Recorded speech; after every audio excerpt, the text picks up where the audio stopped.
What is going on, Chad? Happy Tuesday! We are live, and we're gonna play No Man's Sky a little bit later, but right now we're gonna watch the Nascar series.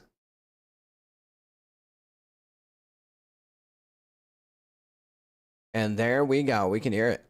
It's kind of loud, yeah? 24. Kind of loud. And there we go. We can hear it. 8 inside starter, loud, the 6 Hello? Kind of loud. Yo. Hello? Oh, not much. Hello? Oh, not much. He's got a throwback we'll talk about later. He's next to the Jim Beaver Esports 15. That's Colin Keister, P18. Donovan Strauss for the Atlassian Williams Sim Racing Group. Second It's Tuesday, some Monday. Number 4 going to be rolling off in P19. That's good. Blaze Crawford for Team Dillon Esports, the rookie driver. I'm going to put it on the outside and just inside the top 20. Other rookies in row number 11, Quentin Warman in the. No, that's tomorrow. Today's your day. Got a good throwback tonight alongside Nate Stewart for Jim Beaver Esports, looking for a good run from Rockingham. He'll roll off in 22nd place. Vegas Inferno has Michael Getz, number 21 Chevrolet on the inside of row number 12, and the first of the two Apex Racing Chevrolets, the 98 of Cody Bias. Just behind. Oh, God.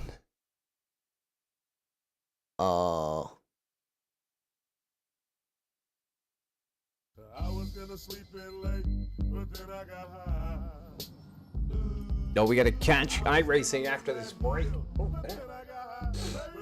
I gotta watch an ad?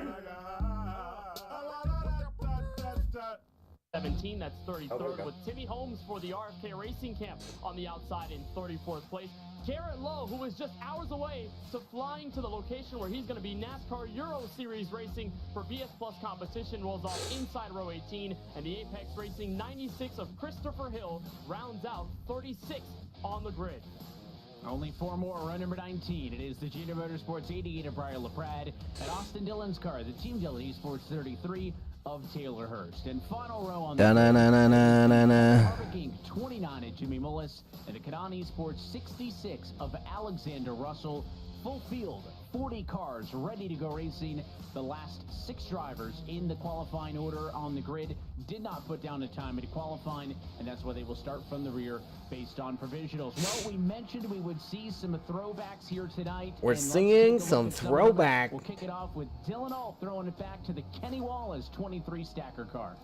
It is a gorgeous scheme for Dylan Ault, and for Hayek Motorsports, both of them have throwback paint schemes tonight. So not only Ault, but his teammate Quentin Warman. We'll talk about that later. Logan Clampett has the number 96 Landon Castle Gaunt Brothers Racing Cup car, was run with the Carnomaly paint scheme. So Clampett throwing it back to one of the team owners of E-Racer. It's beautiful stuff, Evan, and I think everyone saw Rockingham as that chance to go throwback racing and put some new paint schemes on their race cars. Lots of them look outstanding tonight. Yeah, I like the idea of having our own throwback weekend, and Tyler Gary also in the throwback spirit. He's driving the boss man Parker Kligerman's 2019 Talladega Gaunt Brothers Racing Cup car. So both of the E-Racer machines in on the fun here in this race. There's more, though, not just those 3 drivers getting in on it. How about Colin Keister, instantly recognizable, throwing it back to the 1988 Daytona 500 win for none other than Mr. Bobby Allison. You know, Evan, I've seen a lot of paint scheme throwing back to this specific Bobby Allison car, and every single time it looks just as good. It's a gorgeous paint scheme for the Jim Beaver Esports camp, trying to cure some magic there. And how about Blake McCandless throwing it back to his grandfather, Herb McCandless, who took his 1970 Plymouth Duster that won the first ever Pro Stock NHRA US Nationals. So Blake riding with some family heritage behind the wheel of his Chevrolet, and, you know, arguably one of the best paint schemes of this race. It's tough to beat, but you want to talk about Rockingham history. Nate Stewart bringing out the Curtis Turner throwback, first ever NASCAR Cup Series race winner here at the Rock, and that'll be the paint scheme for the number 5. And last but not least, Quentin Warman throwing it back to another iconic design. That one, Todd Bodine's. Going on? Hello?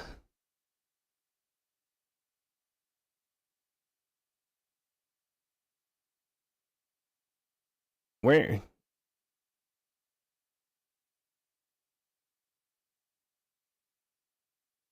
We're gonna watch a different channel here because this one sucks.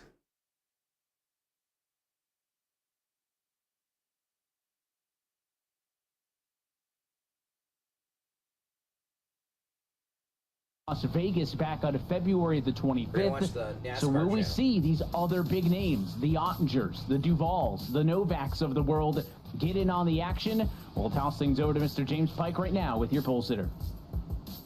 The pole sitter this evening, William Byron Esports, Nick Ottinger. Nick, we know that Rockingham is a bit of an old school racetrack that puts it in the driver's hands, more so than some other places. Do you feel like Rockingham suits your driving style maybe a little bit this more race than some of not the other tracks starting in the yet? schedule? It's a good question. I would say in our number 25 Logitech G machine, it probably would. You got some tire conservation that you got to do, which is a little bit what you got to do at Dover. So, got a lot of banking, a lot of aggressive, compression zones that we got to worry about. So, yeah, I think it suits me pretty well. But name of the game here: 200 laps. Save your tires as much as you can. Make sure you got enough tires to use them at the end of the race. So excited to see what we can do in our 25 team. If that Dover comparison holds any weight, that's a dangerous proposition for the rest of the field. 4 career wins in Coke Series competition for Nick Ottinger there, looking to carry that record over here to the Rock. Looking to be the first race winner here at Rockingham in a points series contest. And over the last couple of weeks at Interlagos, at Richmond, we've been talking a lot about formats. Kenneth, we've had sprint racing, we've had heat racing. It's a little bit more straightforward as we take a look at the Logitech G race format. Yeah, for sure. A lot more direct, and it's one of the longest races of the calendar. 200 laps around the Rock. So like Nick said, tire conservation will matter a lot. The different lines will come into play. Fuel strategy will come into marker as well. As we go a little over 320 kilometers. Pit road speed limit sits at 40 miles per hour, usually the same marker of pit road speed that we usually see. The 3 tire sets available, it's only interesting that we don't have more than 3. So the drivers will have to be a little careful when they want to decide to slap on some Goodyear Eagles. That pit window should get us to around halfway at 100 laps. But if we have cautions, if we have long green flag stretches, the strategy could open up much larger, Evan. So this one's setting up to be an all-time Time for classic. iRacing NASCAR. It is a NASCAR, the left turn. Oh, they're about to make a lot of you got left throwback turns. paints, you got a long race on the board, and of course, Oh my the God, segment Jeremy's doing championship another on the line left as well, which could turn. have be big exact, playoff 800 implications. left As turns. always, half of the year spending your Tuesday evening with Yeah, I us think I was just here on the telling him iRacing Esports Network. The number 25. Actually, I think there's more turns on this track. Nick I think Ottinger there's in 1,000 control left of the turns. field for the first time in series history. Let's go racing at Rockingham. Trouble already. Salas gets turned. Oh, He God, could not get up to Insta-Rex. speed. And before they get to turn number 1, they're going to wad him up. Jesus.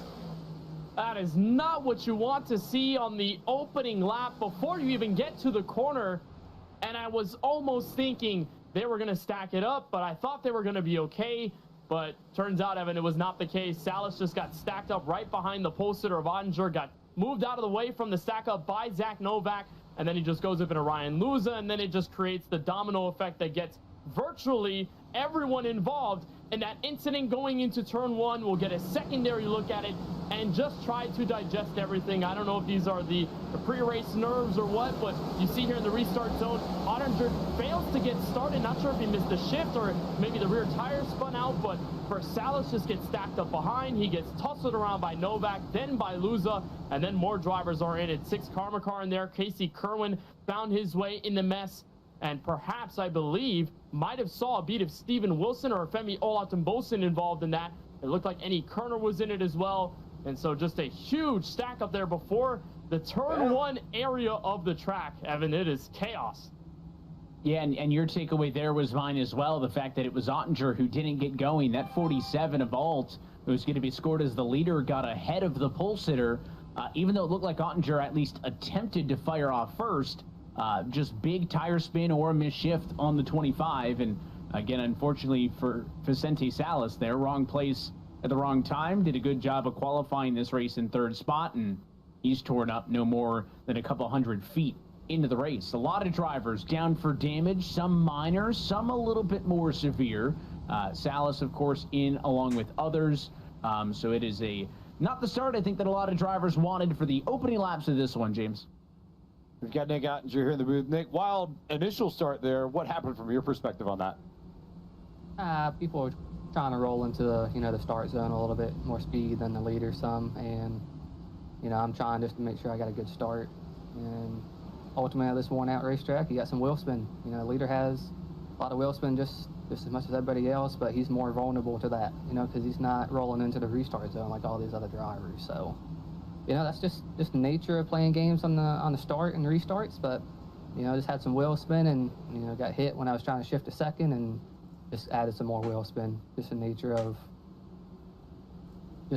how you try restarting that Rockingham, it seems like.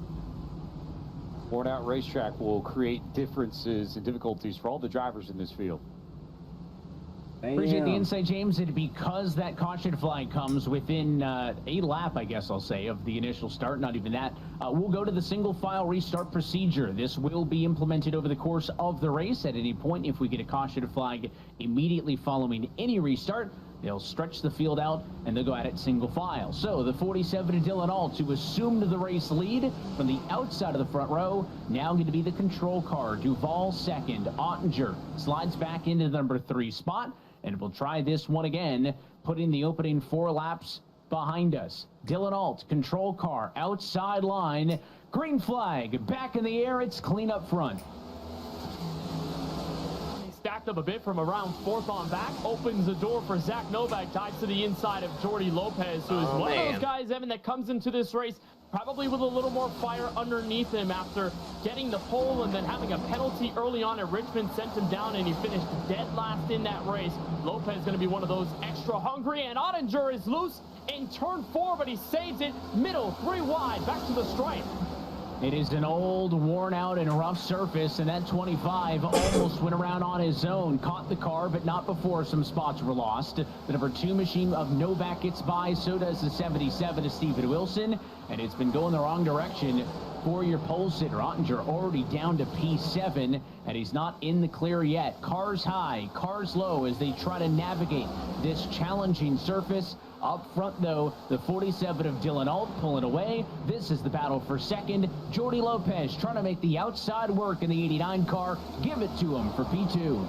And that's a line, Evan, that we'll be seeing used most of this race. That very top was prominent in practice, and even a bit of qualifying. You run right up against that outside wall, you let the car roll through the center, and it gives you such great exit speed that you can use it momentum-wise to everyone else. There's a bottom look at the replay with Nick Ottinger just barely stepping out, and by that point of the racetrack, you have so much banking, so much load on the right front tire, but the car is carrying so much speed to where you can get back on the throttle and go right off firing from turn 4. So Ottinger perhaps got a little over-eager. The car stepped out as it's bouncing through those very treacherous bumps at the back end of this track, and it gets Ottinger for the slide. Thankfully, he saved it, but Ottinger's got to be a little careful now because those mishaps from the initial start to about lap 4 to 5, getting him a little out of whack. It turns 1 and 2, bank 22 degrees, a little bit more down at this end of the racetrack, 25 degrees of banking between turns 3 to 4. You go on board with Blake McCandless, was one of the picks on Countdown to Green, and it's true, there may not be anybody that was more excited about coming racing here at the Rock than formerly our very own Blake McCandless, and he took advantage of not being in the early accident. Started 29th, but is already up to 13th. Again, a lot of those spots gained because other cars that evolved in the opening yellow had to come down pit road. He has not had to do so. So step number 1, keep the car clean. So far, so good.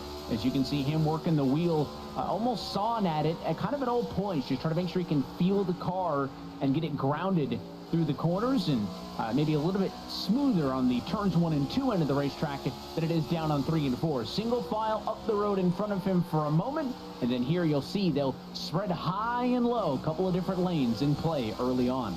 Yeah, the discipline of running Rockingham, specifically in McCandless' sake, you know, with the cars in front and behind him, is just running the bottom until that lane starts to get a little slick. With the oval refresh, you put so much energy down in the bottom lane for so long that it slickens up, and you got to look for the grip higher up on the racetrack. So while you see maybe a couple drivers go way up near the outside wall, you'll see way more of them do that once we step into a longer green flag stretch, because once you put enough area and energy into that bottom lane, the grip is no longer going to be there. So you want to go up high where you can use a little more of the right rear and the right front tire, and it's working in the battle between P3 and P4. Tucker Minter under fire quite a bit from the Steven Wilson car, and Evan, Steven has been on a tear so far in 2025, trying to match Keegan Leahy's tenure for all-time wins at 13. And we mentioned off at the top the fact that the segment number 1 championship is on the line here tonight. There's a live look at the segment 1 points right-hand side of your screen right now. Steven Wilson dead heat with the number 2 of Zach Novak. Again, you might think, how's that possible? He's a 3-time winner, but remember, DNF that had a connection issue and cost him several spots in the second race of the year into Vegas. What is on the line for this segment championship? 5 critical playoff points that you can carry into the postseason. Plus, I think it's a $3,000 prize as well. That's not too bad either. So this regular season split up into 3 different segments. And there it is again there, those winnings, both cash and points-wise. So the first of 3 segment champs that we'll crown over the course of the season is going to be decided right here tonight. And Steven Wilson won the segment 3 championship last year. So success in the segments, not something uncommon to Steven Wilson. Yeah, and he came into this race 3rd out of the top 3 group of drivers that were going in for the segment win tonight. And it was a 5-point spread from Parker White, Zach Novak, and then to the car you're watching right now in Steven Wilson. So things were razor thin, and it was obviously helped by Wilson's wins. But when you got a guy like Parker White not finishing a race this season outside of the top 5, and then Zach Novak, who over the last couple of weeks has really turned things up. Very strong car at Richmond, where he came home in 2nd and was one of the best cars before Wilson showed up inside the final 18. We'll keep an eye on those 2. Going to be really close. And happy to bring a special guest up into the broadcast booth with us. He was hanging out on Countdown to Green, but we got Raja Karuth joining us now. Raj, you got a copy? Yeah, you got. We got you. I see you getting your camera turned on. You guys hear me? We got you. You got us? All right, cool. Yeah, I don't know why it wasn't camera wasn't on, but yeah. Well, hey, thanks for sticking around a little bit. We appreciate you giving us some insight on Countdown to Green. We've got some things we'll talk about, and I'll get to those points first in a moment, but we're watching this race. Cup cars at Rockingham on the sim. I mean, it's a pretty fun combination, and all the drivers in this series have been juiced for it. Have you taken the Cup car to the Rock here on the sim? It seems to be pretty challenging even for some of the best so far. Yeah, I did a fixed race, one official one here, I think sometime at the end of 2024, and I went like 20 laps, and I just was out of control. So, I mean, you saw with Nick Ottinger there on the first laps of the race. Obviously, he got kind of right in the back of coming to start the race, but even getting up to speed by yourself, it's easy to be out of control here, especially with how old the surface is on this version of Rockingham. It's really just hard to manage your tires, hard to manage your rear grip, and keep the tires on it as you run along. It'll be interesting to see. I've seen Jordy really run up higher most of the start of the race, same with Tucker there in 4th, and I'll be curious to see how that affects the length of their or the longevity, I should say, of their cars as this race goes on. Just because typically on iRacing, you run the top at a lot of places, it'll just bring your tires up more. So kind of working at the opposite of how things usually work. So I'm interested to see that, but good racing going on so far. Good grooves to work from, and fun to watch. Well, that sounds like the stream of consciousness of somebody who's got Rockingham on the mind. And, of course, you're running full-time in the Craftsman Truck Series this year. The trucks will be making a return to Rockingham, so I guess we'll pivot from the action here on track with the Coke Series drivers and then to you and your fellow Truck Series drivers. What's that kind of chatter been like? What's the excitement looking like as you guys get prepped to head here not too long from now? Yeah, I'm personally hoping we get a little bit more degradation in the racetrack. It looks like the pavement looks similar to the repave of like the exit of turn 2 at Darlington, in terms of the same material it's used, and it's got the same kind of pearly, sandy sparkle to it. So that tells me it'll fall off a good amount. So I'm pretty excited to see that, because at the test right in January, we were. Oh my God, you missed it, dude. They just made a left turn. We're wide open at Oh my Rockingham, God, which, another left turn. as you can You see, missed it. wide open at a 1 mile racetrack is hard as is, or dang near. Something tells me I'm gonna miss a lot of left turns. Just missed another one, just like that. Hopefully it's a fun race. Just like that. Wow. Make sure you get your tickets to race the Rock and come back. You on and Diablo 2 again? Nascar to the racetrack for Easter weekend. So pretty excited to see that. See, you mentioned the test. I know the sim is a big part, both the guy racing service and, of course, the manufacturer stuff for prepping for a race. Because there's no recent truck history outside of the test, right, to look back on, what has that process looked like prepping here for Rockingham compared to a Charlotte or some of these other racetracks where you guys go to year after year? And how has the sim kind of been a part of that? Yeah, definitely. I think for me, right, like you said, it's the old version of the Rock. So. And it's been on the service for as long as I can remember. So I've definitely have driven on this track since I first got on the sim. So before we went to the test, I really didn't touch it, to be honest with you, just because I knew the repave was going to be completely different, and that proved to be true for me. So as far as the other places, you know, I like to run the big tracks. I like to run the plate tracks on the sim, just because it's something that I can really draw a parallel to for the truck stuff with the side draft and some of the stuff that's on the next gen. That's the only thing that's really close to how any car handles in real life from an in-traffic perspective. So NASCAR. Definitely just love to work on the sim. NASCAR. The sim to work on my racecraft and situational awareness. Oh, they're going left about 1,000 times for this race. I enjoy running. So I hope you like it. Road stuff lately, so. A little bit of Porsche Cup, a little bit of Super Formula. Your steering is actually incapable of going right. Did you say wait? You know what I've been driving, but always an oval guy at heart. That's not true, Jeff. You were saying that you were a road racing fiend. That's what I heard when we were before countdown. Not very good, but not very good. It's still fun, still fun. But Well, Roger, sure, then you're one of how the would younger they drivers do in the the truck pits? series, but you're already looking to make an Wow. impact outside of the track, in and the that pits, turns me bro. to listening my about God. the Racing with Raja and the Microsoft STEM curriculum that you're putting on together. How much does that mean to you to put that program together and try to bring in more young adults and younger people into the sport and get them into the STEM side of things too? Yeah, Kenny, it's really just kudos to my dad for really playing foundation. Idea rolling, and obviously something we're all passionate about. It's just education and lowering the barrier of entry as we see somebody fall right in there a little bit. Speaking of fucking off, to get people involved in racing, not even just from a driving perspective, but whether it's engineering, from the broadcasting side of things to marketing, race operations, really the whole nine. So that's the goal behind the program, just to expose young adults to racing. Not necessarily looking for the next driver, right? Because there's so few and far in between, and I'm pretty fortunate to be able to do it. But otherwise, just hoping to provide exposure at the end of the day. Another left We're looking turn. forward to seeing how that program can continue to grow, and we're looking forward to the Racing You've with missed Raja like STEM Invitational 12 since our coming up, last on April 23rd. last speaking But about we'll it. let you get out of here. We know And you have to oh run. We wow, appreciate the guess what we time. got coming up? And again, best of luck. Another as left the rest of the turn, 2023 That's right. Racing calendar rolls on. Well, a little different than the last turn though. Looks a little different. Roger Carruth on the NASCAR Coca-Cola Racing Series, of course, driving full-time I was the told NASCAR Craftsman Truck Series gonna this go year for to Spire NASCAR, Motorsports, and all the way to Spire 77 to Stephen Wilson's been doing here on Tuesday nights. I think the rest of the gang have had a lot to cheer for. I thought we were gonna be born as over fuck. the course.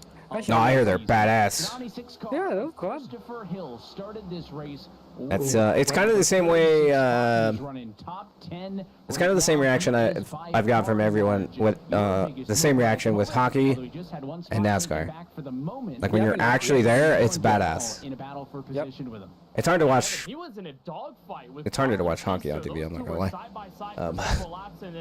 Yeah, I haven't been to either. I'm not gonna lie. Like pro anyway. But yeah, my dad was never same thing. My dad was never a NASCAR fan whatsoever. And he went to his first race for I don't know. I think a friend was going and he asked him to go and he's like fuck it. And he became like the biggest NASCAR fan I've ever met in my life. You grew a mullet?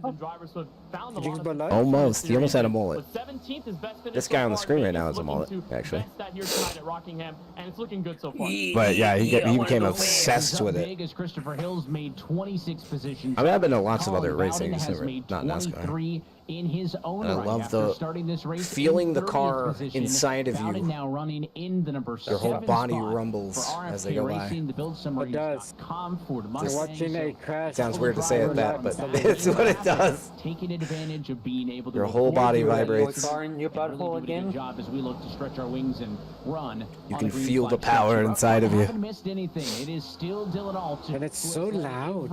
Oh, and it's fucking loud. Yeah, oh yeah. To this point, but his Every gap time I had has to been wear bigger at my times. gun, Jordy Lopez, headphones. P2, Yeah. has been My shooting looking on headphones. and off as we talked with Raja, and right Yeah, the now shit's, that 77 is on Stephen Wilson tattoos. behind him. It's no Maybe joke. being a Hold bit on, more bear of a back. disruptor. There's a look on the board with your top 2 drivers, and up top you're looking off. You the can back buy of sardines that for like Sunny $8. car leading the race.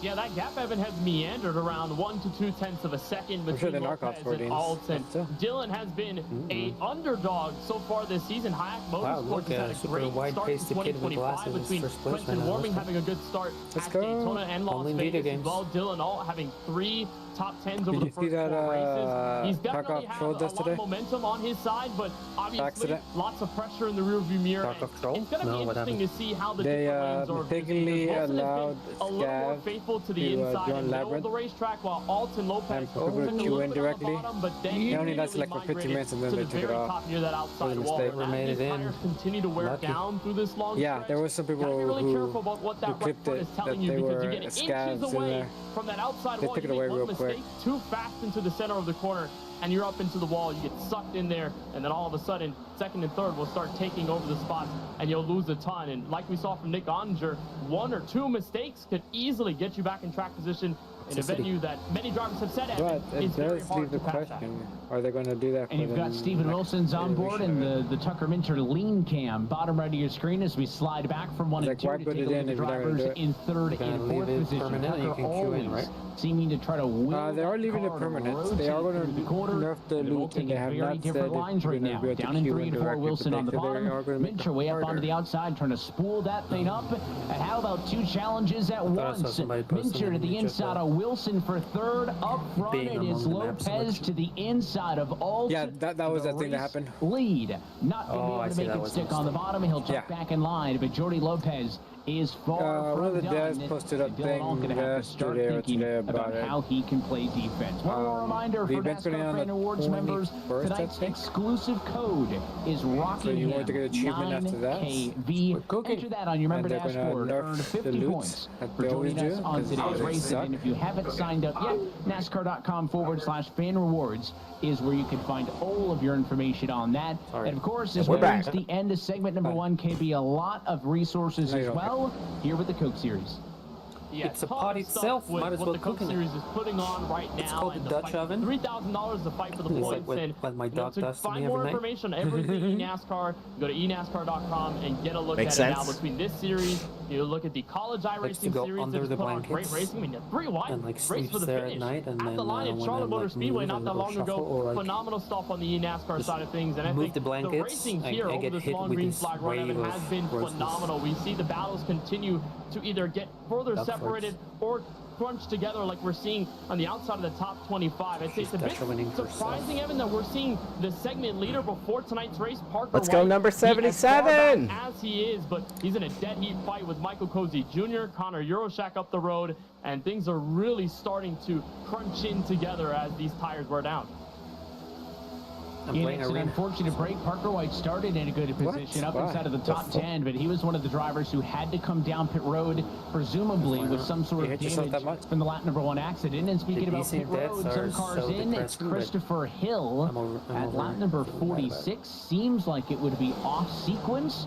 We'll see, though, as he'll go right side tires on the number 96 How many Chevrolet. hackers from these games? 4 tires at a fuel is the They're call only for natural Christopher Hill. talent. Just shy of 1/4 distance through tonight's 200 lap contest. And when we looked back to see Parker White, you could see plenty of action going on in the midfield for position. Wow. Those actions also still going on up front in the battle for the lead and others. We've seen the Alton-Lopez battle. Minter and Wilson have gone at it. Bobby Zelensky's had a little bit of a quieter existence after starting in 11th. He's driven his way up to P5 and has kind of no immediate threat. He's enjoying his current track position. A little bit further on back, that's the 3 of Blaze Crawford, the Coca-Cola Zero Sugar Machine, right now in a battle with Daniel Falkenham. That's for P15.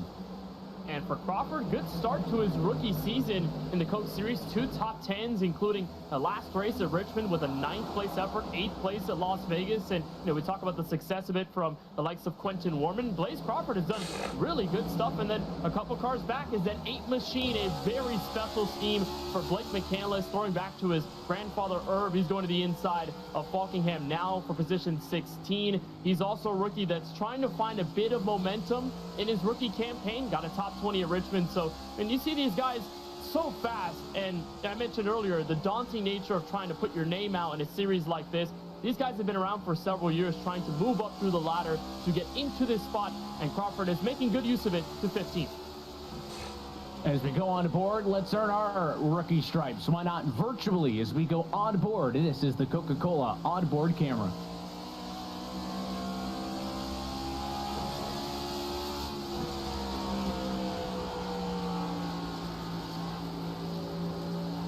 Oh, fuck, that's good.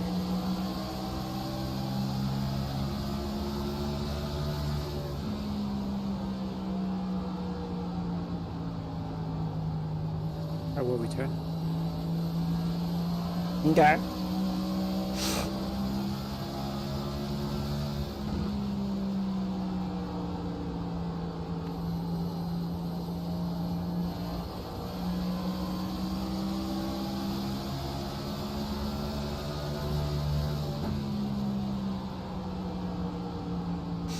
Oh, God.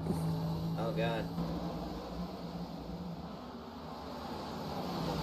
It's a good perspective there, but it was trouble up front for the 89 of Jordi Lopez Jr. was running in the number 2 spot. We had seen time and time again, tried to make a move on the inside of Dylan Alton.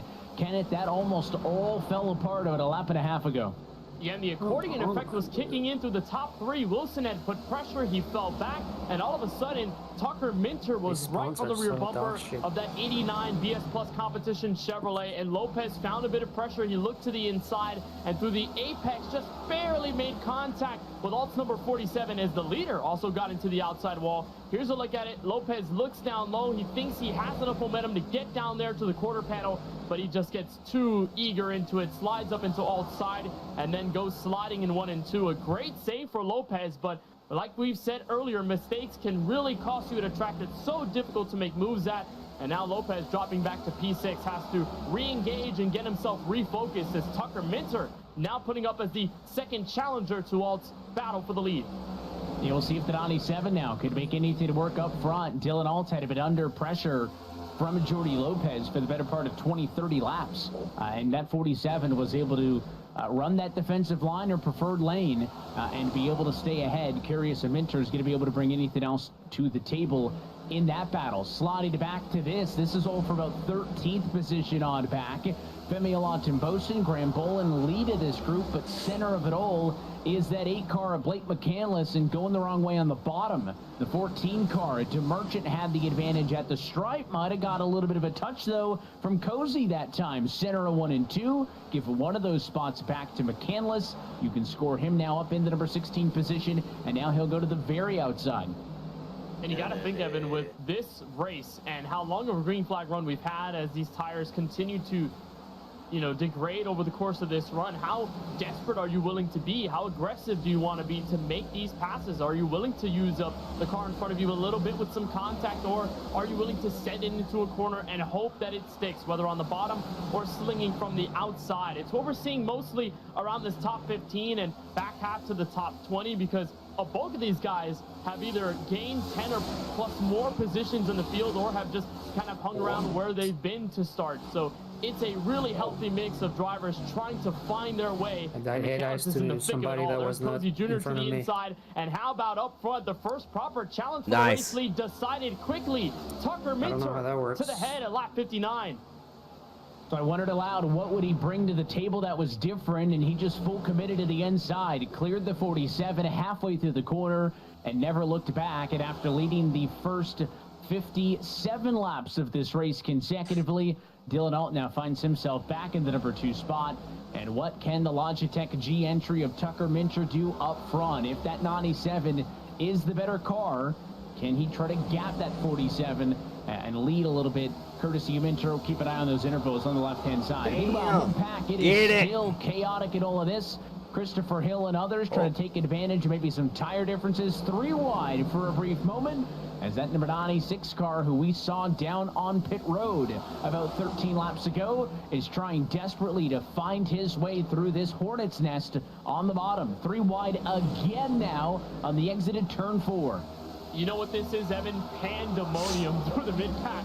They are all over, just trying to find an upper hand. But at the moment, you see that long line of cars up to the outside wall. That's where all the speed is, because of this long run. You put enough momentum on the bottom, it slickens up, and now everyone's going up high like we saw in the practice session earlier on this evening. And now we're getting pit stops from the front group. Here is Steven Wilson, followed by Bobby Zelensky in. And sort of interesting to see how Christopher Hill cycles in all this with his early stop. But 2 of the drivers inside the top 5 are in this time.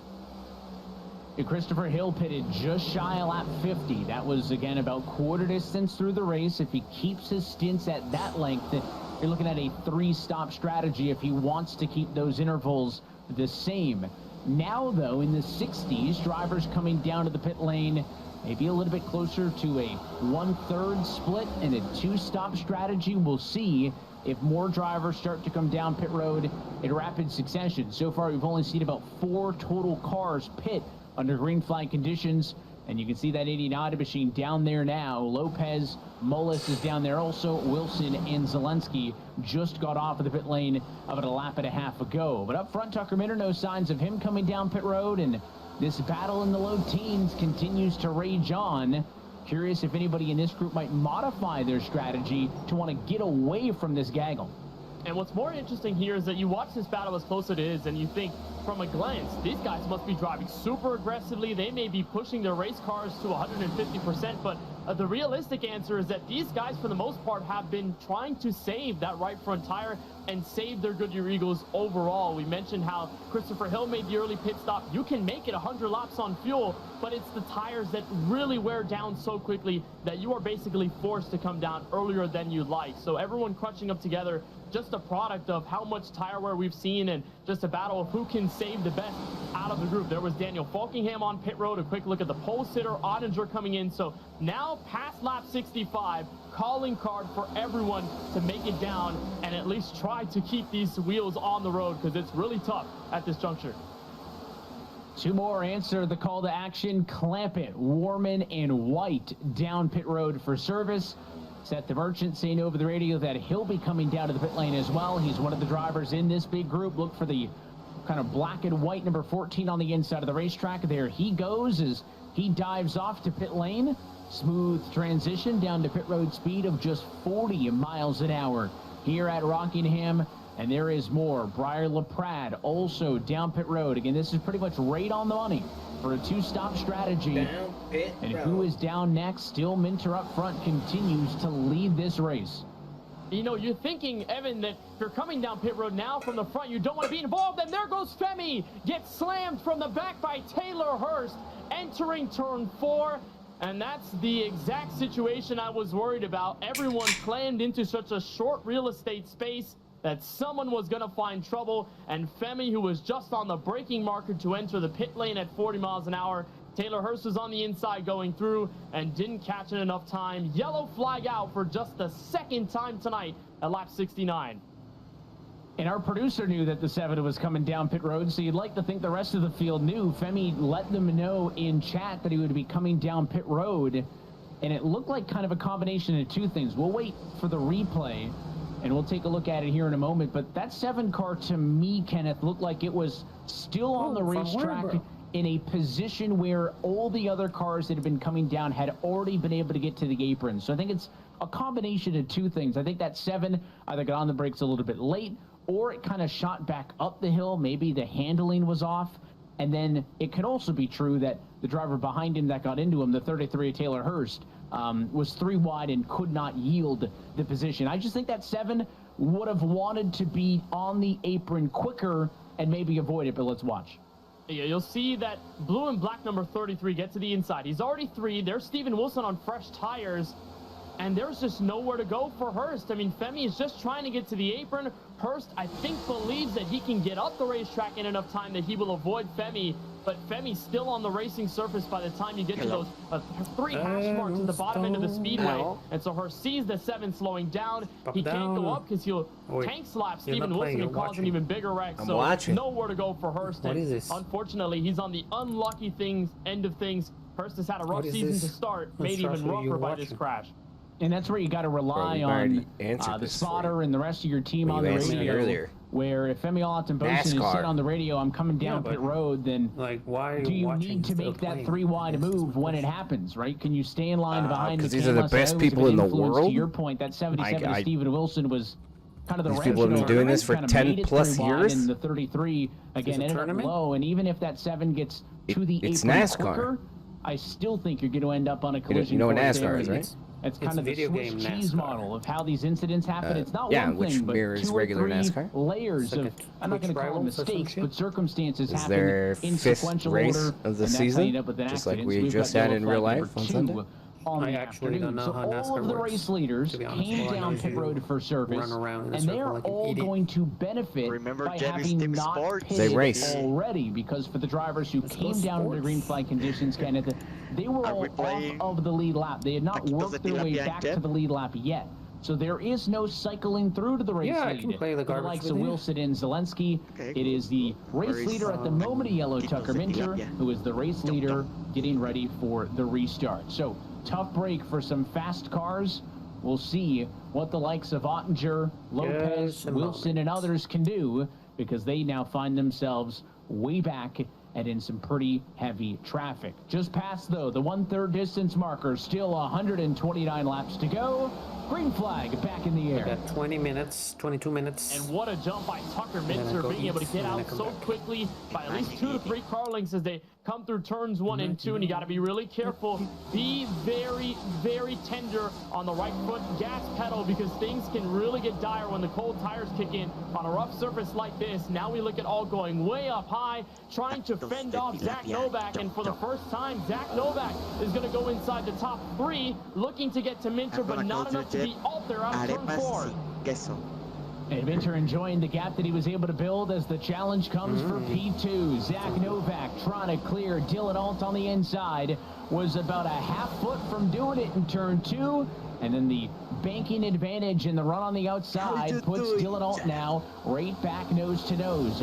Bowden watching on from 4th. Who does the 6 car go with? He'll go to the outside and follow the number 47 car through. That looks like the right decision as the iRacing drone hovers above, and you can see how much speed that outside can carry off of 2 and down the backstretch. Yeah, it has so much momentum, specifically here in 3 and 4. A wider radius, so a lot more speed you can carry off of the banking, but drivers are getting a little too close to that outside wall. Now here comes Bowden on the inside look for second. He's got it in the center, turn 1. And how about Colin Bowden, the way he's been able to drive this race tonight after starting in P30. He's had a 27th place finish twice this season. That's still his best finish of the year thus far through 4 races. And now in race 5, he is turning up the heat now into P2. Doing a good job and continuing to work his way through the field. Again, started back in 30th position. Has been so good in race conditions. Does the charge stop here, or does he have something for Tucker Minter, who has led the last 18 laps consecutively after Dylan Alt opened the race by leading the first 57 in a row? And there's a look. Colin and Colin show. It's Colin Bowden, P2, bottom left of your screen. Colin Taster, bottom right, in the number 5 spot right now. And What's Colin Bowden got on the background? Is it the Masters? I know it's Masters Week coming up soon, so he's got golf on. That's a good choice. All right, it's Masters Week. You know, I saw Live Golf was down here in Miami not that long ago, so, you know, kind of getting into the golf spirit overall for me. But I guess we're going to have a segment at some point of it of what is Colin Bowden watching? Right. He's always watching some kind of different sport. You were a crybaby. One of the last times he was watching the hockey game, so that was pretty fun. But Bowden's more focused on what's the task ahead of him, and that's getting around Tucker Minter. He's been nearly there to the right side or the left side of Tucker Minter's number 97 Chevrolet. And he may get another good look here out of turn 4. He's been able to find enough momentum to slide underneath, but not enough through the apex. Someone fire the cameraman. That pass for the top spot. As you got to look through the top 10. How about Blake McCandless? Was in the thick of things to the top there we go. 15. It's about time, you Now is there cucks. on the bottom as here comes Bowden finding some success.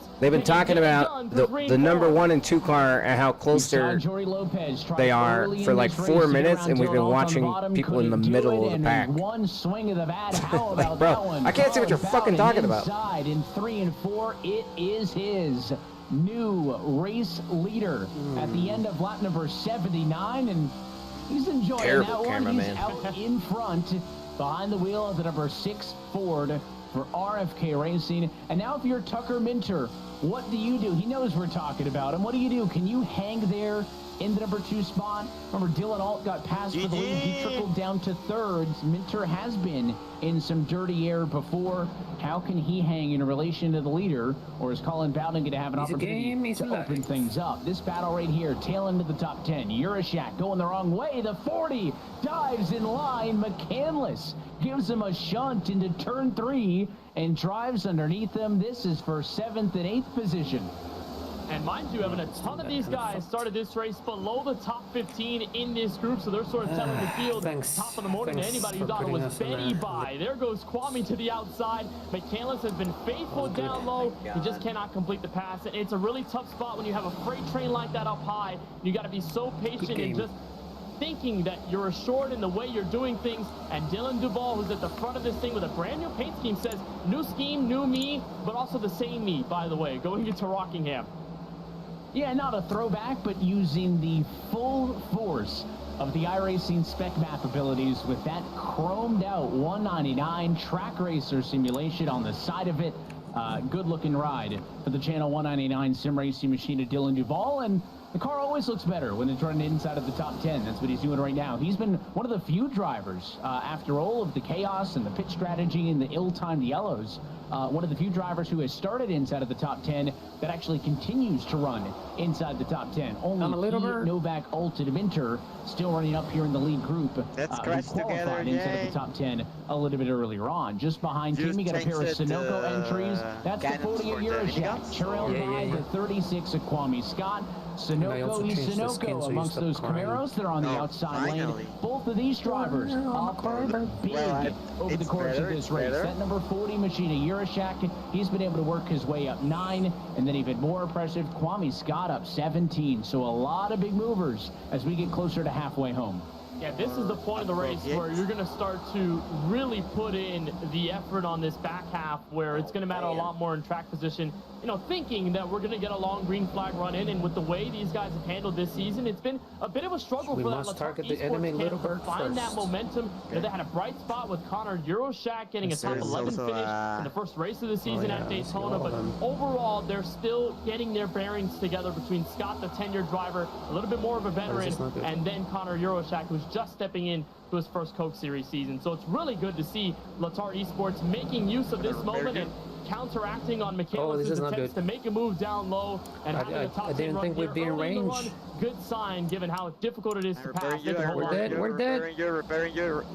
Well, and there is a team championship as well. We track the team points over the course of the season also. So those Latart cars both running inside of the top 10 going to be a good sign in that battle. And you'll see team cars running together at the plate tracks, the drafting tracks, but maybe not necessarily always a place like Rockingham. So good to see both of those cars pretty equal on speed with the technical alliances as well going on behind the scenes. And again, it's Yurishak 7, Scott in the number 8 spot for the moment. Timothy Holmes and others trying to get in on the action and fight for position. But up front, Colin Bowden continues to lead eNASCAR's debut points race at Rockingham, closing in on halfway home at about 10 laps time. To Delta. Never mind, we'll stay in here. Forbes Jr. by 1,000th of a second, the closest finish in the history. He's gonna have to want it. He's gonna have to die for it. 3 wide to the start-finish line and a puddle finish in Charlotte.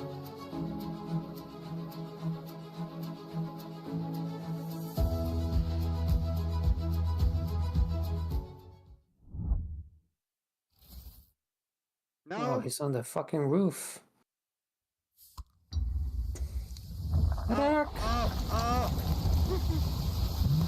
Rip. Okay, Delta 1 or Bravo 2? Bravo 2.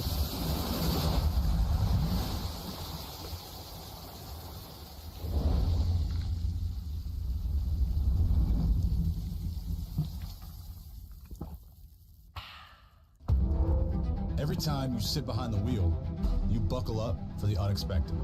Damn it. Oh, You get where? ready to take on the competition, embrace yourself for the chaos, the speed, the weather, the unknown. But above all, when strapping in, you put trust in yourself, your intuition, I'm a nightbird. making your guide to win, Okay. Time to your crash drive again. to win, He's a winner in this. and nothing is going to stop you from winning. Going for this helicopter over here.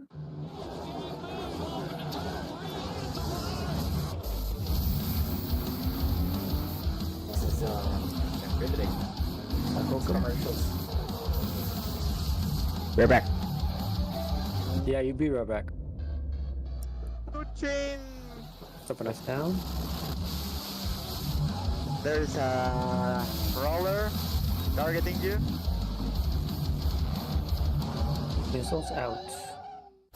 Welcome to more where that came from.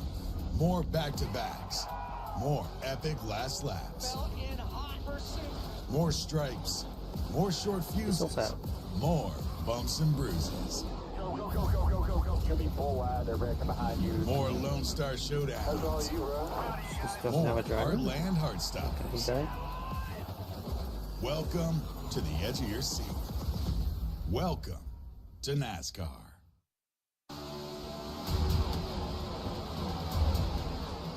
This portion of the broadcast is brought to you by Coca-Cola, the official fan refreshment of eNASCAR.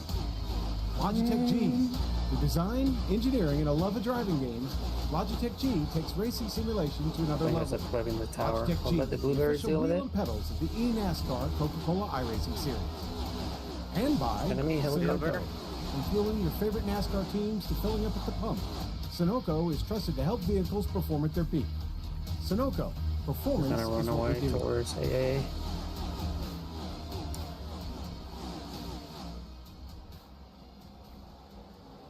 We're back live in There's, Rockingham, North AA Carolina, goes- where Colin Bowden continues to lead Oh, the race shit, in I the shot him out NASCAR of it. Coca-Cola iRacing Series first points trip. Look out, for the there's Rocket, AA Bowden, Minter, goes- and Alt have been the three that's drivers to oh lead my laps in God. this race thus Rocket is far. leaving. And right now, Watch they this. sit in first, second, and third on the racetrack. We mentioned a couple of drivers got cycled out on the pit strategy. They came down to pit under green, Look got at caught that. out by an ill-timed he yellow, was and trying had to to shoot. restart at the tail end of the lead lap. That includes big names like Steven Wilson Hey, and by Joey your ping? Lopez, names who had been up Over front ping? earlier.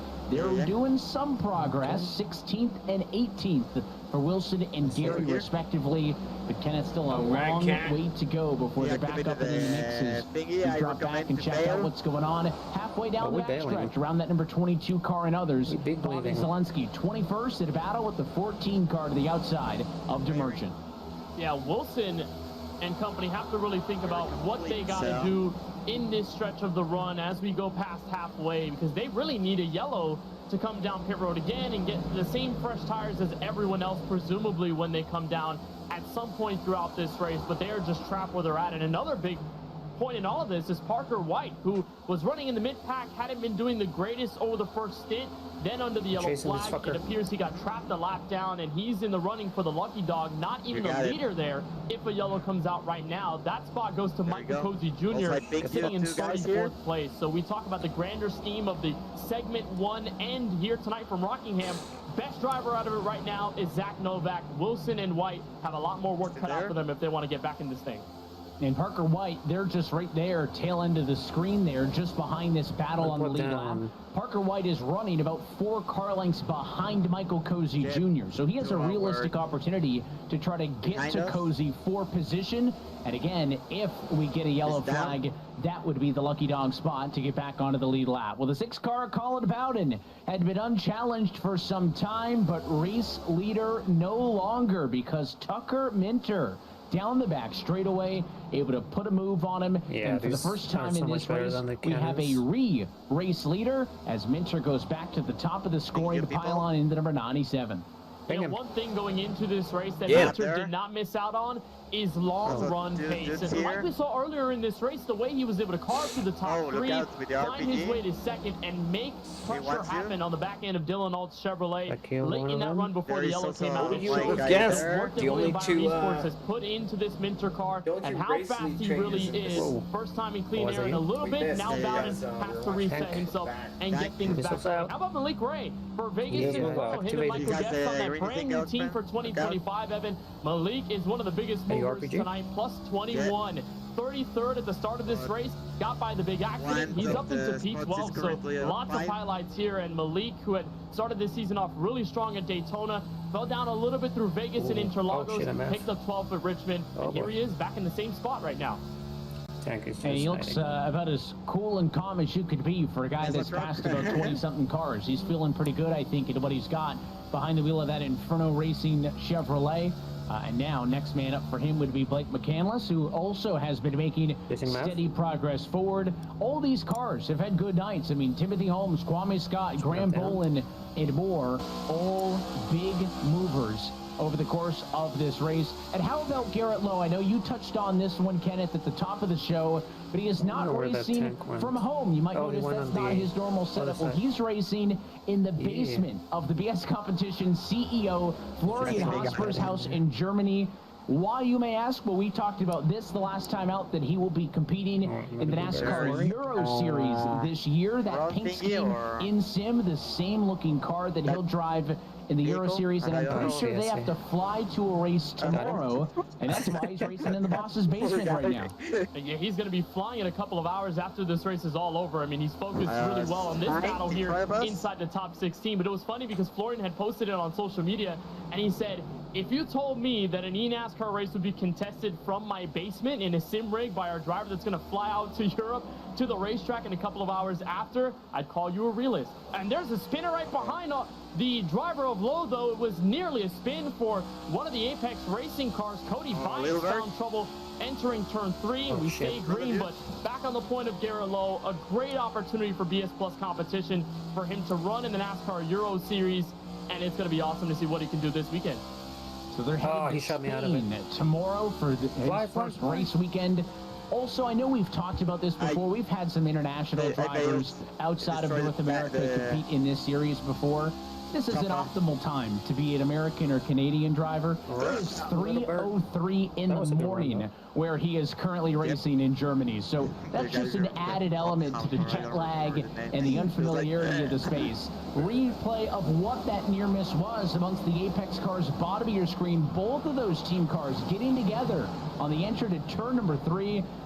Very good job to quickly recover them. Probably not going to get any damage in that one, but for Cody Bias and company, not really what the Apex Racing team wanted to see. That could have been a lot worse, though, still. Yeah, thankfully they all kept it straight. I think that was Quentin Warren on the outside, who just kind of got hit down low by those two Apex Racing cars. And this fight is still far from over. We saw this at the tail end of the long green flag run that kicked off the race before the yellow came out at lap 69, and this was the same way, right? 3 and 2 wide, everyone all over the place. The racing has been phenomenal throughout the race here at Rockingham just shows the difficulty of this nature track to drive and the way these guys have to really push things if they want themselves at the front. And how about Nick Ottinger? Remember the struggles earlier on in this race? He's still trying to cut his teeth through the top 20. He's in 24th right now. Kind of look to the inside 3 wide, and it was immediately negated as they entered the corner, and we may be 3 wide again. How about nearly 4 wide?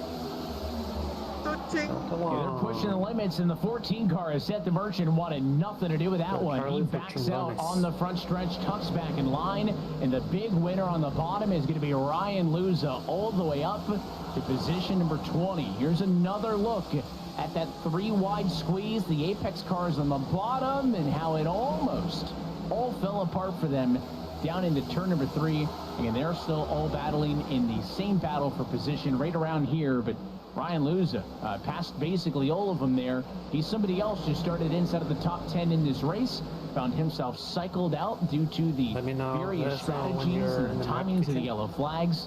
I'm sure Luza keen to want to get back into the top 10, doing a good job. He has broken away from this group almost entirely and has left another 3 wide battle behind him. That time through the middle of it all. He's doing another left turn. Machine of smart. bias. He's doing a left turn like nobody else has done a left turn before. Oh, they're turning. They're turning. The 2 Apex Chevrolets. I would not envy the position that Demercha was in, because if one of the drivers goes sideways, chances are they're going to go right up the banking and into the wall where maybe Demercha would have been. Look at Jimmy Mullis cutting through the outside with LaPrade right behind him in the battle between himself and his fellow teammate. Kevin Harvick incorporated a bit of teammate on teammate racing here with 85 laps to go. It's been phenomenal stuff. And Jimmy Mullis had a bit of experience here at Rockingham in the last several years. He was one of those drivers, Evan, a part of that eNASCAR All-Star race here at Rockingham that you got to cover back in 2019, where he finished in P15. So really cool stuff for me. I guess full circle moment back here at Rockingham, this time with a different era of car and a different era of series.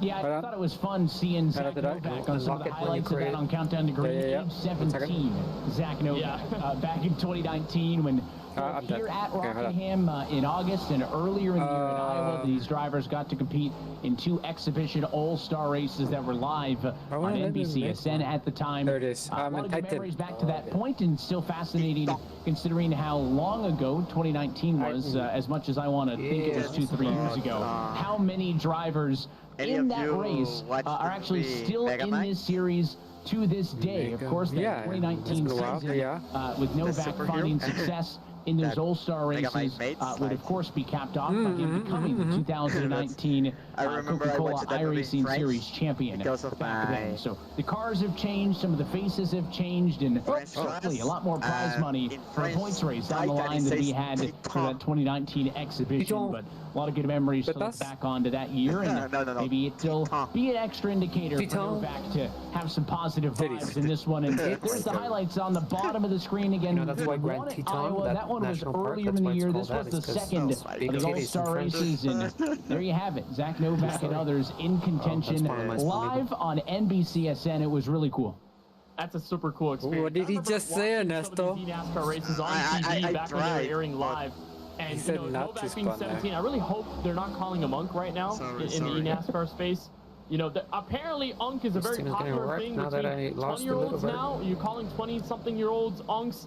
I don't know, a little weird, but still, the racing was great. The bumps to the surface was just as interesting as it is right now tonight, Evan, and the racing was phenomenal all the way to the checkered flag as Wilson makes his call. He had been on all tires since the last restart of the race because he didn't come in again, trudging through the mid-pack, and he's back in 31st as he comes in this time. He got stuck a lap down, had to negate pitting to be able to get a wave by to rejoin the lead lap. He was certainly hoping for a quick yellow, but the strategy will not go in his favor. He's not the only one. Brian LaPrade also going to be forced to come down pit road for service. That means that is just going to put him at least 1, if not 2 laps down. By the time these drivers spend about 40 to 45 seconds on the pit lane, that's nearly 2 laps in and of itself. So unfortunate breaks tying back to the timing of the most recent yellow for some of the faster cars in this race that we had talked about a little bit earlier on. And Nick Ottinger back down again. Is this a second trip, possibly a penalty maybe for Nick Ottinger? That 25 machine was just down, so maybe he's just going to get his scheduled service out of the way. But Tough break as things are going to continue to cycle through. And how does this play now? 77 laps to go in this race. Before that ill-timed yellow, Kenneth, we had said it's about 1/3 distance through, 77 laps or so, split this race up. So we are inside of the window to be able to make a pit stop now and go to the end of this race. I know Ottinger's and others, again, off-cycle compared to the leaders, but at what point do these top cars start thinking about it, as we've got 75 laps to go? Well, we have the sample size of the first green flag run, and for the most part, by lap 65 and 66, that's when a bulk of the top 5, maybe a bit of the top 10, were coming in for service. Again, fuel can take you about all the way. The tires are the biggest problem, and when you look at the tire sets available, I mentioned before the green flag how having only 3 tire sets is going to be a big thing in this race, because you got to be really careful about when you use them. For the most part, Evan, these guys will be using that final set here. Yeah, when you talk about the, estimated pit window is a couple of different factors, right? These cars can go further than the drivers are going to want them to go, and tires has been the big conversation point tonight. That's where we get that kind of number. So is these drivers really don't want to be driving these race cars on tires that are any older than that. And again, maybe they'll split the difference, right? Amongst these leaders, last time they pitted about 55 laps ago. So with just under 75 laps left in this race, you split the difference. Are they coming in 10 laps, right? Is that going to be the decision? Or do some drivers, if they feel like they've done a good job of preserving their tires, maybe they'll go a little bit longer on this run? But again, anybody could physically make it to the end of this race from any point, but they would certainly like to make those runs a little bit shorter, especially with the tire wear. We don't really do races, Kenneth, this long anymore, right? It's a throwback with some of the paint schemes. It's a throwback with the track, but it's been a while since I've seen a race that's 200 laps on the board. So this is race complexion and strategy very different than what we're used to seeing nowadays. But it's a welcome The dude's just parachuting down. and what we'll see at Charlotte later on this season, which is another one of those really long intermediate racetrack events that will challenge the drivers on strategy. It's that 3 hours on timer. We want to see this kind of race pan out this way, and it gives that second opportunity for those who kind of struggled over this season through those shorter sprint races to get down and their head locked in on this longer race. As we get a look at Max Busa, who's trying to carve his way through the field, and Busa, as he recycles through this pack, he puts himself at the moment beneath the top 35, but again, this is all a design to get back on the lead lap as soon as everyone comes in. We saw Nick Ottinger do the very same thing. You struggle over this run, come down early, and hope that a yellow flag flies potentially a little bit later, or that these guys find trouble on pit road, because like we saw with Femi and with Taylor Hurst, nothing is guaranteed when the mix of the old and fresh tires come together. As we get a look at second. JFK got me. Oh, that is one more coming. Fourth and number 2 spot, and Zach Novak has not had an opportunity yet to lead laps in this race, but the highest runner hasn't yet done so. That 6 about and might have got a bit of the fence that time, as he was really up high on the exit at turn number 4. If he did, maybe just a kiss, but long run, one of the longest green flag runs we have had in this race thus far. Seems like it's Novak, one of the better cars late. Also, Minter, his advantage for the race lead has ballooned to about 1.5 seconds.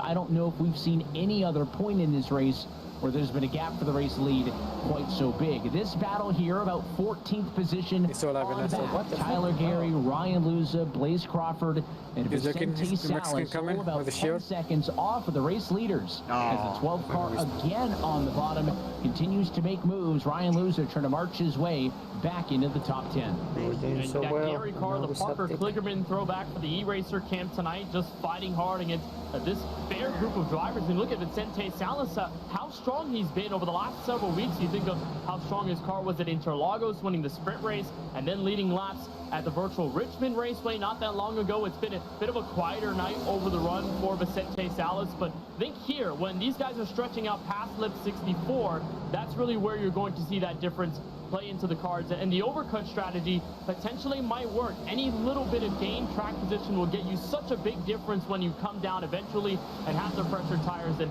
everyone around you. So I'd expect at least now or within the next 7 to 8 laps, these guys in the top 5 and maybe some in the top 15 coming down very soon. It's only a matter of time as the clock hits 66 laps to go in this race. You see Vicente watching on as he is comfortably inside of a pretty good running spot. But again, he's somebody else who started inside of the top 10 in 3rd position and just hasn't been able to maintain it. And we got cars coming to pit road, this time off of turn number 4. It is Alt, Duval, and Holmes, 3 drivers diving onto the pit lane. And they did exactly what I thought some would do and basically split the gap. They've been out there for 65 laps on tires. They pit with 65 laps to go. So I think the bank is open. Expect a big rush down pit road in these next few laps. Gotcha, baby girl. Yeah, the window is wide open right now, and when you've got guys in the mid-pack starting to come in bolts, you're going to look at the rest of the guys in the top 10 follow soon. Look at this group here. The Apex Racing car, I believe that's either Cody Bice or Christopher Hill that's in. There's Blake McCandless, there's Kwame Scott, and a bunch of others are in as well. Dylan Duval, like we saw there, Christopher Hill and Alexander Russell have found themselves into pit road. So this is the safe lap to come in. It's a question of how long do you really want to stretch it out now if you're those guys at the front, because like we saw earlier, yellow flag changed everything over the long run through the mix of old and fresh tires. Bowden decides now is his safe call. Zach Novak may just follow him in.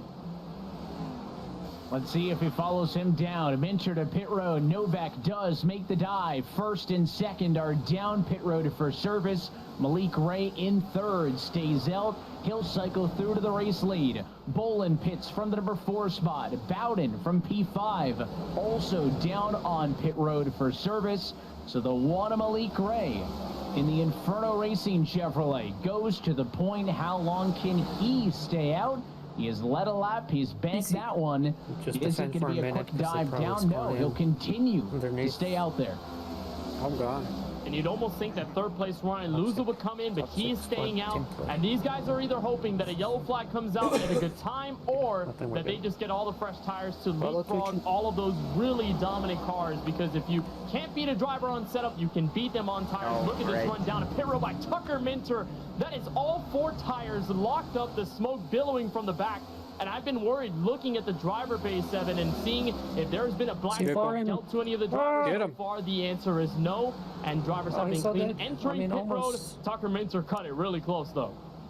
Right here. A couple of close moments there with the cars getting onto the pit lane, or, of course, the accident that happened a little bit earlier in the race, because these cars have to get on the bricks while they're on the racing surface. So communication from one driver to another, important. The stupid gun. Sure you don't get hit when you're trying to get on pit road. Logan to clamp it all over the back of your race leader. He is also due for a pit stop. He's been out there for some 68 laps. Gary down pit road from inside of the top 3, and it sounds like Malik Ray just now over the radio says that the number 1 car looking to pit road this time. He takes the bottom. He's down onto the apron very early in the corner. Safe for him to get down. Luza pits from a 3rd, and it'll be Vicente Salas's opportunity to get a lap led.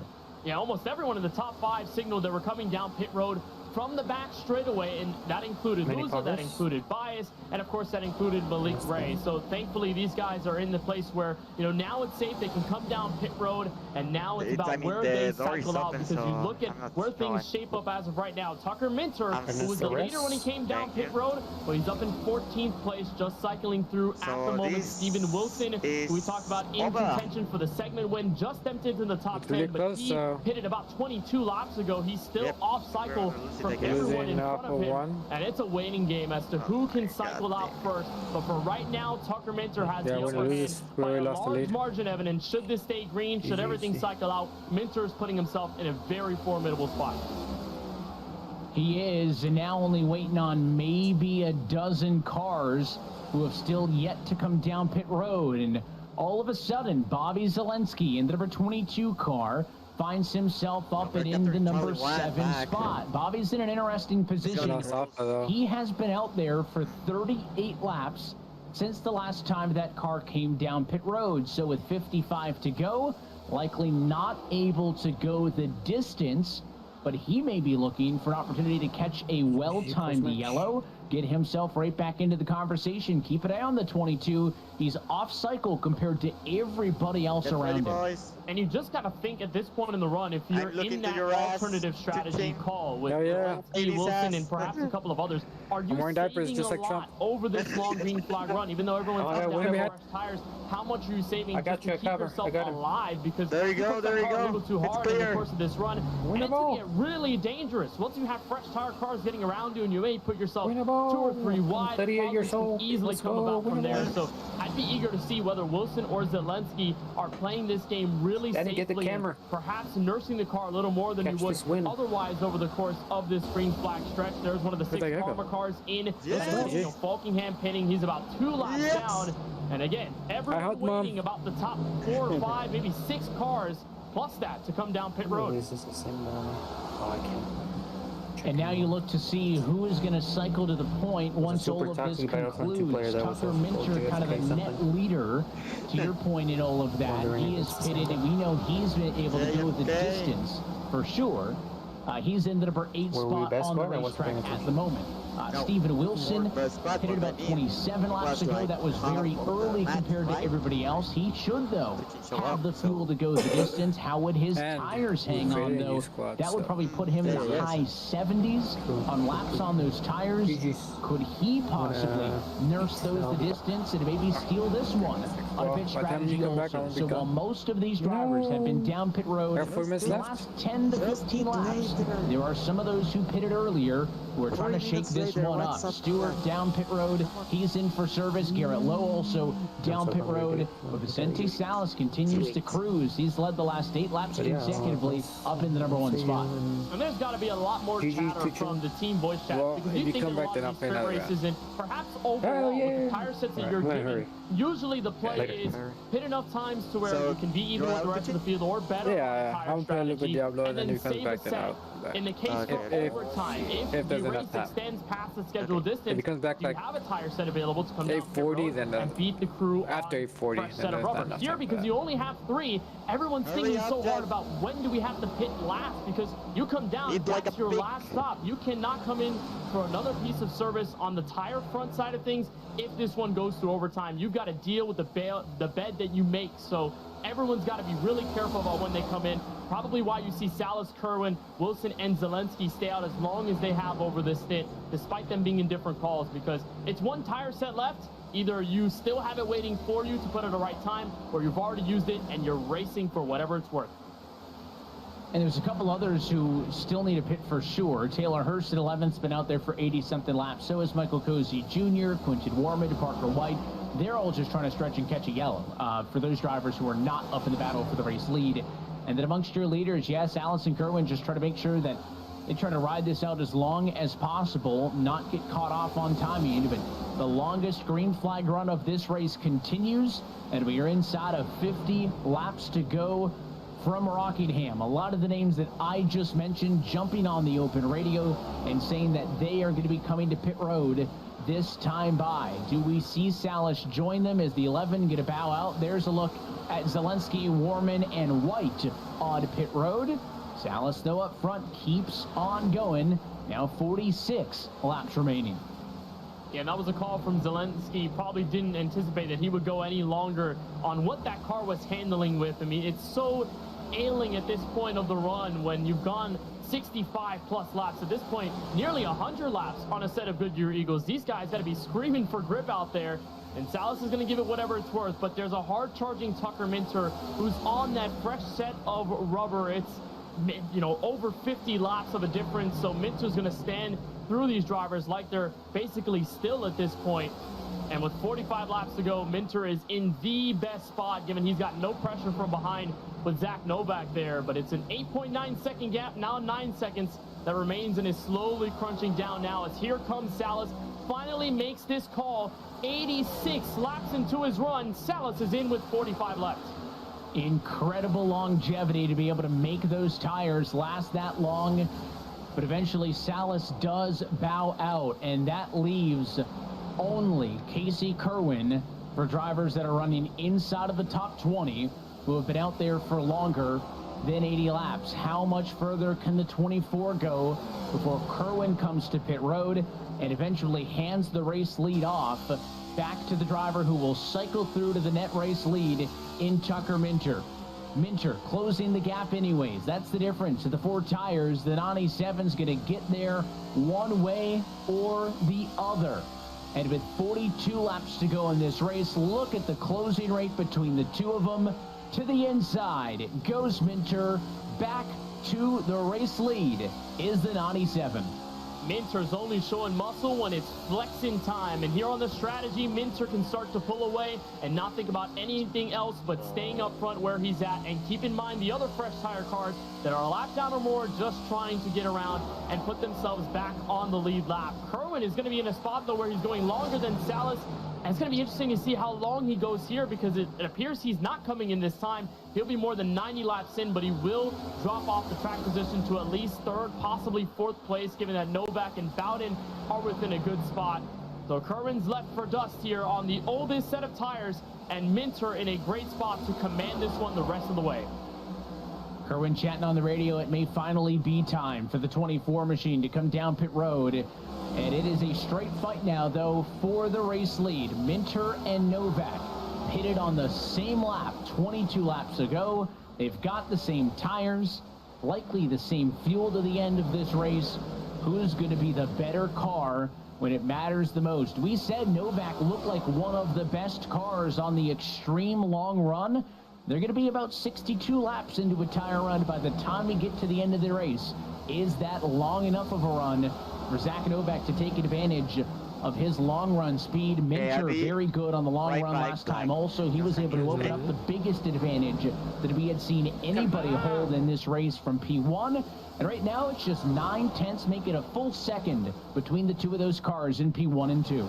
And it's backwards with this game of lap traffic because more often than not, you see the leaders trying to get around the slower lap traffic cars. But it's the other way around because everyone has come down pit road so late trying to stretch this thing as far as possible. You're dealing with faster lap traffic more often than not because Novak has the 29. What's up? Mullis right Did you win your left turns? Tires, looking to get around no, actually, some guy just made a right turn. He's not in the race anymore. Right in front of him, along with Seth DeMerchant, because they were on the fresher tires. He forgot he was supposed to be turning left. You let the traffic pass you versus when you catch up to them. But Novak has been really quick, matching and maybe besting some of the lap times that Minter's been putting on the racetrack. But now that he's in the dirty air for Mullis, not sure how much that will It's actually been a pretty crazy race. 37 to go. We'll see what it's going to be a crazy finish, I think.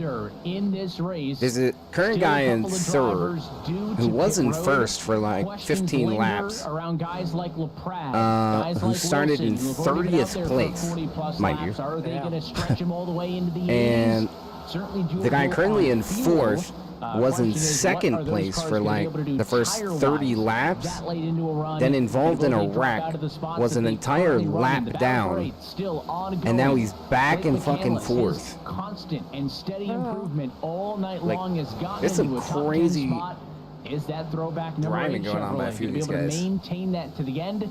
He's got strong pressure now from Dylan. A lot of strategy as well, because they got a plan there. Earlier in this race to the inside. Their pit and tire changes, you know, to try to get the advantage. So obviously some are doing it much better than others. Not going to go down without a fight. And those live points on the right-hand side of our screen. I was rooting for the number 77, and then I gave up. I was like, wow, he's fucked. When he went a lap down. And now he's back in 4th. Like, holy shit.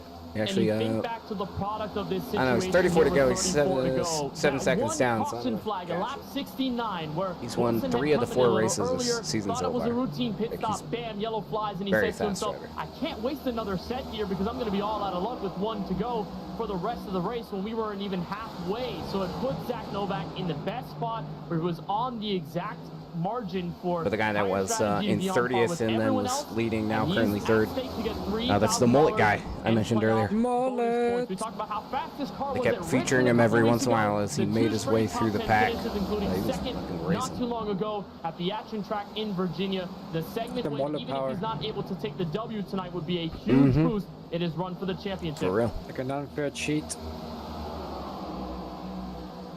Battles all over the racetrack, including the battle. Yeah, the cameraman just Whoever's in first charge of this position. camera is a fucking Jordy idiot. Lopez, All I gotta race say. lead car of that group, but he is under fire. The There would literally 36 be, machine, like, that's Kwame Scott on the outside, talking about a looking couple in line. racers who Cody are Byers battling, working the bottom. including the people in the Tyler front, Gary, potentially, haven't talked a ton for like about that 3 car, but minutes it's been before the pretty camera guy consistent switches the in camera high to teens and low view what they're 20s. fucking talking Two about. lanes at 2x2. It's like, All Jesus, of these man. drivers certain to be able to make it to full race distance in this Every one. single leadership Just kinda change this race, I have not for got to where watch trouble because may they were too come busy from, looking and it's at someone in the back of the pack. treacherous game amongst the or the leaders. middle Look of at the that pack. 36 car, high to low, trying to make some moves is Kwame Scott. All I'm gonna say, Evan, I do not want to be that guy that makes the commentator's jinx happen. I've already done it before. I don't want to do it again. But Scott getting aggressive here on Lopez, and the fight sticks through to turn one. That's a great place to make pass attempts, that hard braking zone to a sharper radius through the first two corners. And as long as you can slide up in front of the other guy through the middle and the center of the corner when you're getting back on that throttle, and when you're stuck in dirty air, you have to wait a couple of seconds. Like right now, we're watching people down in like and get the momentum off the corner. somewhere in Lopez is gonna lose 30th a place. ton, Like, though, why am off I of that watching these one people? very sequence, dropped at least 2 to 3 How about spots we go just watch because of that swing someone, to the you know, inside in the from top Scott. 15? And now up the road, look at Tyler Gary. Hey, we A know something slide you job, don't. moving 3 and 4. You put money in it, they're gonna crash. Trying to take everything they've learned over the course of this race and to put it to use in a nice, pretty move for Tyler Gary to give him that spot as they run, move him into the number 22 spot. Still looking for more, trying to get underneath the number 62 car. And again, Tuesdays are the place to be, and you're not going to want to miss this one next Tuesday night. It is the championship race for the 2024-25 eNASCAR College iRacing Series. That series has gone through 2 semesters, 8 regular season races, and the top 25 ready to do battle with a lot of scholarship money on the line. And even if you're like me, you enjoy racing, but you're not pro-level driver, like I ain't winning a college series race anytime soon, but you want to be in on some of the other action, you can use that BRB, QR code. 27 to Join in on go. the paint scheme contest. More, You way can more create a left turns than paint that, booth in though. the Photoshop and be a part of the series' future. I know the college series Way more teased some left exciting turns. changes coming, but it did confirm that the college series will be returning later this year for yet another season. Meanwhile, live points starting to grow for the Segment 1 championship. It is now a 7-point gap, and that is because Steven Wilson, who pitted early, and I just mentioned he's going to be on 80-something lap old tires by the end, is starting to feel the effects of that, Kenneth. He's dropping down the run order, and that is what is making those live points continue to grow. Yeah, the difference in tires so big between him and the rest of the field. I mean, you think of maybe 85-ish% of the field have been on the same strategy, while Wilson and Zelensky and a couple of others have put themselves in that very different place, not because they wanted to do it, but because they were practically forced into that situation with the amount of tire sets they have remaining. And Rockingham is not one of those tracks where tire wear is not a problem. It is a big-time issue when you're already this long into a long green flag stretch. So for Wilson, he's just got to take care of his Chevrolet until the end. His mindset has to be finish this race. And given the amounts of wins he's had, how streaky he's been for the first 4 races of the season, I don't warrant this as a monument for concern for Wilson. It's just bad spot, bad luck situation. He needs the yellow to turn this race around, maybe, as a look on board with Blake McCandless trying to catch up and put himself into the top 10 and finish in the top 10 for the first time this year. He has been in the top 10 at points. Right now, just on the outside in the number 11 position is going to be the next man up to look to the outside of that 77 machine of Steven Wilson. And you're looking at about a 15 to 20 lap tire difference. There's just not much that 77 machine has done. It has been a stellar season for Steven Wilson, race winner of 3 of the first 4 races. First time that has ever happened in series history, but even a man of those talents can't make up the difference. The 20 laps worth of tires. McCandless makes the pass on him, and he is now back inside of the top 10. About 3 seconds up the road is the 21 of Michael Guest, and right now he is putting pressure on Colin Keister. It's the battle for P4. And a great run by Michael Guest. I mean, we noted Malik Ray earlier on in this race for that Vegas Inferno camp, new to 2025 in this series. Well, Michael has put in a ton of work over this race, and very happy to see this one go into a long green flag stretch, and probably even happier to see some more clean air in front of him. It's a little while before he can catch up to Colin Bowden for a spot on the podium, but it's a great run for both of those Vegas Inferno cars. I think other than Daytona, Evan, the best run that we've seen out of those two cars collectively over the course of the 2025 season. And if you're anywhere that the likes of Michael Guest is on point standings, you really need a good run tonight. And after having a best finish of 16th, this is easily going to best that by a tenfold. Wilson continues to slide. When the pit cycle had completed, he was about the number 4 spot on the racetrack. Down 19 into laps to number go. 12. And again, What it's happened to only number gonna continue to get 77? I worse missed because it. Graham Bolin right there. Christopher I think he Hill hit about someone. half a quarter Now back. he's Then in maybe some 13th. reprieve. No, damn it. To Femi Rip that guy. in 15th. That's a couple Too late seconds, now. maybe. He can nurse that gap over the final 18, and what a hit to the outside wall. That 6 car of Colin Bowden about knocked down the fence in turn number 2. It's gonna be hard for anyone to catch this leader Overshooting it there at this and, point. 18 to his go. They're battle 2 trying to seconds get up behind. to Zach Jesus. Novak for P2. That car on the bottom is not for position. That is Nate Stewart, who is trying to get around these cars. So a couple of lap drivers behind Bowden. He is not immediately under fire. As the golf coverage continues in the background, somebody somewhere's got to have a spreadsheet, right, of everything that he's had on in the background over the years. And you know, with Bowden, somebody's got to be that niche scorekeeper, right? If not, I think maybe we can start now of how many different things we've seen Bowden have on his TV whenever he races Ford Mustang over the course of this race, and he had been right on par with Novak for this run. When you see the BuildSubmarines.com sponsorship on that car, a lot of the drivers and cars in this series will have sim-specific sponsors. Of course, that car looks familiar if you watch the Cup Series on Sundays with the RFK Racing Group, but it's kind of a double entendre, if you will. Not only is that the Cup sponsor for RFK Racing, but Colin Bowden also works for Build Submarines. So a good tie-in there, and supporting the company colors on that thing, trying to get this thing to a top 3 finish in this race, and there's only 14 laps to go the next time by. Novak has been unable to close on Minter. That gap now 2.6 seconds in favor of the driver of the 97 machine. No other immediate threats inside of the top 3. Plenty going on outside of that bubble, but up front all remains the same. And the table shows you through the lap times. You know, Minter has been much faster than Novak by about a 10th or so. When he's in clean air, just when he's in lap traffic, that's where he matches the pace of Novak. And even then, right now, Novak, who's trailing behind Casey Kerwin, one of the lap cars who's pushing on through, he's starting to slow down a little bit. So getting a little more dire for Novak to get reeled back into this thing with Minter for the battle for the race lead. And then look up the road where Malik Ray has to deal with a ton of lap traffic. Oh yeah, and one spot right in front of him, Colin Keister. And this is a hornet's nest. It's about 10 seconds off of the race leaders, but everything up for grabs in the battle for P5. Leader Keister, Malik Ray, next man up. He'll look down to the inside. Can he make the bottom work, though? It's been tricky for cars to make the pass work on the bottom without the advantage of tires in their favor. But Malik feels like he may have the better race car right now. He started way back in 33rd in this race.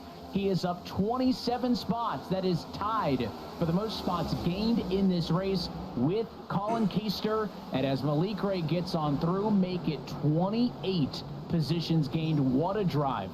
And it was a mistake right in front of him from Keister, where the right rear tire and the other rear tire just lit up completely as he was getting in the gas pedal off of turn 4, had to wheel it just to save it, went down the racetrack, but that's enough lost speed to give Malik Ray the spot. I don't think Keister's in a place where he's going to fight this one with much resistance given how much temperature's on his rubber right now. But a fantastic performance for Malik Ray. You open up these races and you give these drivers a chance to prove their worth like this. Vegas and 4th and 5th, probably the standout race we've seen from them other than Daytona. It has been a great showing, and again, we knew this track, worn out surface, long race distance would give us the opportunity to see exactly this, and that is drivers who may not have had a good qualifying effort, but end up in a good position. There are just as many drivers currently running inside of the top 12 that started 30th or lower than drivers that started inside of the top 10. This race has given drivers opportunities to make their way through the field. And one driver who has been able to defend the track position, which has not been easy tonight, as that man right there in Dylan Duval started in 4th. He's still in P7. Bit of a quiet night, but that hasn't been the worst thing for the 199. Trying to make sure he can get to the end of this race ahead of that 47 to Dylan Alt, who's about 2 car lengths off his bumper. And to your point, Duval is part of the, 40% of drivers in the top 10 that started this race in the top 10, while everyone else had to claw their way through the field and work their way from, as low as 16th or worse in this race. I mean, Duval has had a great showing in a very strong car. Sometimes over these long races, that's what you need, an uneventful race to where nothing stands out, there's no craziness going on, you just have a solid car and you have a solid race. Not that he's going to be without a fight though in these final 5, because Dylan Alt's hounding on the rear bumper, but Duval and his overall Channel 199 sim racing group have both had solid races over tonight, and they're going to carry that with a lot of Jed. and smiles in these final few. Fuck. And now everybody gets to the hold your breath point of the race, where the lap times have slowed to 25.5 seconds, but if you're the race leader, they probably feel like they're a minute plus. You're trying to count this one down and get to the scheduled race distance. 5 laps to go at Rockingham. Minter's advantage now a race high 3+ seconds. There has not been a gap this big at any other point in this race. Clearly the best car late, but it's all of these battles, the 2 wides, the 3 wides, and so on and so forth, that he's got a front row view of in many cases as he's starting to lap the field, that make him nervous. You see that 77. Wilson has fallen to 17th position. It continues to get worse. So while Zach Novak P2 might be a bit disappointed about a race win maybe slipping away from him here, P2 should be enough for Novak to lock up that segment championship, assuming nothing changes in the final 3. And one of the last times we saw the live points, it was a 4-point spread with Wilson playing catch-up. Now that he's lost so much of this track position, that is easily 3 to go. Minter has been performing. He leapfrogs that 77, and although he may now have a shot at the segment win right now, a race win in general is going to be huge. We haven't seen much of William Byron Esports over the course of this season, the struggles that Nick Ottinger has found, and even with Tucker Minter's great runs, it just has not been enough yet to take the cake. And Minter, looking for his first win since Nashville Superspeedway last year, will try and see the white flag. Couple hundred more feet until this race is official for the Bernani safety car, as he looks to lead 100 laps en route to the win. White flag in the air. 1 lap to go. Strange to say that 2024 felt like a final lap. He still won a race. He still made the playoffs, but it was hard to compete with his rookie campaign in 2023 that saw 4 trips to victory lane. It's going to be a return to form for the driver of the 97. 3 straight seasons with a race win in iRacing's Top Series. And he has won. Rockingham. And what a drive for Minter. We noted that long run pace in this race helped him in that case with the first long stretch through lap 69, where Minter put himself in the top 3 as one of the favorites midway. No, he won $3,000. He absolutely crushed it with the pit road strategy. It's a lot of Bud Light. Pressure and just led this one all the way, even with a bit of a pressure. Every race, the winner wins $3,000. Minter was not phased, and through all the lap traffic, Minter gets his first win of the season in an unbelievable fashion, and what a job from Rockingham. Probably one of the best races we've seen. This winning moment is brought to you by Coca-Cola, the official fan refreshment of eNASCAR, as Tucker Minter, 5th career trip to victory lane, and continues the streak of being a race winner now in all 3 of the seasons in which he has competed here in the eNASCAR Coca-Cola iRacing Series, and looks to become one of few to make the playoffs in 3 consecutive seasons. Is William Byron Esports back? I'll tell you what, that 97 car had a lot of speed tonight. He leads a perfect 100 laps. Let's take a look at your Coca-Cola move of the race. It was a long green flag run to the end of this. It has that pit cycle. Yeah, that dude won 100 of the 200 laps, or led 100 of the 200.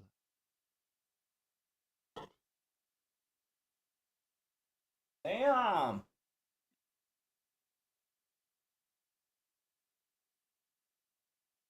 So there's like real NASCAR where it's a point system instead of a race system.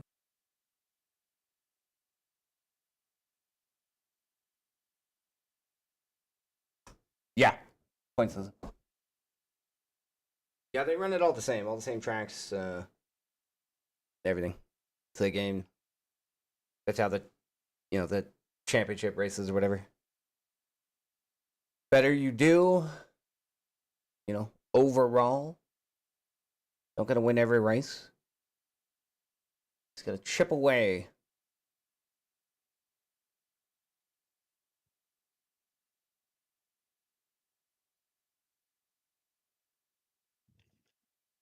Yeah, they yeah, I mean this whole game that literally a simulator. They mock real life. They do all the 12-hour, 24-hour races. They do everything. For road, dirt, NASCAR, Indy. Actually, I think next weekend's the Indy 500. Yeah, they mock everything.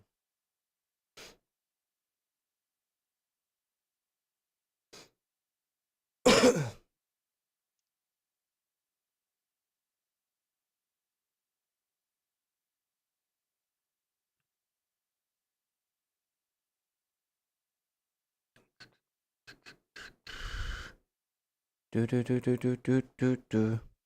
And some of them are real race car drivers.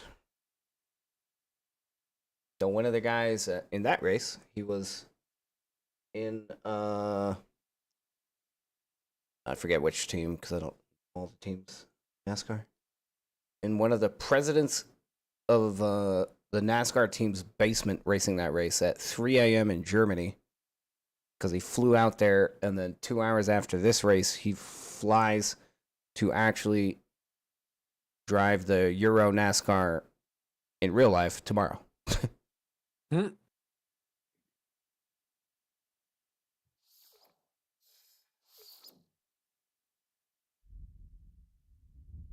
He's in the presidents of that team's basement because he runs this series, but he has a real race tomorrow.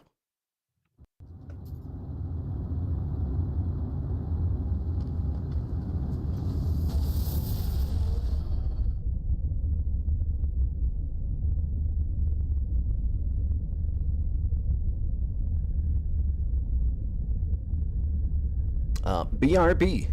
And we got No Man's Sky. No Man's Ski. Coming up.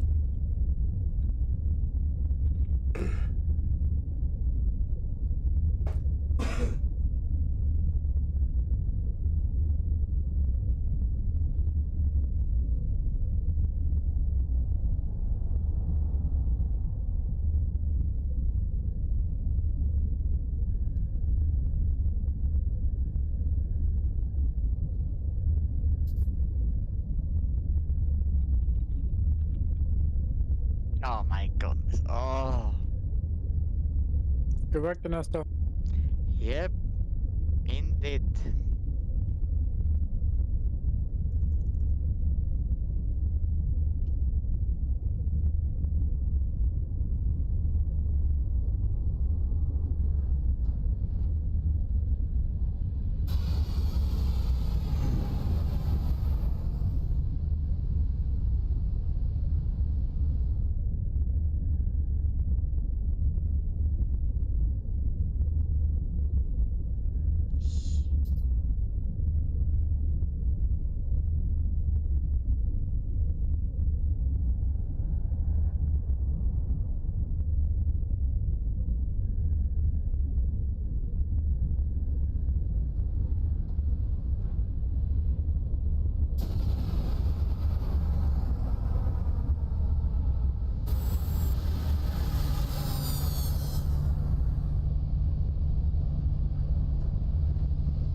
Alright.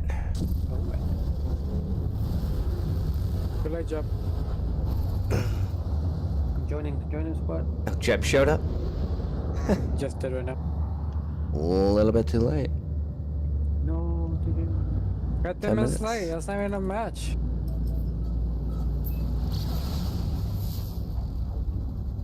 When you're in the game, you tell me, okay, Jet? Mm-hmm.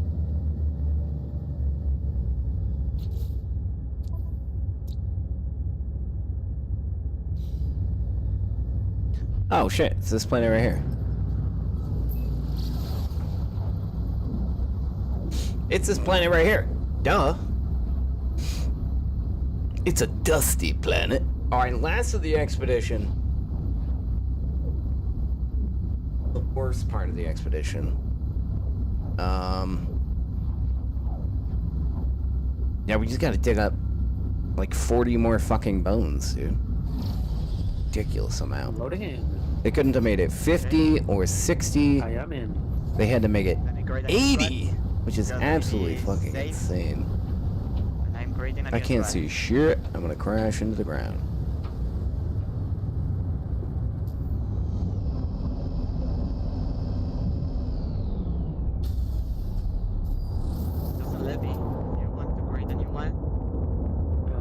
Location services unavailable. I mean, Warhead. Okay, let me die. Don't be hostile. Not true. Can I see dig sites with this? What are these animals? Oh, it's an extreme storm. Well, fuck this storm. You know, I just want to catalog this animal. Hello? Warhead, you say, okay? Yeah. Let me see. Wait. Because I'm in a lot of pain right now.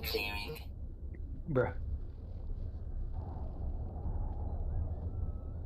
Maybe I shouldn't have turned in that last part. How do we find dig sites? Technology recharge. Oh my god, yes, I'm So dead. much more peaceful out here. There's 2 times available. Or 1 and 2. Take it because I just died. Garbage at tanks. I'll take it, Oh, but there we then you take over. We got one. Thermal protection falling.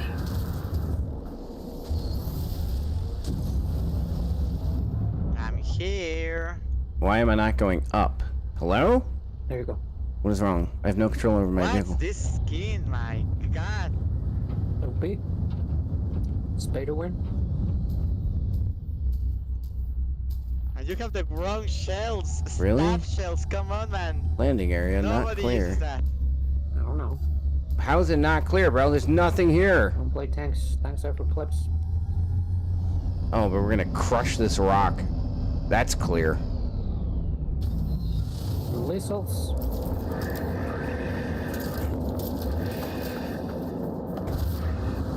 Missile down.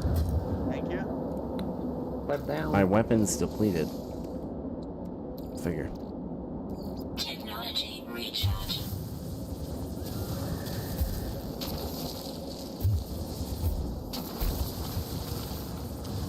This window. I gotta also dig like a bunch of meters. Thermal protection falling. Coming blueberries.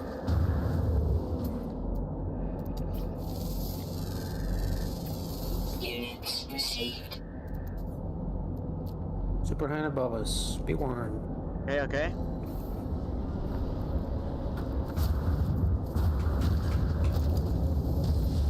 Oh, you just crashed. Where are the enemy vehicles? Oh, I see one. Alright, launch thrusters at 64%. Over.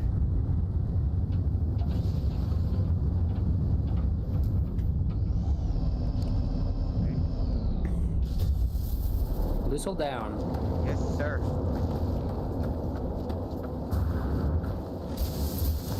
Those Nips need to learn you have to go high and then low, like a javelin. Oh my god, they're floating in a tornado.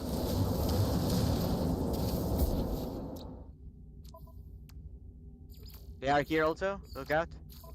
One dot here. I'm ready. Tank also coming to us. Bro, fuck the egg, man. I can get out and repair. Oh my god.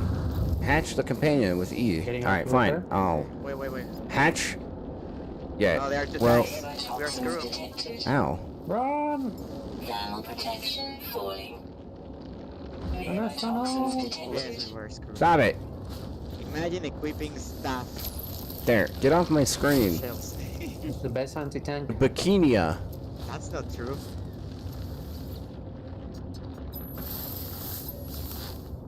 Ass puppet. You know. Oh shit. Bikinia. You couldn't have named it something else? For the best, because I mean, I could rename it, but it's no fun. His name is Bikini. Can I stop getting shut up for 5 minutes?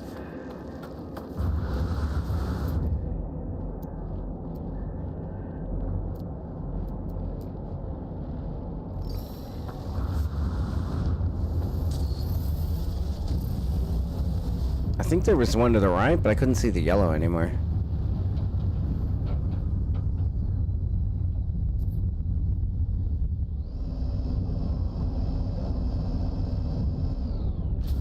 Got a blueberry raging in our team. What's he saying? They're all aimbotters, enemy team. What the fuck just happened? Hello?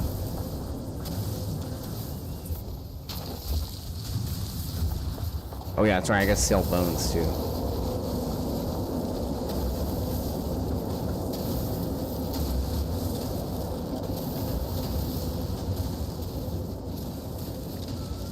Units received.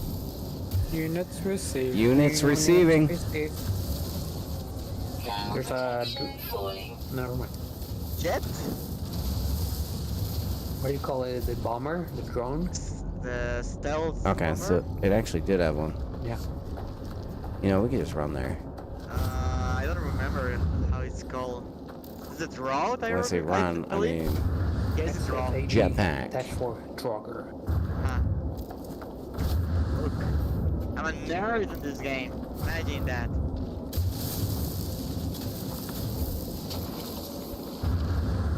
Is that really the only one over here? Oh, damn. Oh, there's a little bird. Oh, I got a cactus instead. Ah, that one's pretty far. Back to the ship. Get wrecked. With a missile. Sniping someone with a missile? Yep. Sniping snipers. Nasty. Another one. Got him. I love missiles. You don't get no food.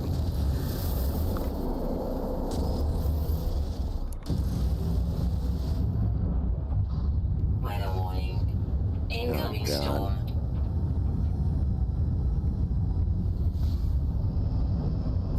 Storm again.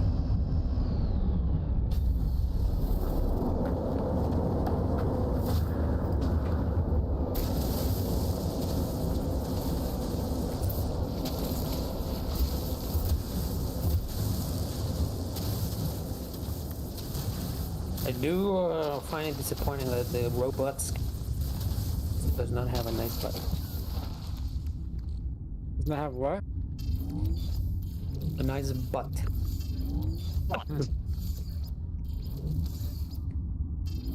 So it's not a good sex robot. Sex robot. Wow. I don't know what to say about that. Do you want to get down?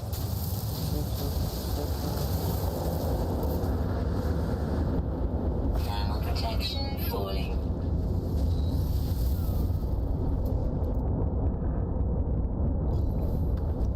We got another one.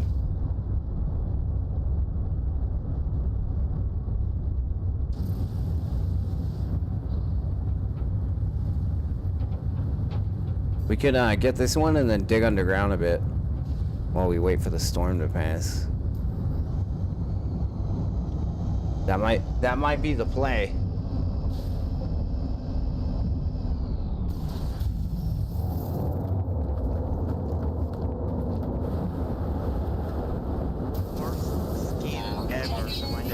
There's only one.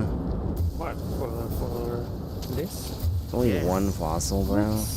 It's a robot. Do you prefer a robot over a ginger girl? Come on, man. I am programmed to aimbot.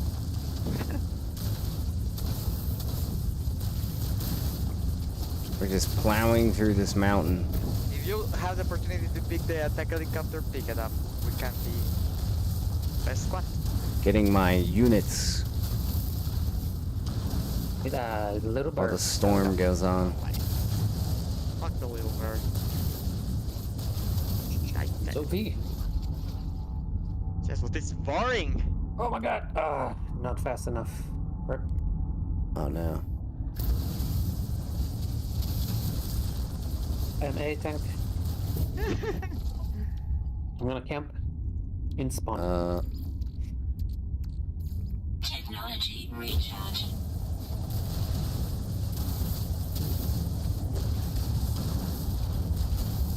Excavate. Excavate. That's why the stupid fucking drone. They always Excavate. come over and bomb right onto it. What is this guy doing? I don't know. He tries spinning because Star Wars That's I got a him good lost. trick. told him that it's a good trick, exactly. Wait, where? Oh, there's a rock here.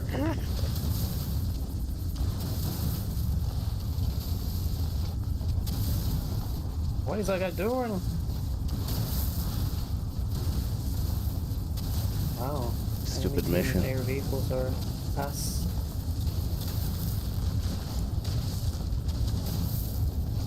It's too far. Get closer.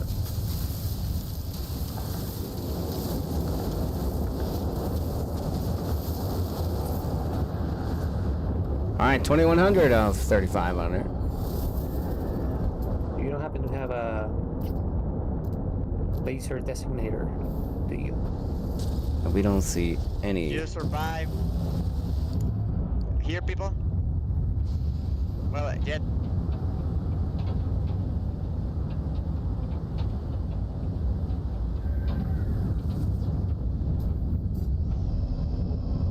So we'll just cruise over here. Overheated.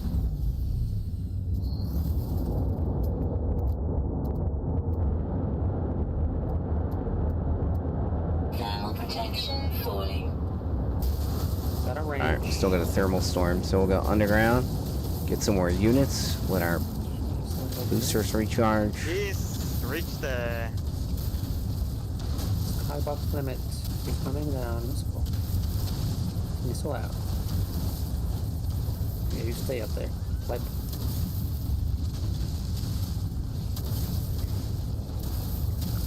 We need a laser designator so my missiles can hurt vehicles.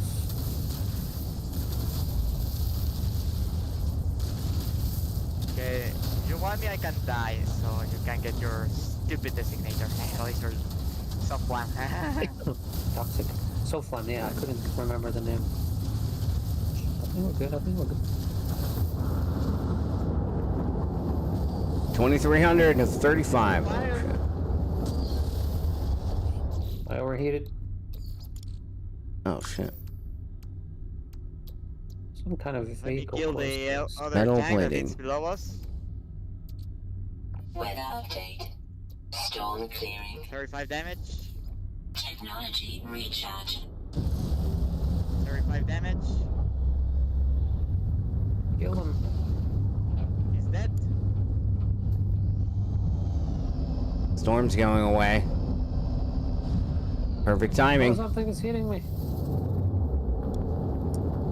That thing is the OP tank. Is there really only one I'm fossil super here? scared. Come on, man. Run like a bitch. There's a little. Are you kidding me?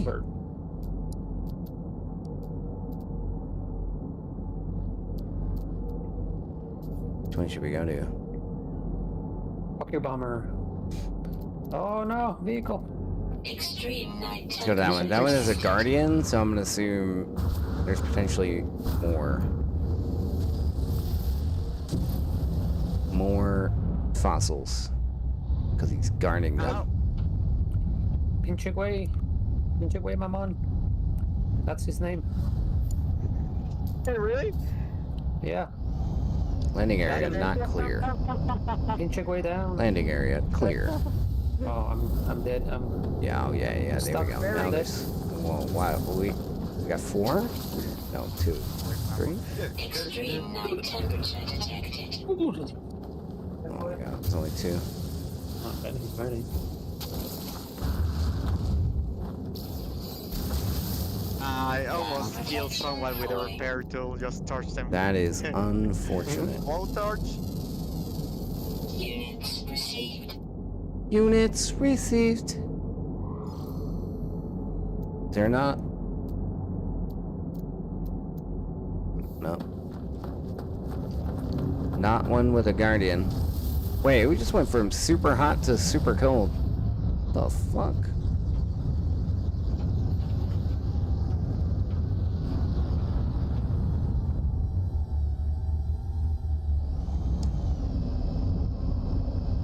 Oh shit, I'm not landing right on it, am I? And I can't dig. Okay, no, we're okay.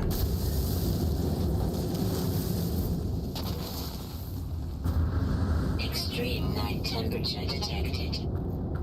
Good night, gentlemen. Later, man. Miss you.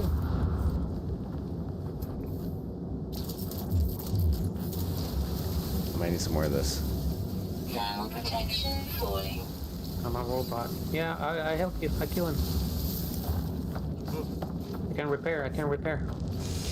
But I'm not the vehicle. Oh, sorry. No, not that one. This one. Yeah, not the vehicle. Technology recharge.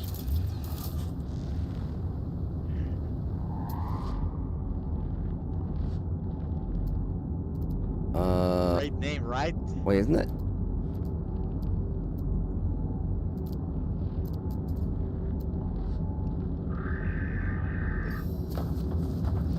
We're coming. Whose name? Not the same one. Wait, Oh, here we go again. We're stuck in animation. There we go.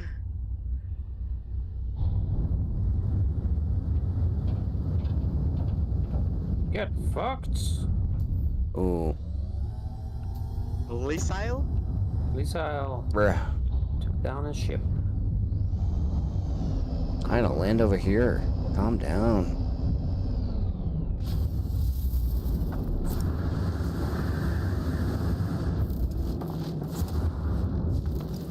I thought I saw like 2 or 3 here. But consider that. No? Oh, that Pimporito Allnet, I believe he's good. Kidding me? He's a sweat lord. Well, I don't see anything. 2 guardians, but Juanito Banana is in our team. So, yeah.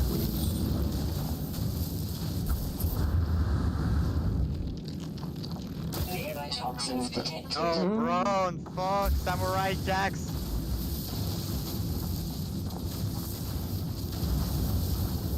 dig. Well, you did good with the vehicle, right? Okay, They so have 3 of there's me in their team, and nothing, now only 1 of me. nothing around here. We're gonna cruise. Yeah, that was a fun camping, disgusting. Can't see kind shit of on this area. planet. Made me sick. At the same time. You know you wanted to. Going to look because there are enemies there. Okay. I'll be joining you momentarily.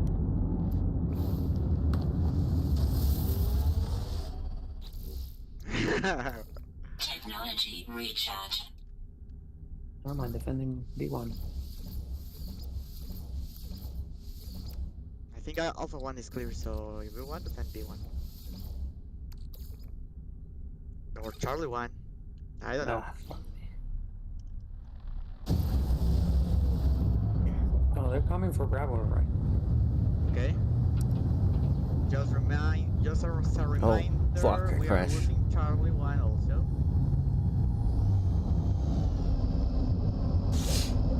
God, this is terrible. How many more do we got? Well, I guess we'll know when we finish, yeah?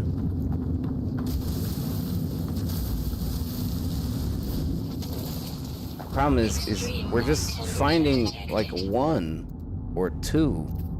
Inside. Oh, I feel like that's where it came from. Thermal protection falling.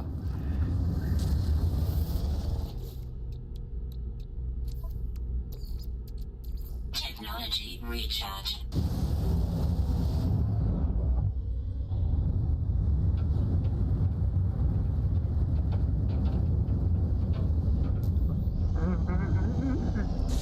We'll take a landing right here. What was for dinner, Jep? A little bit far away from where we needed to go, but Carrots.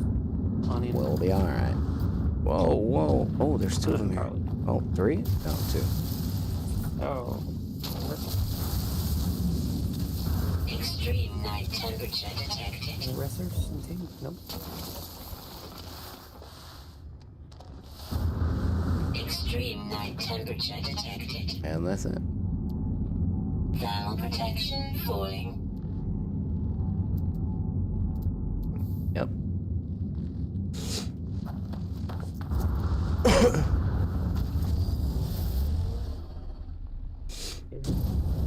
Where did we come from? We came from behind, so we'll go this way, because we haven't been this way yet.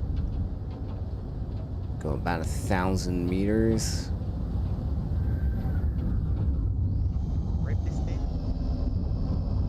Give or take. Give. I blame Jeff Carman. Jesus fuck, dude. I was nearby you. Oh, you're gonna die. There's a million people in that one. Yeah, that's unsalvageable.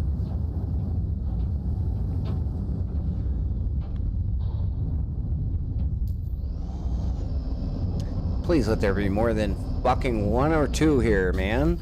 I want to be here all night. Oh my god, there's 1. You've got to be shitting me.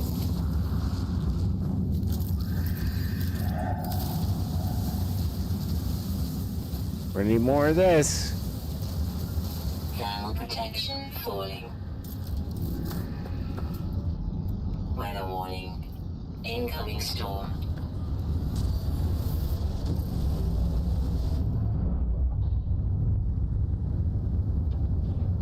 I feel like I should have done this before turning in the final quest, because I never found 1 while I was on the quest. Oh my god, 3. 4. My god, dude.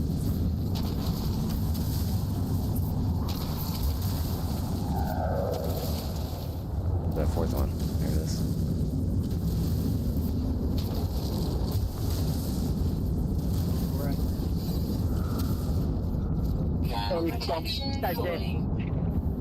So this is pretty next server, right? Caberones? Mamones? Technology recharge. I can't see anything. Just gonna hover at. Oh shit! That's a hill.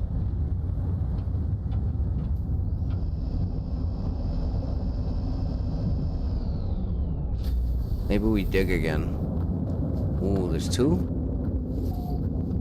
Better than 1. Nice. Nobody in our team has even made any kills.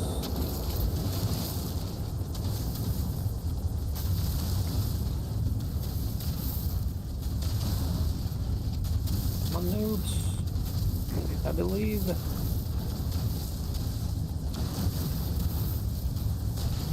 Get to our 3,500, closer to our 3,500. Carry. Come here. How's my space? Doing okay.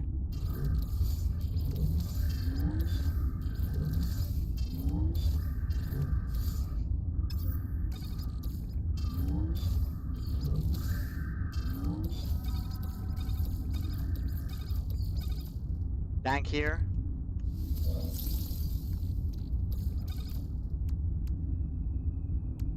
God damn it.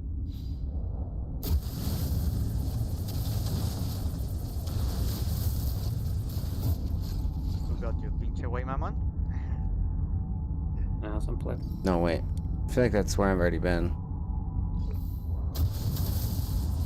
Blah blah blah blah.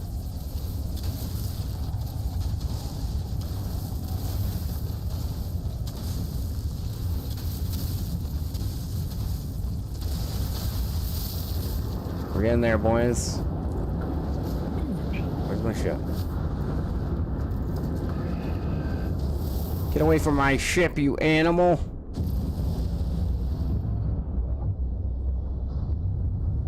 Can't see, I'm gonna crash. Oh, yep. There it is. Did we lose? What? Whoa. Oh my god, dude. This thing's slinging me around. Oh god, there we go. I'm just spamming land because I can't see shit. Yes, yes. Possible destination reached. There's only fucking one, bro.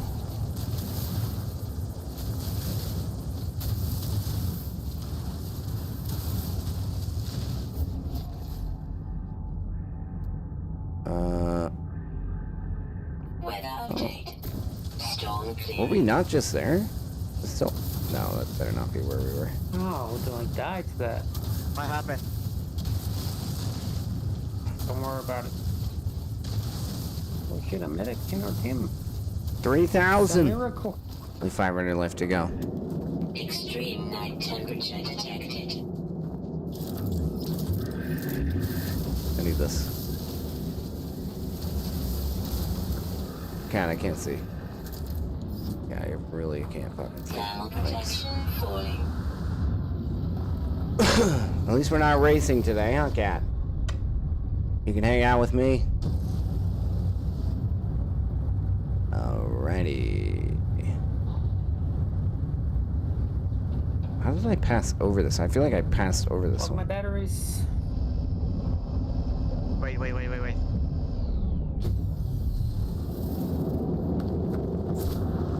Oh, there's only one. Nope, there's two.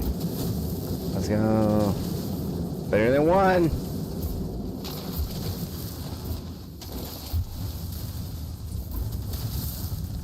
Bro, how many do we have? How many are we at?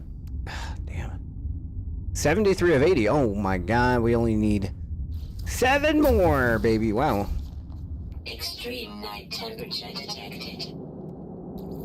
This is actually stupid. Technology recharge. But we're getting there. Thermal protection falling. And we're gonna have to dig. Dig. Push, men, push. There's a tanker here. Never mind. Extreme night temperature Get back detected. down. Alright, 7 more while we finish the digging. Oh shit. And then we just sell all the bones. Okay, I see it. And it's over.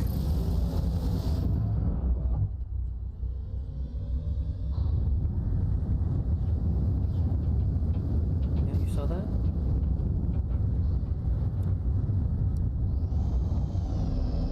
Come on. Be more than one, baby. Be like 4 bones, please. 4 bones. 2 bones. We got 2 bones.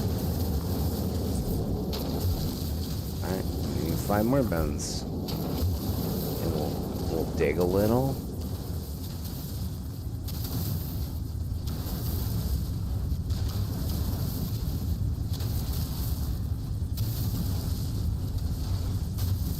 Do a little digging.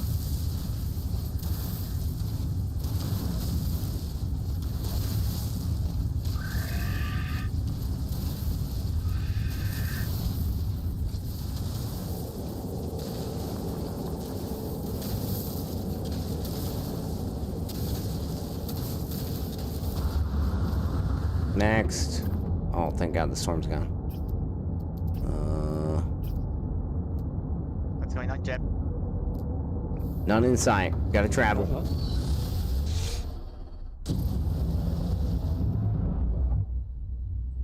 Call the ranger. I don't want to go the wrong way. We're gonna win. Hopefully this is not the way I You traveled order a ranger? a minute ago. Yeah.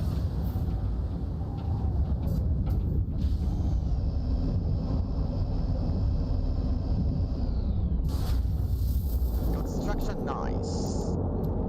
God damn it. No, Jeff. 640. That one looks promising. 370. 400. So I believe we are losing more tickets. It's because nobody. All right. Either way, we got everything we need right here in this little circle. Yeah, this is garbage. Even if there's one, Hello? one, and one. Good evening, boys. Hello. Good evening. I'm digging bones up. Still getting them bones. I'm almost done. I'm almost done. Oh my God, there's 3 right here. Let's go. I think I only need 5.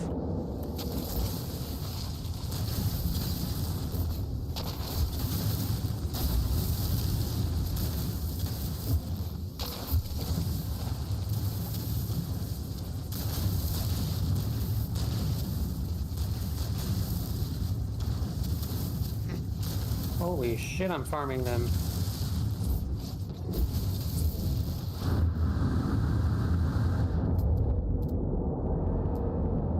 Let me look.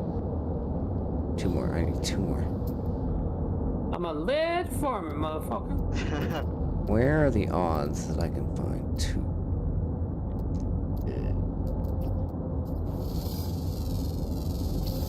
Units received. No! They finally got me. You got wrecked, Jeff? Alright, we're going for this one. Technology recharge. Highest amount of luck.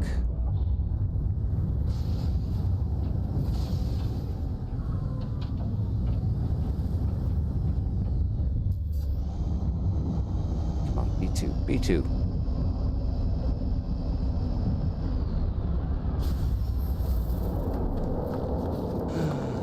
There's only one.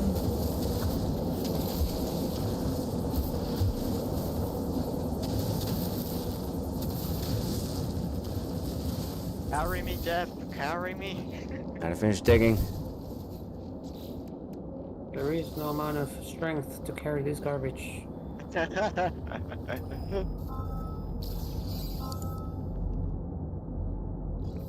Well, yeah, no. Now it doesn't matter where we go, because Thermal protection. only one more. Any one of them will have one.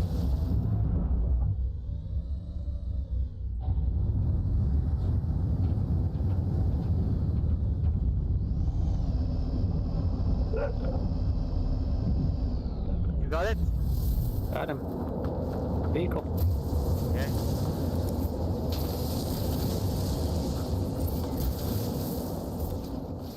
This lap. Disabled. But he's too far away. Yeah. I got it. Let's go.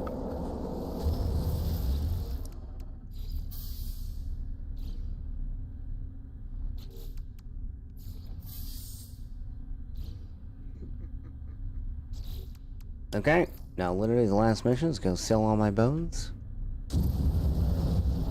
And we will complete this bad boy.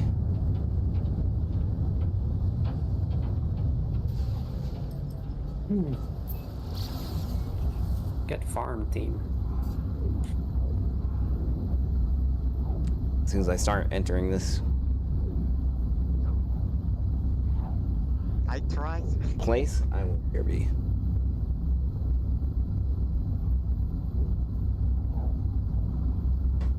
And then we will finish.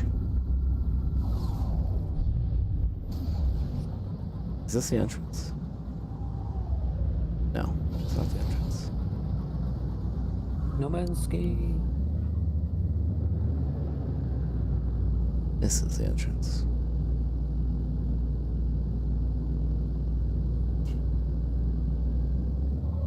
Alright, baby. Time, Jeff.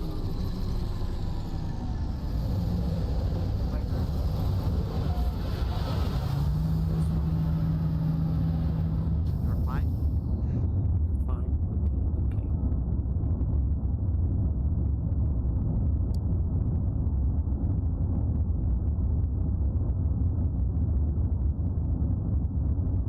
is it cold where you live, Jeb, or? Today, it was a little cold today. But it was fine. What's cold? Like 30, mid 30s at night. Mid 30s? That's like 1 degree, 2 degrees Celsius? Yeah. My god, that's super cold, man. It was like 60 something today during the day. Oh my god. What do you want? You want to switch this map? Nothing we're against. Same. Well, I recognize some sweat lords. Bean burrito, right? Oh, we're sniping. We're snipers, boy. Use a DXR-1. Put the most disgusting skin I can find. I'll be back in a couple minutes. Just gonna eat. Yep. Provecho. I have all the good skins for this.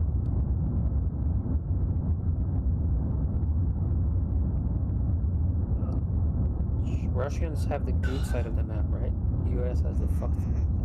Alright. We're still gonna. Let's start with things I need to do first. Get a light. Cell bones. Touch grass.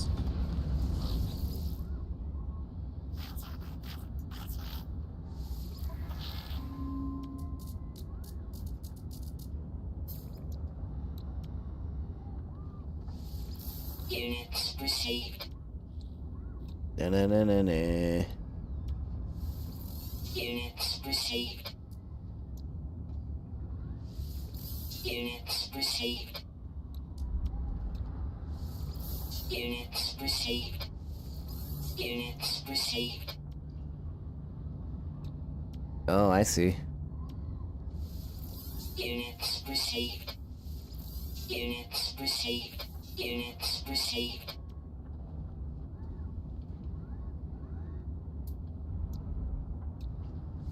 Toxic chat. Units received. I says hello, and the other one is Units received. Units received. Units received. legit Battlefield player. Received. Wait, did I just complete it?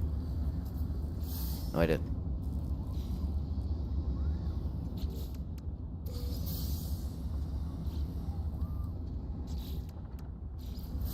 Fast mover down. We like that. Phase 5. There comes just another fast mover. Another one. Alright. Expedition complete. Now, gotta make sure we get all of our rewards out of this motherfucker.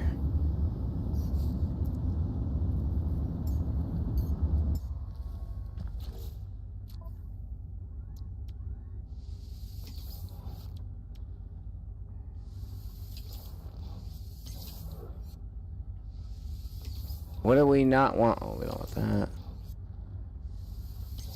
Okay. Yeah, it's fucked.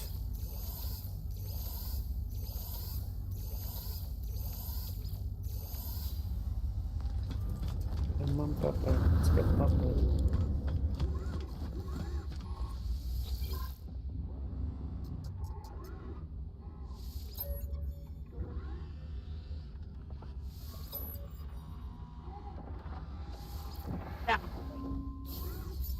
Later, bitch. They are trying to get Echo, okay? Plenty of noobs, well, enemy teammate on Echo, okay?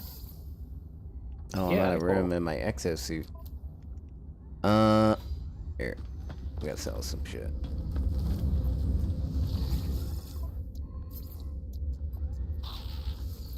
Units received.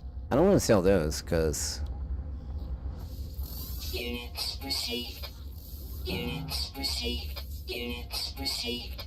I definitely don't want to sell What a those. flick. Received. Look at the wrist. I brought some of that with me. Units received. Units received. Units received. Units received. Units received. Units received. Units received. Units received. Units received. Units received. I'm gonna see if that guy also tells me to shut Units up. received. Units received. Units received. Oh, nav data. Units received. Where do we go? Units Charlie 1 received. or? Units received. Units received. Charlie 1. Oh, wait, hold. Yeah, Charlie 1. Units received. Units received. Units received. Pirate transponder. There's. I have that. Units received.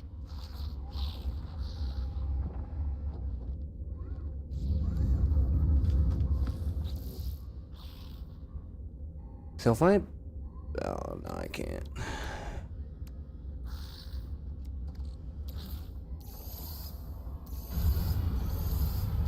We're gonna find out what we can bring back.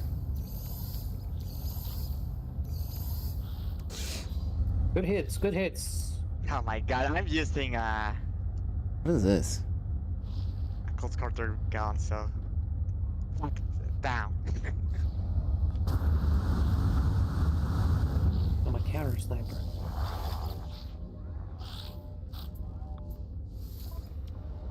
Hey, tank.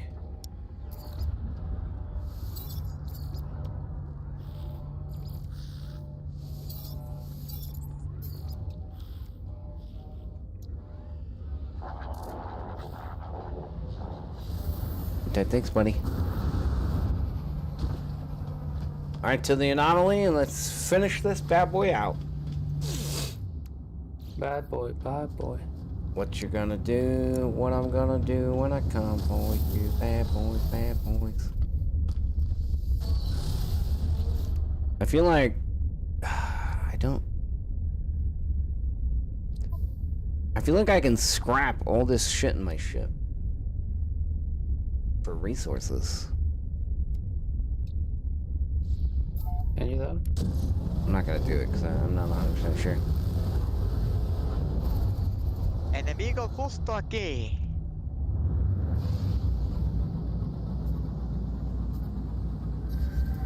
Oh! Boom, headshot. Boom, headshot. Boom, But headshot. finish this out and shows them the new armor. Does it protect against headshots? Happy compromise. Happy spot.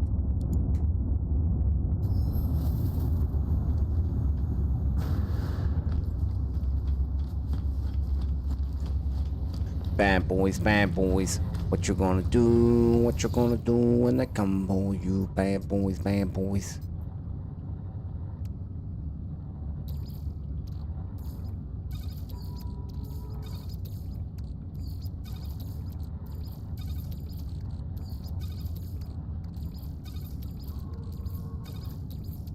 Oh, I don't want those, bro.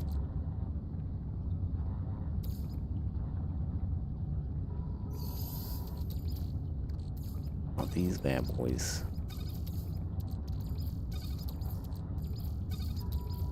I don't know if I can make new ones of these or not, so we're bringing them all with me. Going back to Fox Jeb or? Oh god.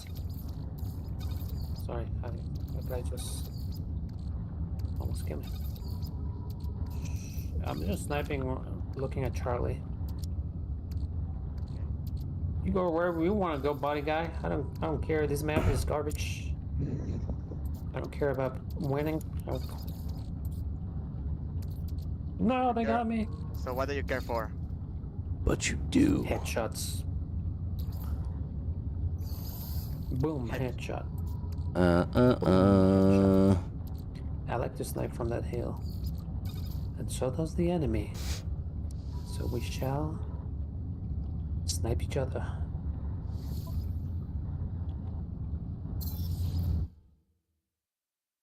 Units received.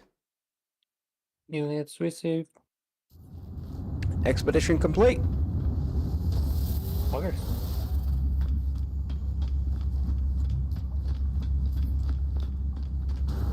No Jeep. I go back over here and grab my shit. Wait, do I have room for all that? Oof, I do.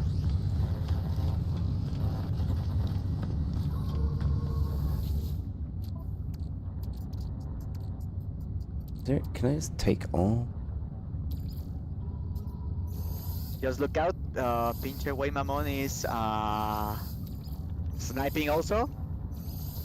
Oh no. Whee!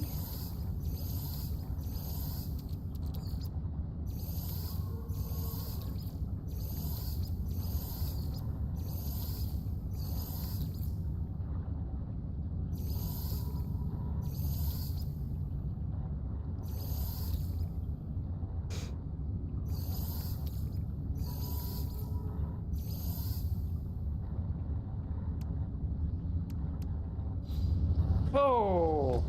Oh!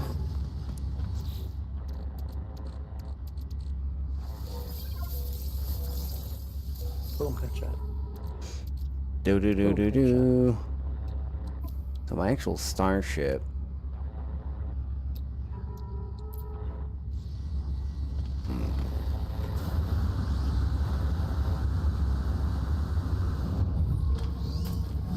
I need the drive.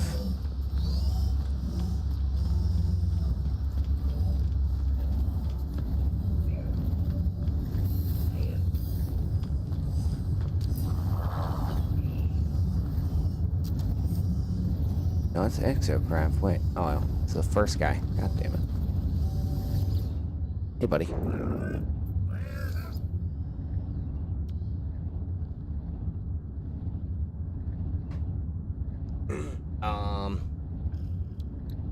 Oh. So I can't buy that yet. Oh, they got me. I guess after the expedition? Wow, pinche way mamon is the best player? Or is over, I should say. Already got it. I already got it. What do you get as a reward on this expedition, Puppet? Armor? Many things. I do get armor as one of them, yeah.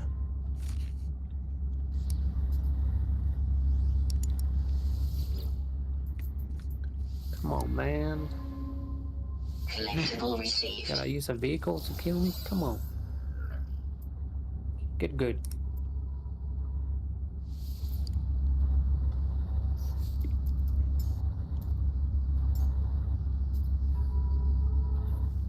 Who you are talking to? I'm glad running the fast mover.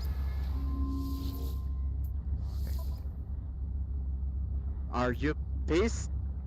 Pissed.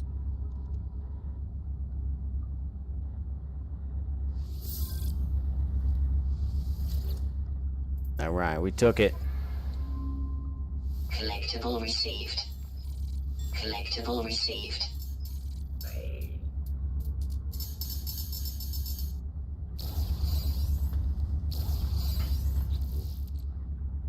We took it.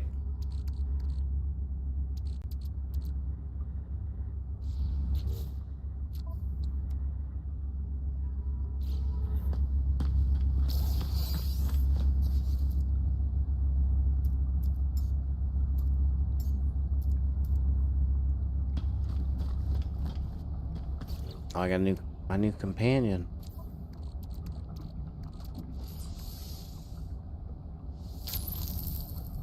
Yeah, you do.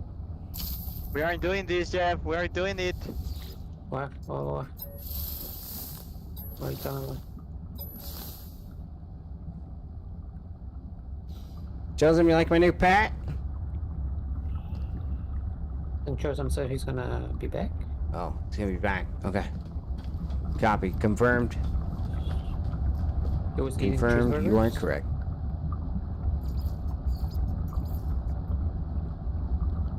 Here comes the fast mover. Let's go. Oh god. Living stone helmet. Here it goes. There he goes. Come here, I'll see Still for you, right, bitch. right?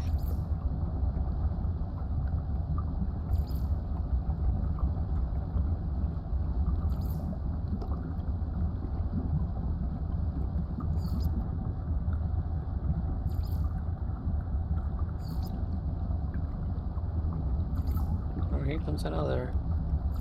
You cannot shoot through the windows of the ball. No, not anymore. Stupid.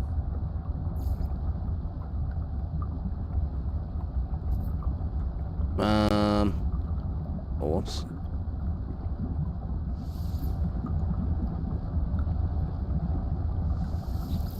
I don't really like the helmet, man. God damn it. Shit. No, okay, I'm okay with the helmet. What happened? The armor is what. I died. It's fucking weird. Blocking enemy signal. Enemigo justo aquí. Oh, we got a new backpack Well, too. Huh? Keep is kicking your ass. He's in second place with 40 kills, and you just have the half of it. I'm sniping, bro. Yeah, we don't. That's your excuse? Wait, dude. I'm supposed to be useless. We gotta have that thing. It's my job. Okay. Well, if I spawn near you, they are coming to kill you. Oh no, that's not you. I don't know, man. Heels of I death. don't like the other piece of armor. Not gonna lie.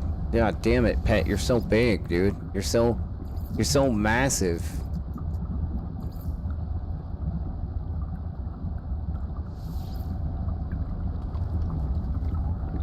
Look at me. Yeah, I look like a fat ass Boom, with headshot. other armor.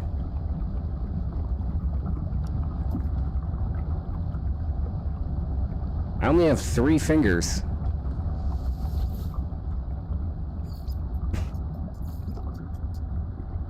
How weird would that look, though?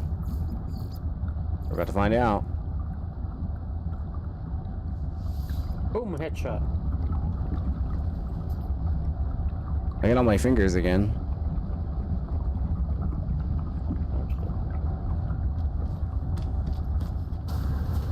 Yeah, I got my fireworks back.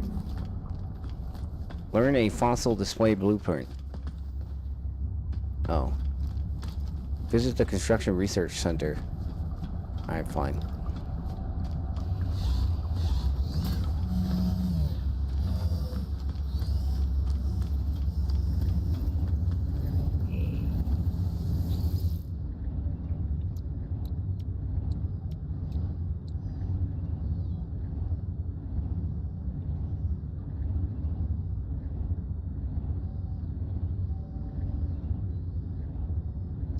What was all this stuff?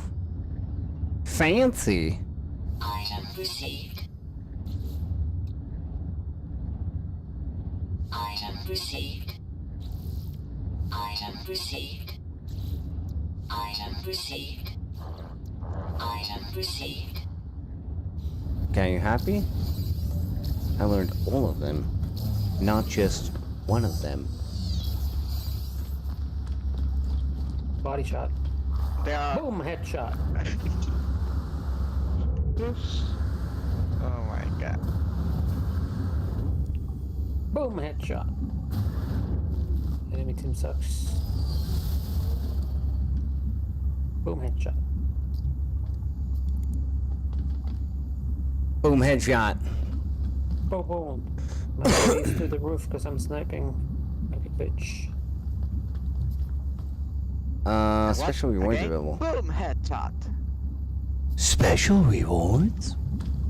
Bro, I'm tired of this fucking icon. Oh shit! Fast mover. As always. Bro, there's no special rewards. You must kill the pleb.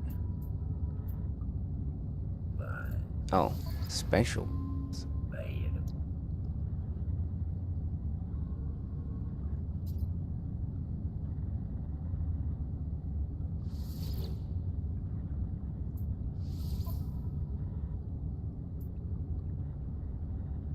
Oh shit! It's actually not bad, but for a village. Well, they got wrecked, right? They got super wrecked. Fuck you. Oh, Jeff. Fuck you. Easy for you. I don't have any Twitch rewards. Oh my god, They I got do. still the. Oh no, I don't, because I already have these. I have a cab brawler and something else I couldn't tell. What? Oh. I just never collected that What one. happened to you? Hound got me over I there. have all that. These will let me collect because...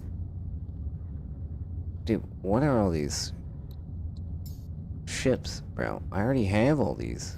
I have this. I have this. I have this. Like, what the fuck?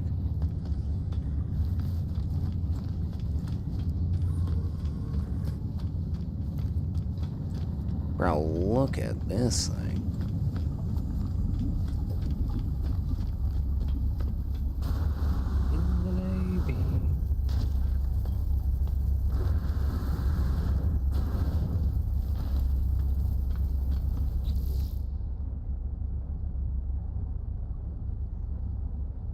Boom, headshot.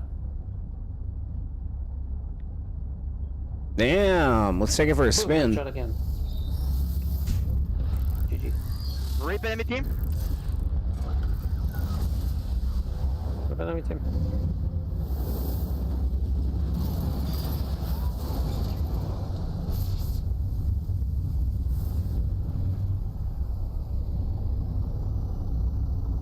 How come he gets to have a little bird in the background? Because he probably used it at some point. 59-8. Yes. Get wrecked. Considering you are a pro player, right? Professional. Hello. For efficiency. Wow. Totally forgot about that. One more, my friend. Oh, I'll be right back. Boy. I feel like I'm getting sick again. Fuck. Yeah, well, sure. Sick of what?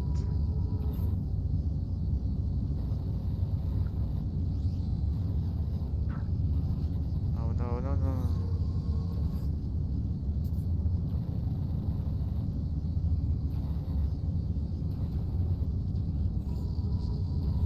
Which are your favorite maps, Jeb? Oh.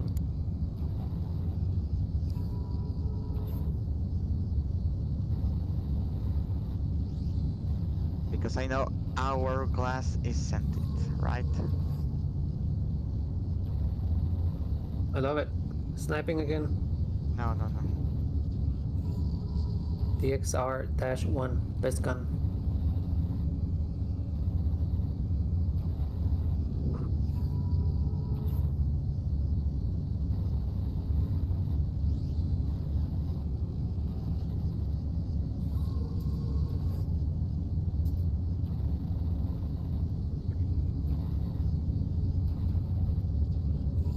It's showing me just Hourglass. Are you okay with that?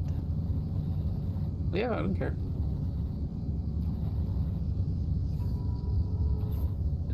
Have you watched the Minecraft movie, Ernesto? No. I know you like. It's for people your age.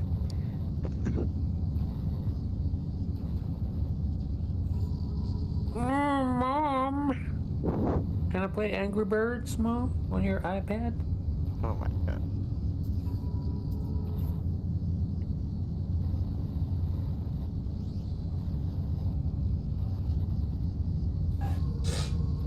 Mom. Okay, I'm back. What's up? Hi, back. What's up? Oh, hey. Oh, you're back. Okay, okay, okay. I gotta show you all my things, dude. I keep forgetting to show you. Show me. Yeah. Hold on. I'm gonna go from this expedition to the last one to the last one. And not in order of them coming out with expeditions, because I've skipped some. Okay, so I got this new rock armor, but this is the helmet. I don't like the actual armor. It makes me look fat. Yeah. It's because you are fat. See that? I like my other armor I had before. I think it looks okay. Helmet, I don't know. Can't you change the size of your body though? This is the skinniest body I have. Oh, okay. Oh, yeah. Yeah, the armor is just super big. Damn, man. Eat look a sandwich. See my ribs. Yeah. The glove. I didn't really like the gloves either. I got 3 fingers and I wasn't really into it. So I became my old armor. And the backpack's ass. So naturally I got my cool backpack. Because it's where is it? Oh, this one. Yeah. Those gloves are poggers. What are you talking about? It gives me 3 fingers. Yeah. I like my winged backpack. I like my turbojet. Wait, it's a cool skin. Finger. Yeah. What, the turbojet? Or the other one? No, I mean, the skin. I agree with you. The shapes aren't quite right, but I like the look of the skin itself. Yeah. I mean, I'll keep the helmet for now. I mean, it looks like you could use some lotion, but I could. That's the helmet I had on. I mean, we'll keep the other special helmet I have. I don't even know. Keep the rock helmet for now, I guess. That's where we're at. That's oh, where's my pet? Hello, pet. I got one of the pets. I'm down. Thank you. Where'd he go? Oh, here he is.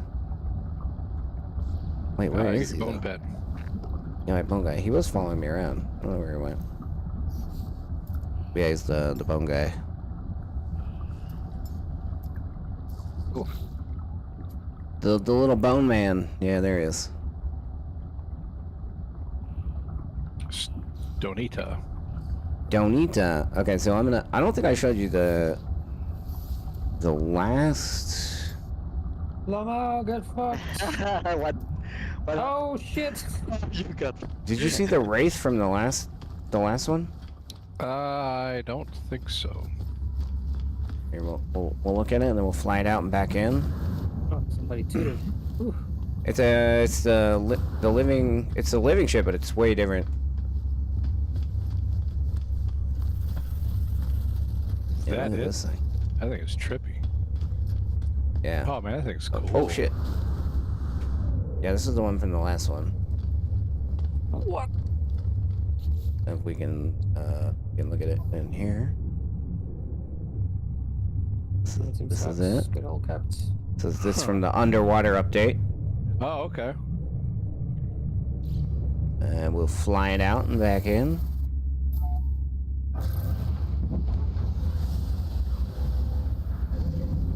Have you done first-person view inside the cockpit yet? I have. Here, hold on. We'll give that to you. Christ, man, I'm getting wrecked. Yeah, it's hard to. It's like you're like in a clamshell. Oh yeah. Huh. Yeah.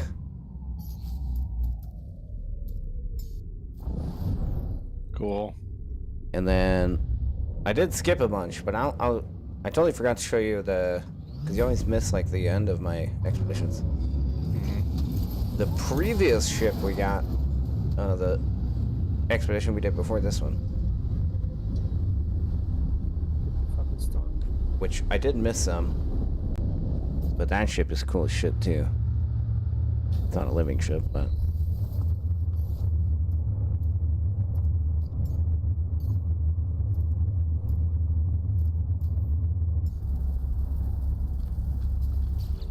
I'll show it to you in my thing. The Starborn Phoenix. Whoa, I like that. Yes, yes. And now in person, it's got the fire, like lightning hovering. This is from the. Oh, that thing is nice. Yeah, this thing's sick. Does it come immense? And then this is the back. Then we'll take off in it. Come back. It's got a little bit of animations going on. So a little bit of the wings. Cool. Yeah, this thing's badass.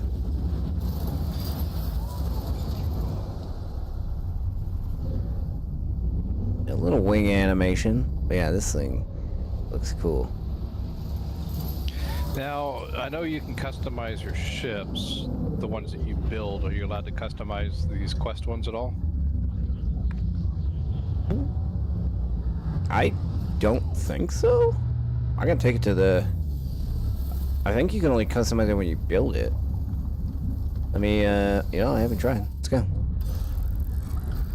Let's go check it out. Cool. I mean, if anything, I could change the color. I mean, obviously, I can change the, you know, the trails and shit, but. Oh, and this one on the inside. It's kind of looks like a normal ship. Yeah, okay. That's one good thing about VR is that when you're in VR, you can look around the cockpit and stuff. Yeah. Oh, this is Outlaw Station. I can't do anything here.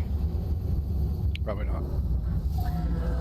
Oh, well, just next time you're around a space station, give it a look and see. We're gonna warp. Actually, I don't know what I can do with this thing. It's brand new. I haven't upgraded anything in it.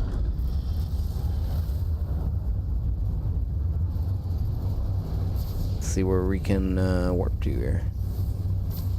Let's take a look. See.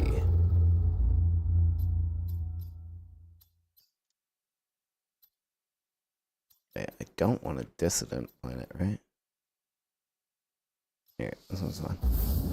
This one will work.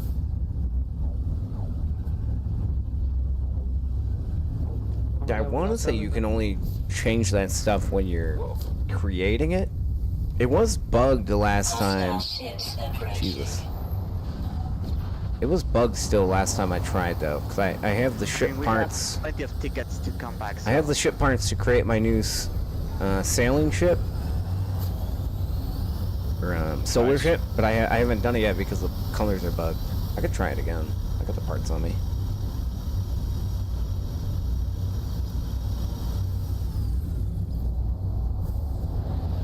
No man. I collected all the parts that I wanted, and then couldn't color it, so I was pissed off. Yeah, this thing looks cool when it's hovering too. I like it. Yeah. Slick. Mm-hmm. Yeah, I'm pretty sure I can't. Do anything with it.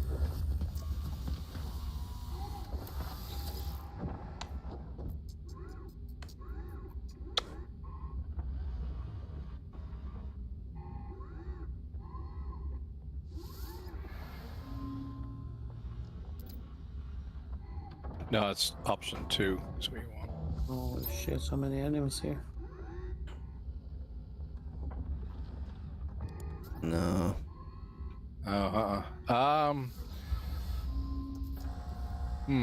Wait, what? Oh, it is an S class. Yeah, look at this thing's maneuverability, dude. It's maxed out. Jeez.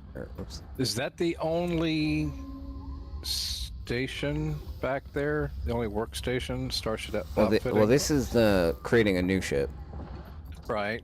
So this is where you create it and you can color it. And you put the thing. Yeah. So yeah. So I got this. Right. And I put the wings on it. Right. Yeah, I've seen that. So the sail. Yeah. Oh, it's working. Going out here now, yeah. Oh, cool. There you go. Take your batteries up. Come on. Wait, accent, color. Where's he? I need red. Oh, it's that. My killer is still alive. Ooh, this is what was messed up. I couldn't do the sales before. Cool. I wanted the AKA gold. See, primary color white. What's the secondary color of that? I just want white. White. Why are you repairing that thingy? Repairing? No. Shit, do I have room for this ship though? Let's find out. Ouch. Brown. Ah! I don't have room for it. Now the robot, the W robot. Stupid robot. Okay, so that's working now. Cool. Oh! Yeah, it kinda sucks. You can't color an already made ship, but you have to recreate it.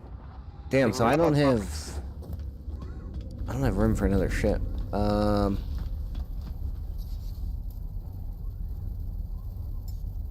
don't know what I wanna. I guess I could get rid of.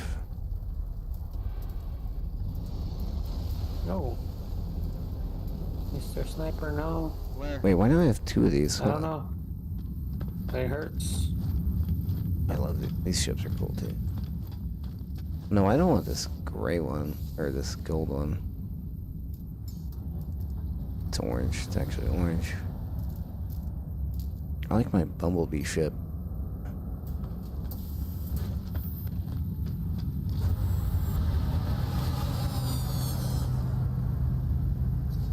I guess I could salvage this other ship. Ah, I forgot I got the speeder from that.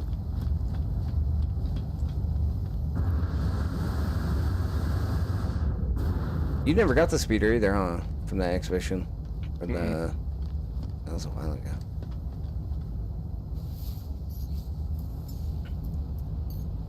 El Sinaloa, dead. Yeah, there's some Mexican fucking servers over here. Los sectas. I don't know if I can scavenge any of these. Alright, we're gonna salvage this ship. And then we'll create the other one. Los Zetas.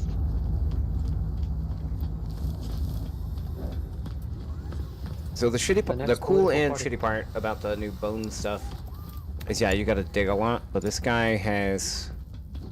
The bone trader has, like, everything. And you can trade 3 bones for 1. So you get a bunch of, you know, shit you don't want. Oh, that's a good idea. Yeah, you can trade it for parts you do want. So that's not bad.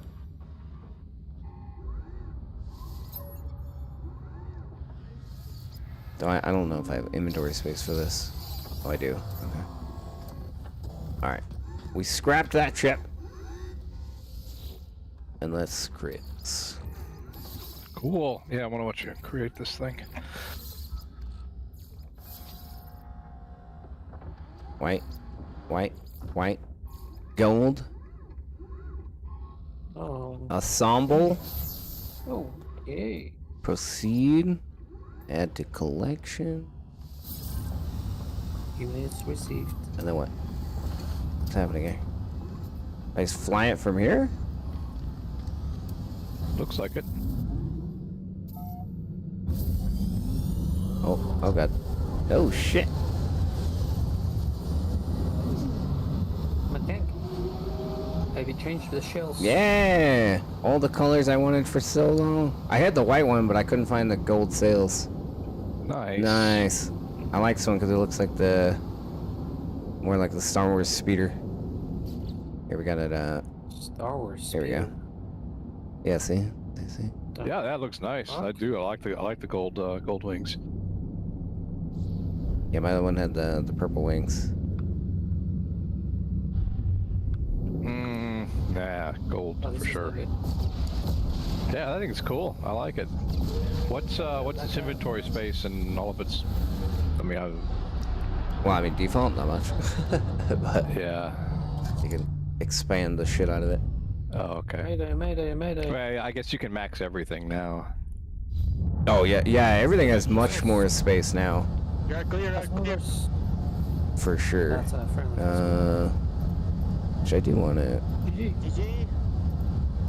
I do want to upgrade this bad boy. This thing has insane maneuverability. Look, look at this maneuver. It's max maneuverability.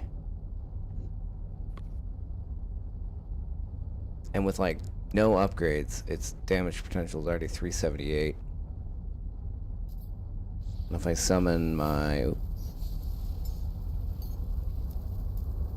thing I drive all the time, it's got very good warp capabilities.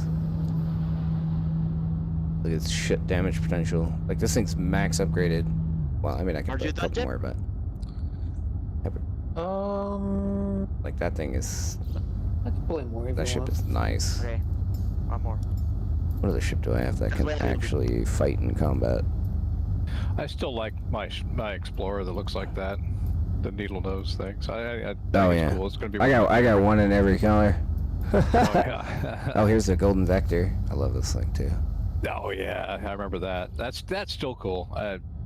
That's still one of my favorites. I love it. I love it. I love rolling it around.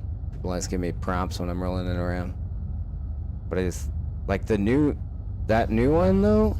It's not even upgraded, and it's fucking has better stats than every ship I have. Mm-hmm. This guy. These stats are insane. I mean, the hyperdrive rated obviously because I have nothing. I don't even have anything, but its damage potential and maneuverability is, and almost the shield strength's not much lower than the rest of my ships, and it has literally no upgrades. Like this thing's crazy.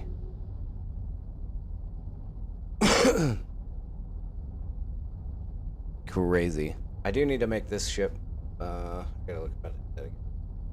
Make this ship one of my third wingman again. Because I got 2 golden vectors and then one of something else. I don't remember what it is.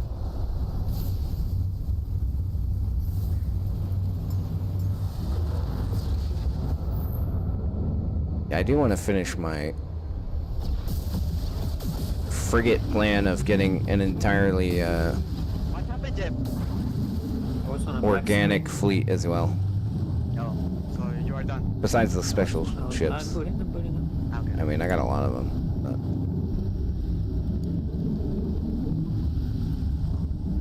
Yeah, they get so much shit that they've done to this. I do want to get back in. It sucks me in though. Yeah, I like. I don't know if there's stuff that we can all do together. Like when we were doing those freighter raids, that was a lot of fun. But oh, we can. Yeah, we can definitely do all that shit. Like I know you're way more behind than me. Oh yeah. Like yeah, we can go. We can go living ship. Frigate hunting if you want those. I mean, we can literally do everything together. Yeah, okay. I mean, obviously, besides build each other's bases, which I really don't have much of. My freighter's my base, which I do want to upgrade. The thing is, that's the only thing is I love the base building, and I really like having a really cool base. But my freighter is my main base. I know. I'm with you, dude. I'm 100% with you. Like, and I've got a couple of bases that are, you know, they're not terrible and they're semi-cool. But I just, yeah, you need your freighter. Your freighter's your base. Yeah. You're not wrong. And that's why it's kind of tough. I do like you can have lots more ships too. So like, yeah. In my archive, where are they? Ouch. Oh, those active ships.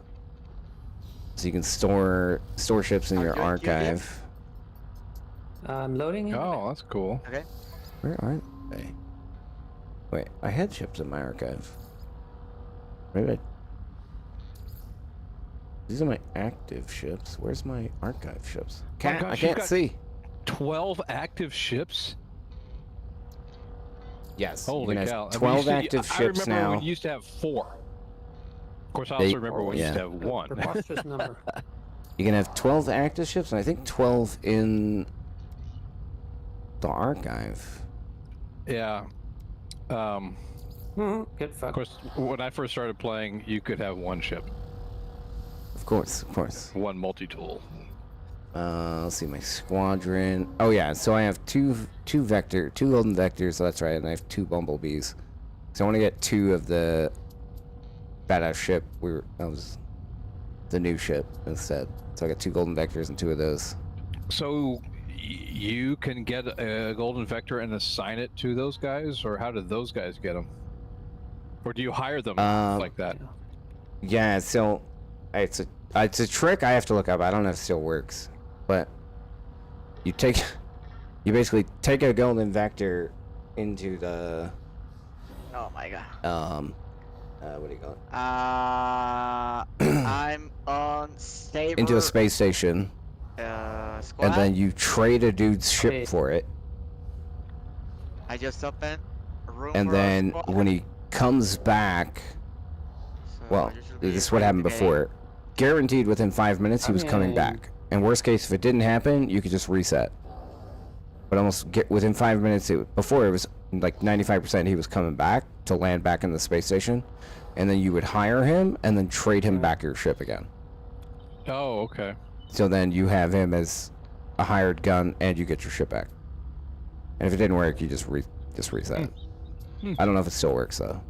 But that's how I got these 2 as well. But I could only ever get 3 golden vectors to work, and that was very difficult. And then I kept trying to replicate it, and I could only get 2. So I just made the other 2 something else. But Oh my god. I don't know if it still works. I'd have to look it up. But they were like guaranteed to fly back into the space station within 5 minutes for some reason.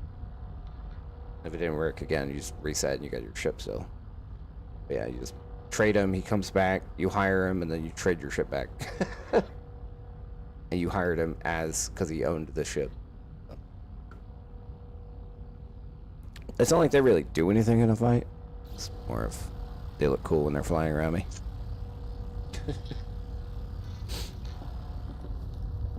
But yeah, I think I'll rock the rock armor. I don't know. The chip. Oh, there you go.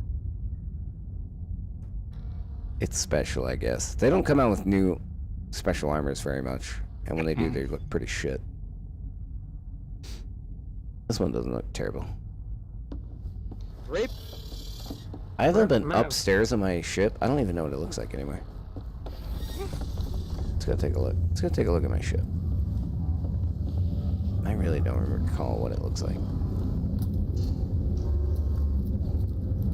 There's plants up ahead, up top somewhere. That was the other thing. I remember the ship being bugged, and oh yeah, this is all my storage.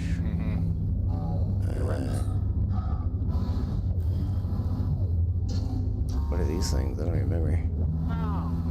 Oh, command. Oh, the command station. That's right. Yeah. Oh, this is my appearance modifier. Units received. I remember pausing because they had it all kind of buggy, and I had to stop building it because it was all messed up. Oh yeah, all my refiners, all the extractors. Oh shit, doesn't this stuff give me things? Oh, it does. Okay, anyway, so these have been collecting stuff for who knows how long. Yeah. This team sucks. Oh yeah. My weapons, exocraft, Yeah, people here. There. terminals. Guessing the plants are above me. God, I haven't been. Not sure if I'm clear. No, you're not. There's. I don't even remember what this place looks like. It was crazy. Yeah.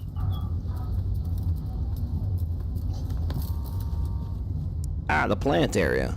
God damn it. Nutrient processors. Plants.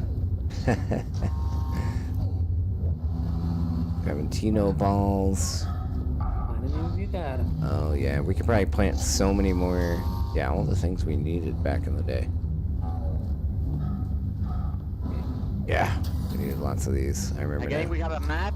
So many more plants now too. What? Is this the top floor? Oh no, it goes up again. Holy shit. God. Hey buddy. They resiled me. The attendant. Oh shit. What's up here?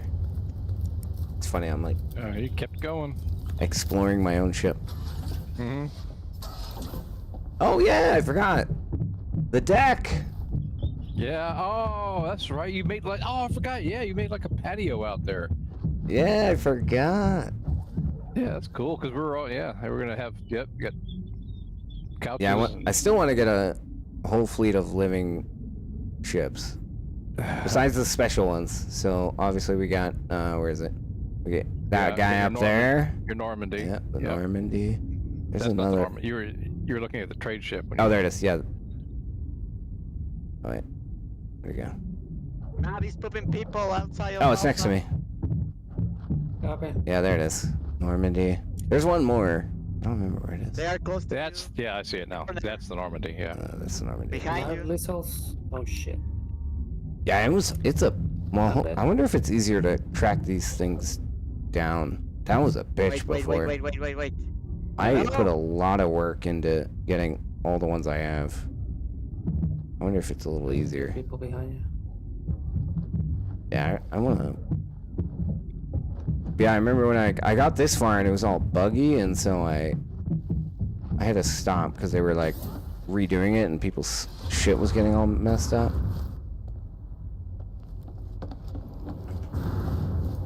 Mine seems to be okay where it's currently at.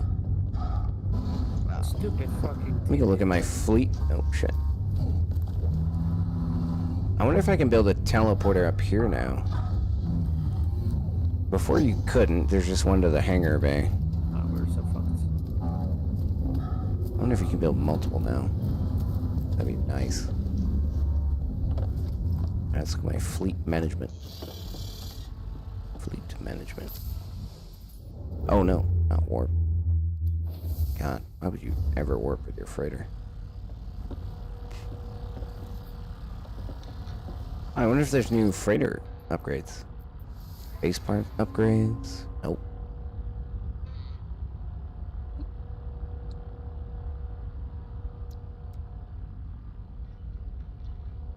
Yep. No base upgrades. I'm gonna try to get Charlie one. Customize appearance. Just colors still. Oh, yeah, I know it's over. Alright, my fleet.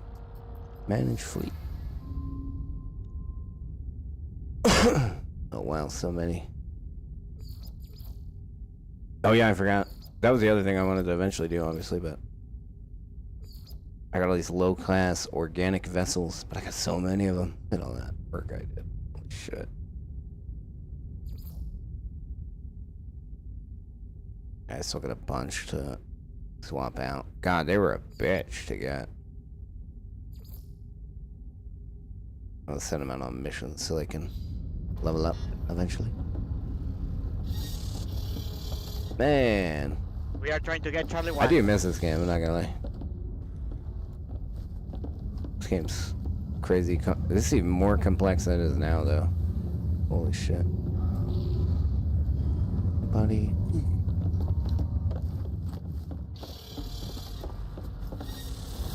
We can still do the Quicksilver missions as well together. I definitely need to upgrade this ship. Oh yeah. I killed a Mexican, Jeff. That was killing a friendly Go down. with his shield, so I kill it with metal kill. Hell yeah. I'm gonna BRB real quick. Yep. Copy that, fuck.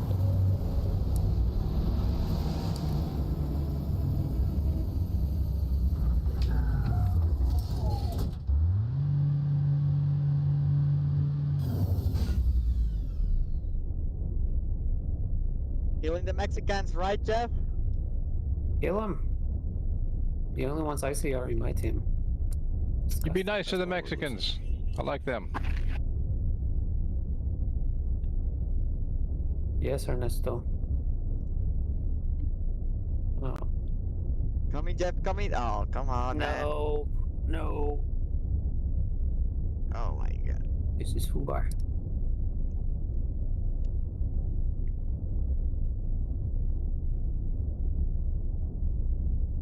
I'm down.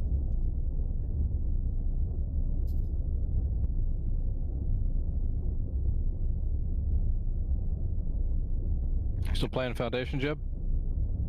I have been, yeah. I restarted. I started a new map, and very quickly I caught up to where I was. And you know, with an eye towards planning a little bit better. Yep, it's pretty normal. I've been in the negatives, money-wise, but I'm okay with that.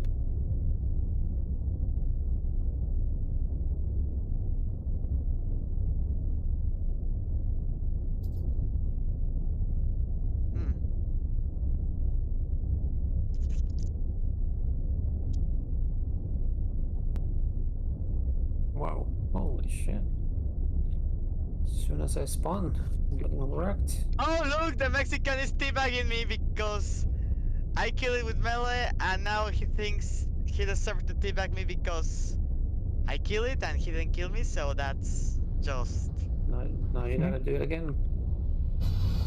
Melee him, Yeah, but teabag. I mean, he didn't kill me, so he doesn't know the rules of teabagging, I believe. So you gotta kill him. Oh, somebody else killed you and he teabagged you? Mm-hmm. Oh boy. Imagine It's called being a bitch. the respect of that. Oh. Wow, in my moon. Oh, you know what I want to know? Can I create a sentinel ship? I love my sentinel ship, but I would like the nose to be different. You have to get the parts for it, don't you? Yeah, well, let me see. I don't know if I can... Nope. Just a regular fighter, hauler, explorer, and solar. So no special ships, but... I mean, the solar ship's a special ship. That's a bummer. Oh, that's right, because last expedition is when they launched the ability to create solar. Then they messed up the color. Yeah, if they add in the Sentinel ships, that'd be sick. I love mine, every aspect of it. Except the nose. Let me bring that bad boy in. You see me fly this snow? Probably. Call it Bumblebee. Oh yeah, of course, yes. Yeah, I don't like the nose as much. Mm-hmm. Yep. But I love the transformation they go through. Like, it's sick, man. Like, I fucking love it. Yeah. I would like to change the nose. I like the thrusters. I'm okay with the thrusters. I would like the nose to be slightly different, even though I don't ever look at the nose. But besides when it's sitting in my bay. What's up, Miroku?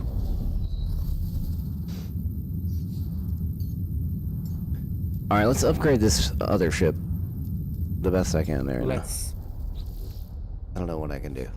How do I get ship upgrade modules? Oh yeah, this guy. Oh, that's right. The best way is to farm other ships and gain modules. Oh, hello. Let's see if I answer. Oh shit! The guy on the right side, your feelings? The puppet? See if I have any augmentations. Oh, I do.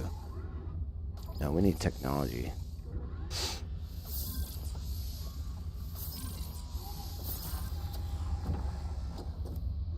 Oh, is that all I have? That's all the augmentations I have? Damn. I'm gonna have to farm S classes. Got somebody in your chat who's feeling a little tipsy, I think. A little tipsy. You're, yep. Oh shit! What? It's just Tuesday night. Yeah, Taco so we're Tuesday. gonna have to... I don't want to pay for it. What do I mean I don't want to pay for it? How much money do I have? 2.4 billion. Okay. Lord. And I don't want to spend 24 million. BRB, I'm gonna refill my whiskey. Alright, we're gonna spend some money. 24 million. Sure. We'll just finish this row off for now. This team sucks.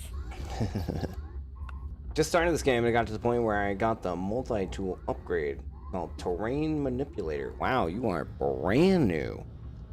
Wow, welcome to one of the best games ever made. Okay, I try. No Jeff, cap. I try. First place, let's go. And they Hello. constantly update the shit out of this This game. one. Massive updates. They just did one. Alright, I think I'm. Is there a I'm way to just disable it? I think Yeah, that's what well, lost for me. you don't want to disable it. Lost my- You need it. Thanks for games, Jeff. I have a You terrain got it. manipulator GG. and a gun. When I'm gonna multiple be guns. able to play a game with you?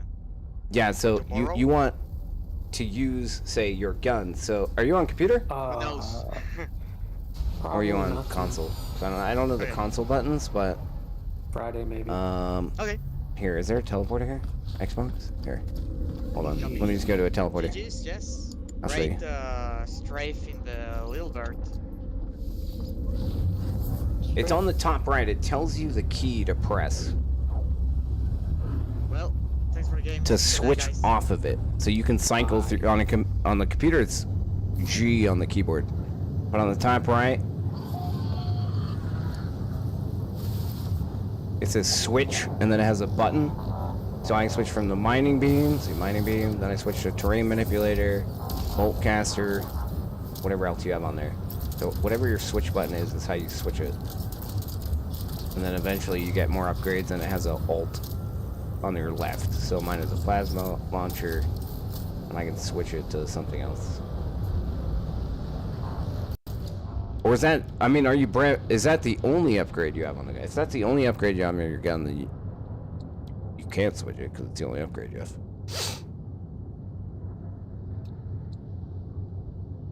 Trying to collect materials, and I just keep picking up silicate powder. Yeah, so yeah, because you're manipulating the terrain. So you need a mining beam. You know, mining beam to like mine rocks and trees or whatever the fuck you want to call them. You have a mining beam on there. If not, you need to install that.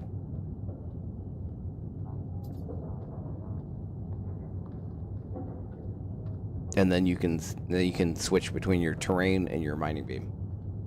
I shall be They back normally- as well. Yeah, I would think you have a mining beam to start. That's usually the only thing you have. It's like default. My inventory, and I can install it back again and recharge it, but I just want to know the quick way to switch over. Yeah, you leave it installed on your multi-tool. So if you have your mining beam installed in your multi-tool, and your terrain manipulators installed on your multi-tool, just like I said, it'll show you a button to switch. I don't know what it is for Xbox. Chosen might know actually. Like mine is G because I'm on the computer. So when they're both installed, you just whatever button it says below on the top right, you can see that, right? Yeah. It says bolt caster, and then right below it says switch, and then a button. Yeah, it'll show up when you have both of them. Just reinstall it, and then you'll see it. And you can literally just swap back and forth. Bolt caster, aka gun, mining beam, terrain manipulator. It doesn't matter. Now, before I just started building your own base, yeah, the basic stuff. Yeah, this game is. I hope you're ready for it. This game's massive. You can choose to or not choose to do whatever the fuck you want. You can follow all the quests and smash out the entire game and still not even touch the entire game. Or you can choose not to do some quests and different things.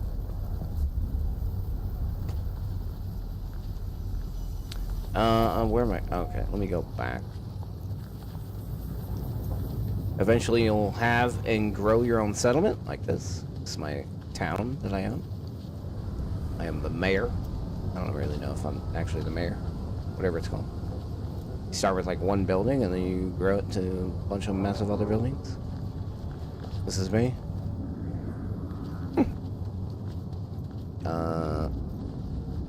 Where's my... Oh yeah, here it is. It's my base of operations.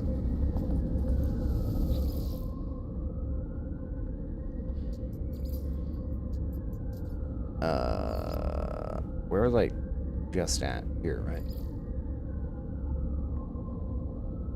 Found it. Alright, cool, cool.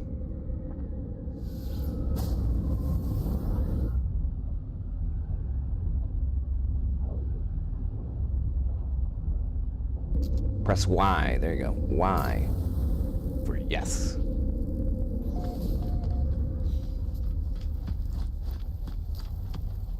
Yeah, this galaxy's also... I mean, it's not... Let's go. It's not infinite, but it might as well be. It's pretty much infinite. I've gone to approximately 21 galaxies. I think there's like 200 and something. And of course, the stars and star systems inside each galaxy is like billions. That's pretty cool.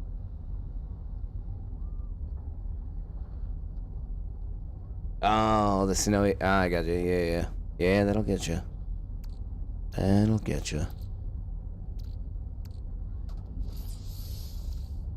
No, I don't want to do my echolocator. Okay, so what are we doing here? We are upgrading our starship. Wow. Where?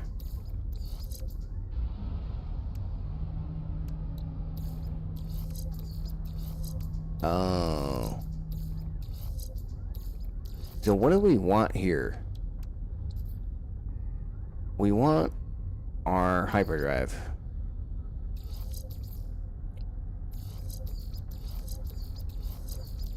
Chilsum, do you remember how these bonus sales work by chance? You want the core thing on a bonus or the colors. or you want the upgrades on the colors? I don't remember. I think you want the upgrades on the colors. We'll go with that. Hey, you can always move them later, right? Yeah.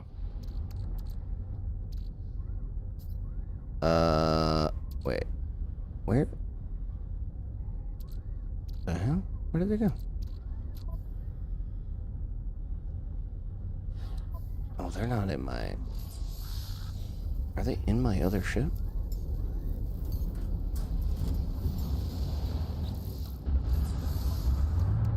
No. Oh, wait.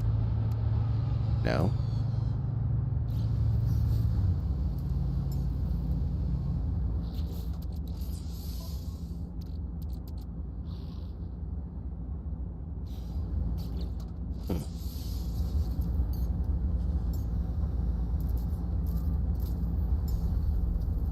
So many types of planets to choose from. You're probably going through the base building. Oh, that's Chills talking to you.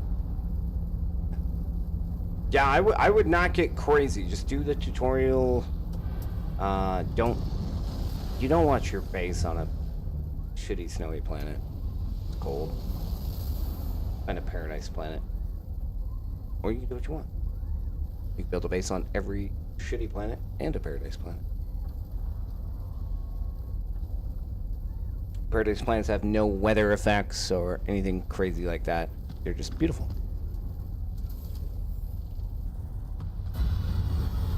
And there's billions of them. Yeah, just get through. I wouldn't do anything crazy until you decide like what you want to do. The tutorial. All right.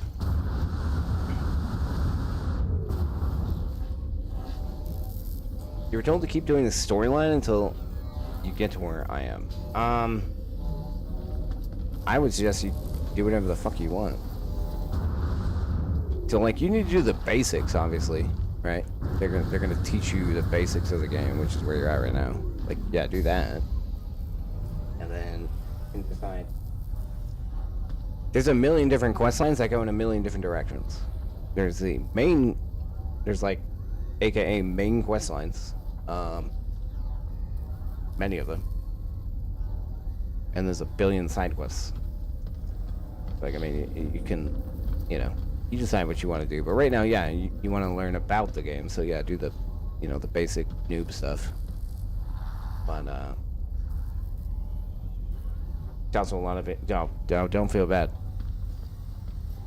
I don't play this game nonstop, and every time I come back, I gotta figure out what buttons to push and how to even build. I got all this shit in my inventory right now. I don't even know what the fuck it is.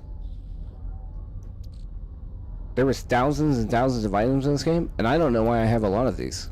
I don't remember why I farmed them, or what they're for. I'm not gonna lie. I really don't. I could look it up. I was farming him for a reason.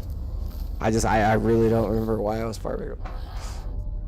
I only do everything in this game for a reason. To upgrade or build something. At this point. But yeah, I really don't know what the fuck I was doing it for.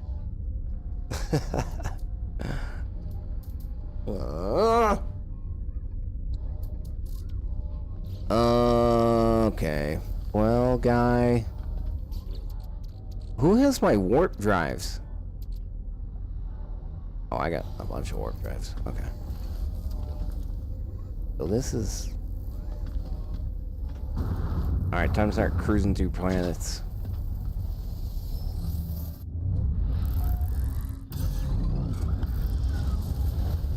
Told correctly. Well, I mean, he needs to get through the tutorial, but... Well, but the storyline... You don't want to just hammer through to where I'm at. I mean, fuck. Well, yeah, but you need to get through the Artemis story and all that stuff. The Artemis, yeah, Artemis. Yeah, you got to go through all that stuff. I mean, eventually, though. He doesn't have to beeline for it.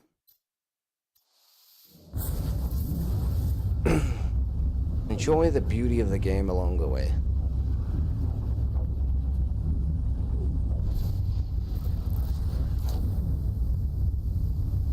Well, now there's more to the Artemis story. Where have you been?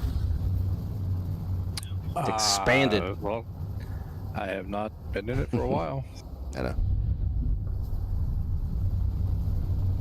I haven't done... Well, okay, I take it back. So when I say I haven't done the expanded part, technically I kind of did, because I did the expedition, right? So... I just haven't done it on my main save. Right. And obviously the expedition, I just sped through it as fast as I fucking possibly could to get a cool living ship. The Wraith, as you saw earlier. Mm-hmm. I read nothing, paid attention to nothing, I just went. Alright, I need ship out. Come on. Give me something. Oh, pulse engine. Product received. Photon cannon. That's the main cannon, right? Yeah. Well, it could be. Depends if you like it or not. I like the default one. Isn't that photon? Hold on. Yeah, it is. I'm just gonna check this guy. I really don't like all the weird other ones. I'm not gonna lie. The photon works perfectly fine. It destroys everything. I'll just make sure that's actually what I have. Yeah, the photon. Okay. Yeah, it's the main default weapon. It works perfectly fine. Kills everything really quick once you have all the upgrades. The missiles and all that other weird shit. Like, nah, I'm good. Received. The missiles. I'm good. Yeah, the cool part is every, when you're building a brand new ship, which I guess if you're broke as shit, but every single one of these vendors has all the classes in it. So you get your C class, your B class, your A class, your S class. And that makes your ship an S class if you buy the S class reactor to make it. It's only 6,000 nanites. And what does it cost to... I know I can't upgrade the ship, but you could always upgrade the ship after. Upgrade. Yeah, look, an upgrade. Yeah, it's insane to upgrade it later. Way more expensive. Okay. Alright, Starship.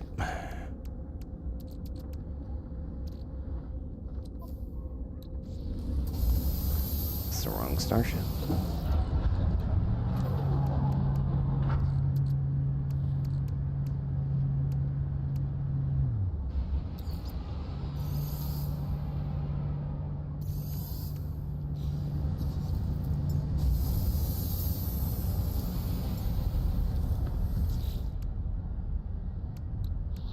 Alright, we are going to add in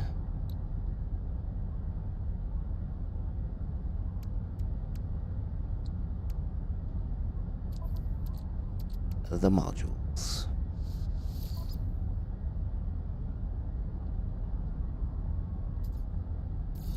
God, what is this, a phase beam? No. The phase beam was awesome when they first came out with it, but it just...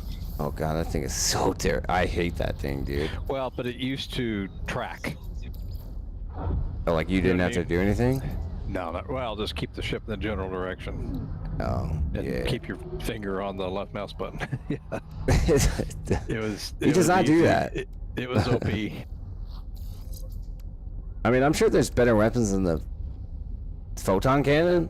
I mean, I've used a bunch of. God, there's so many. Brian, it takes me like 3 seconds or less to kill something with an upgraded photon cannon. Yeah, I mean, there's people who swear by the infra knife.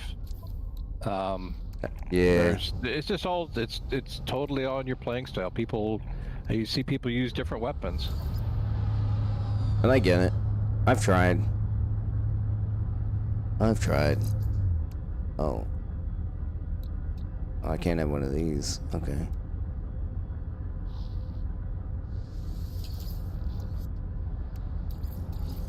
Yeah. I've tried, and they're more difficult to use, so they're kind of a pain in the ass, but some of them. Like the missiles. Yeah, if they hit, they're cool. If they're just wasting time when I could have just blasted them out with my machine gun. Mm-hmm. Not I.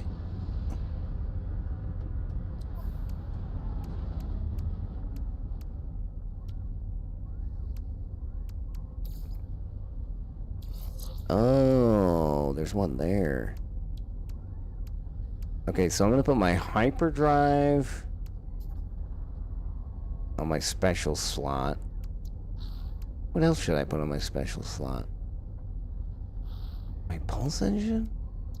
I gotta separate. I gotta have 3 separate things because they're not together. The gooey goob you find on damaged machineries. The gooey goob in machineries is nanites, yeah? Yes. Yeah. Put it in your... After like 4 different production processes. Right, yeah. Yeah, you just keep putting it in a refinery, and you get nanites. You need nanites. I mean, that is how personal I made refiner, if you have that. A butt I don't know if you have that nanites back in the day. Yeah. Was that. But now it's useless. Yeah. Well... When you're starting, that's how you get nanites. When you're starting, it's great. You just have to be patient, be ready for the grind, and have kind of a... Yeah, you grind the goop, and then you grind the goop, then you grind whatever that makes, and eventually you get nanites. So you can run a bunch of it at one time. But then, yeah, I mean, it is a great way to get an absolute butt ton of nanites early in the game. Don't say electron loom. And you have to, there's no production line like Satisfactory or something that you can set up, which would be amazing. You have to manually, you have to wait for it to finish, get to its next phase, pull that out, move it back over to the left, and run it again, do it again, do it again, until finally you get your nanites. But that stuff is everywhere, and if you just keep collecting it, don't mind going through the process, you can get some nanites early. Ionized cobalt. How do I not have ionized cobalt? Nice. Oh. They're nice later too, but you'll find better ways to get nanites later. Yeah, living slime. Yeah, and living slime, yeah, you craft it again. Yeah, you just keep putting that in your refinery.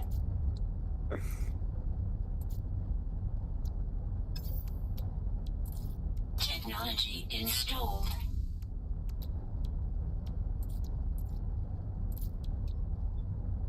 Gotta need to get my freighter here.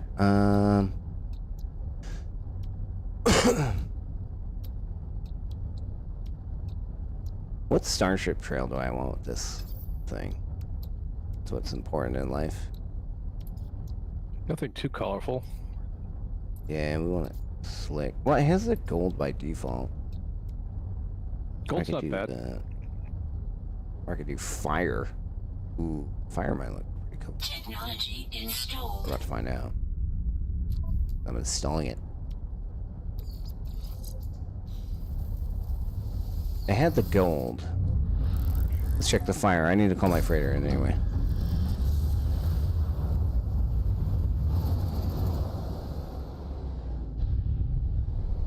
Oh, it's still gold. Wait, what?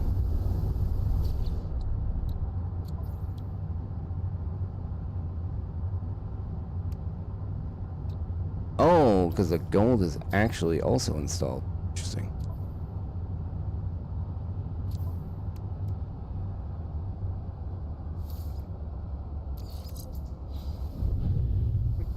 Alright, there's the fire.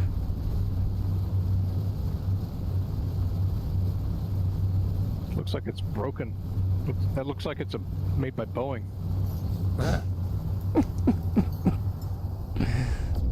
Alright, hold on. I'll put the gold back on.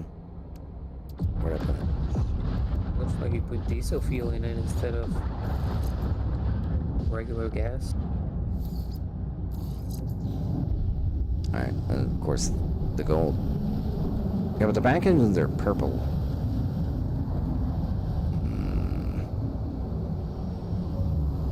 Kind of want some purple shit to come out.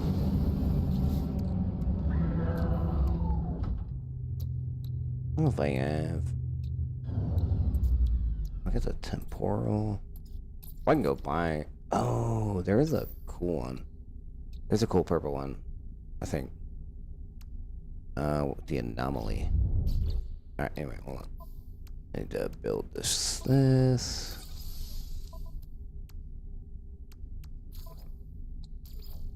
I don't have antimatter. Cool.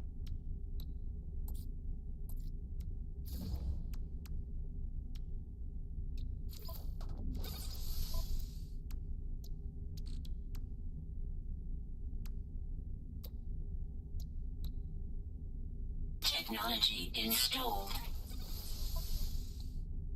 We'll build an emergency warp drive. We'll build indium drives.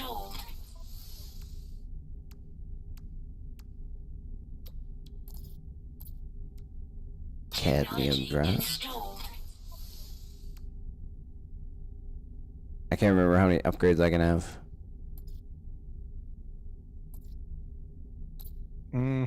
It'll turn red when it. Emerald drive. Yeah, I don't have any of the upgrades currently, but I'm 2 for sure. I know. Well, yeah, but you need all those. You need all those hyperdrives, though. Yeah, these ones. Yeah. No, I just meant upgrades. I was trying to make a square. And there's a new one, which was in the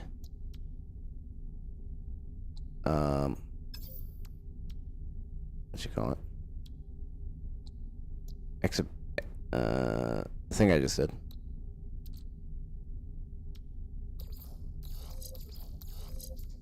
Expedition? Yeah. Oh, yeah, There's a new one in there. I can't make it yet, so I'm guessing I have to wait for the thing to finish. I went into the anomaly, I can't buy it. Which while I was in the expedition, I could buy it from that vendor, so kind of weird. Technology installed. Alright, we got all those.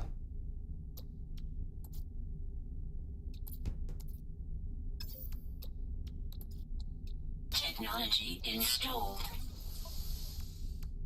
Got all those. What else we need here? The cargo scan deflector. I feel like I'm getting sick. Oh, I need again. counterfeit circuits for that. I feel like I'm getting sick again.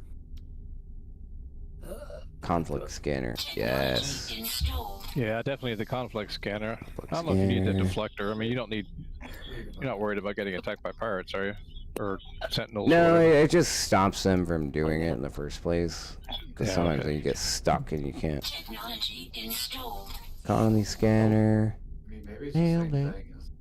Yeah, sometimes you just get stuck and it's just Vehicles, I annoying. feel like I haven't. Like, you can't warp yet. It's like, god damn it. Sputterings. Oh.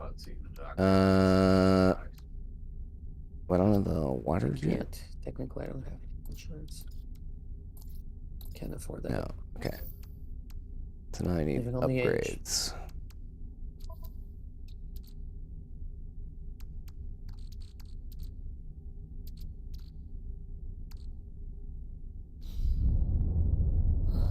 And my life. We're upgrading.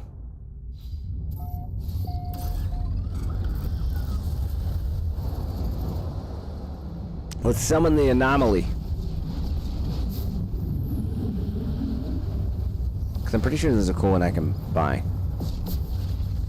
It's like a purple one that'll match my thrusters. I just never purchased it because I use all the other ones.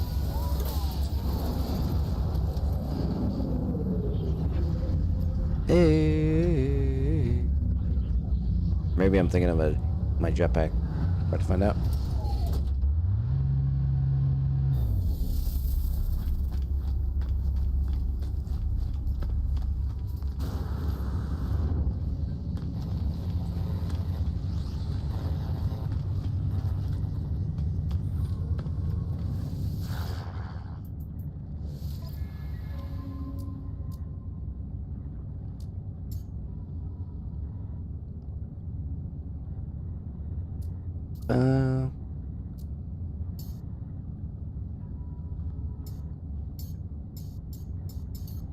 God, I haven't looked through the Quicksilver Storm forever.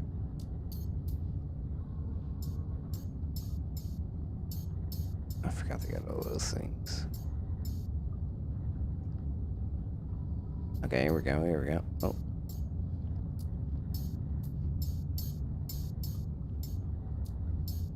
No, they don't have a purple Starship Trail? Get the fuck out of here. Really?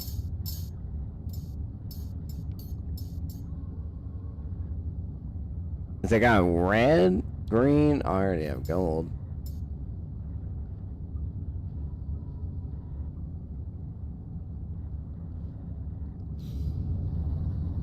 Oh, I mean, you're on the starter planet. The odds of you seeing someone is pretty slim, but you can turn it on your options in case it's not. Oh shit, mine's actually, you go to network. You enable it.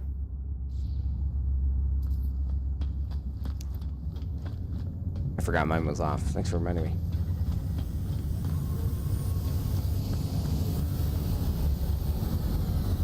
Yeah, you're in a pretty remote spot. So like these are real players. They have little white diamonds above them from far. And you can see them anywhere on the planet.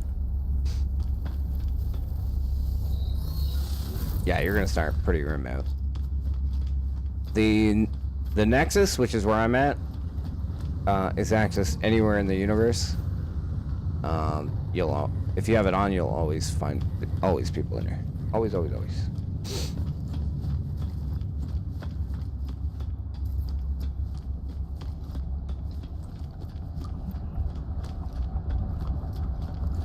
And from the Nexus is where you go on like community missions, where you can choose to go on missions with random other people as well.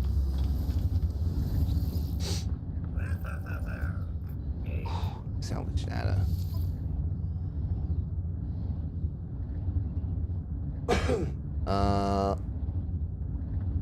Salvage data can be found. You gotta dig for it. You gotta dig for it. So your visor, but also Yes, that's the shit that's in the space stations, right? No, that's nav data. No, it's nav data. It's nav data. Yeah. You find them, yeah, you'll find them on, even on your home planet, you'll find salvage data. You have to just use your visor, and I don't remember what the symbol looks like, you'll learn it, and then you'll use your terrain manipulator to dig down to it. The Wi-Fi logo. Maybe. So. I would just go to it and see what it is, but they're all... Yeah, you can just dig and see what it is. They're all buried except for the ones that are glitched and are floating in the air. But for the most part, they're all underground. I don't think it's a Wi-Fi. Hold on, I'll go to the base real quick. Yeah. The one that looks like the gear, that's the broken machinery. Could be. Yeah, you can. Yeah, I mean, you just when you get close, you'll see the symbol in the ground. You just manipulate the terrain and dig it up and figure it out. Here, let me look. Let me look for you. It's the buried cache, isn't it? No. No. Yeah, it is the Wi-Fi one. The salvage container. Oh yeah. Yeah, 100%. Yeah. Yep. It may or may not have it though, right? No, wait. Or is it buried technology? Container. Usually it's buried technology. Buried technology. Yeah, it's buried technology. Yeah. There's other ways you can get it, but that's like the main way. Yeah, and I've spent a lot of... It's actually kind of a cool way to explore a planet. Just run around, Wi-Fi, just keep buried technology. It potentially is that. Them up and you see different things, and then but not you always. can always just call your starship to it. You don't have to run back to your starship. Yeah, you can always call your starship. So you do whatever your menu button is, and then you hit this summon vehicles thing, and you can literally, it turns green, I can call it right here on top of me, so you don't have to run back to your ship. It's free, it doesn't cost anything.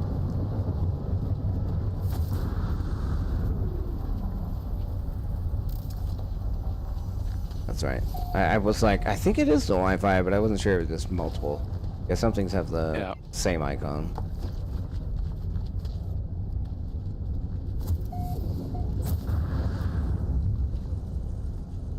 Wait, where am I in my own town?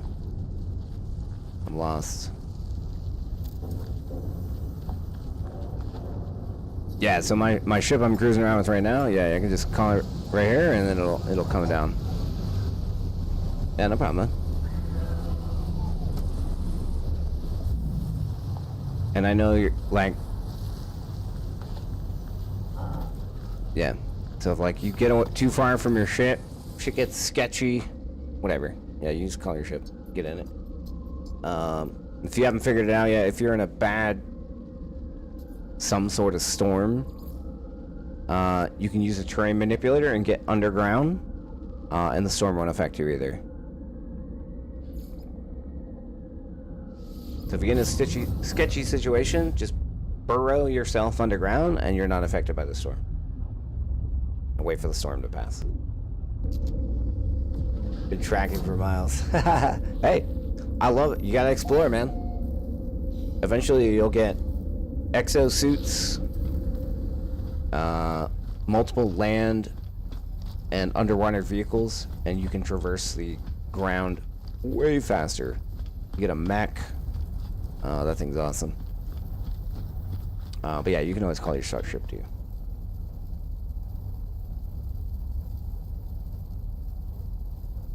I personally like to run back.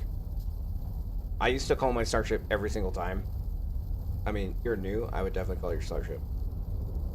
The longer you're out in the elements, the more shit you gotta farm to stay alive and shit like that, but eventually, I like to run back to my ship.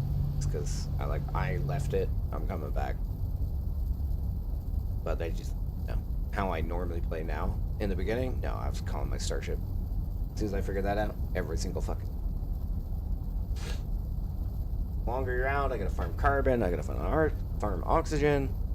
Once you hit the point where materials don't matter, I play a little bit more immersive, we'll call it. BRB real quick though. BRB. You go Tinkle. Be right back.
You know what? One thing I miss in this game, Chosen, is being new.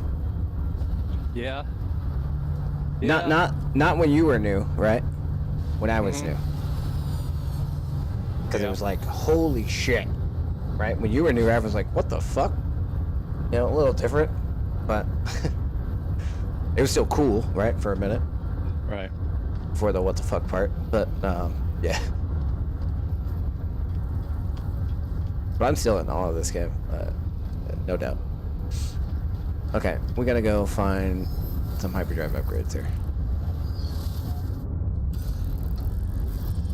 I'm doing this the hard way. I do have bases saved where there's hyperdrive upgrades, but fuck it.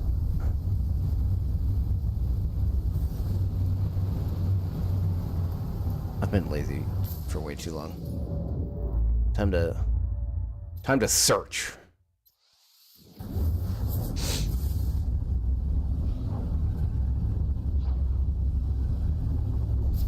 No, but next time I log in, I'm probably gonna do it the easy way. I'm gonna go to all my bases, get all my upgrades. And just max this thing out.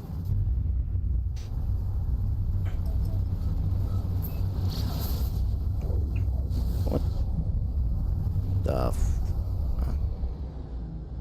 God damn it.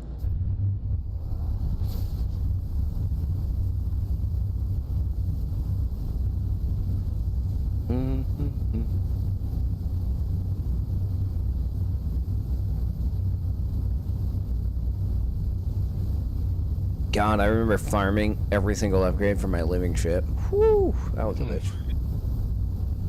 You never did that, did you? Nope. I have a living ship, but I don't have all the upgrades. Yeah, that was insane. That was a mission. I never drive the damn thing. I don't think I ever will. Now that I have my new cool one, but I need to farm the upgrades for that one. Or I guess I could rip them off the other ship, huh? Now that I can store upgrades. I like the other one though, man. It took me a while to find that thing. My beautiful albino beast.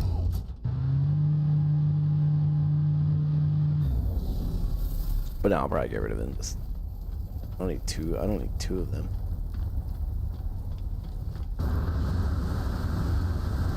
The thing I did like that they just updated as well though is the abandoned systems that they created the update before.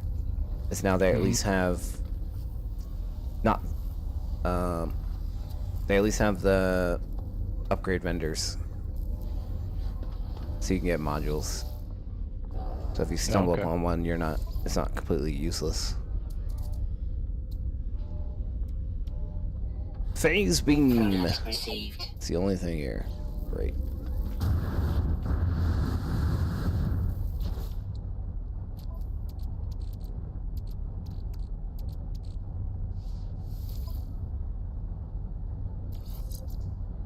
Oh, not the ground. I didn't want the phase beam. Oops.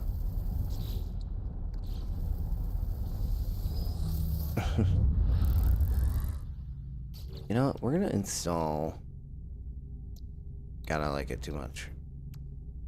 Let's pack up this gold one and put in the temporal ship. Temporal one. God, I have this on too many of my ships now. Deep Rock Galactic? I have not, personally. Okay, yeah, see, I keep putting this on all my ships. I just like it too much. God damn it. I don't know. What do you think?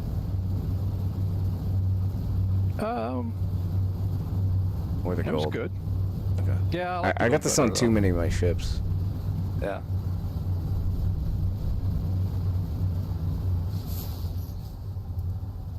Yeah. All right. Next. Solar system. Yeah,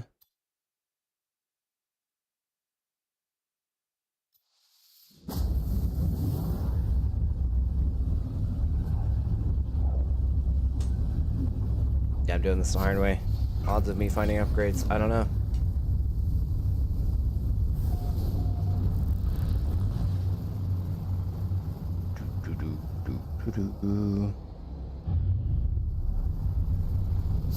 Yeah, they need more. They honestly need more. They got 1 million jetpack trails at this point. Well, I mean, I guess some you had to work for. You can't really get them, but they need a lot more starship trails. I'm surprised they don't have a lot more.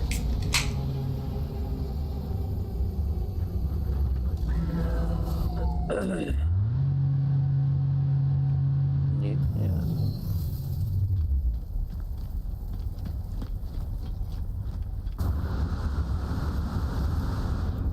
Started a few days ago, pretty unique little mining, collecting resources.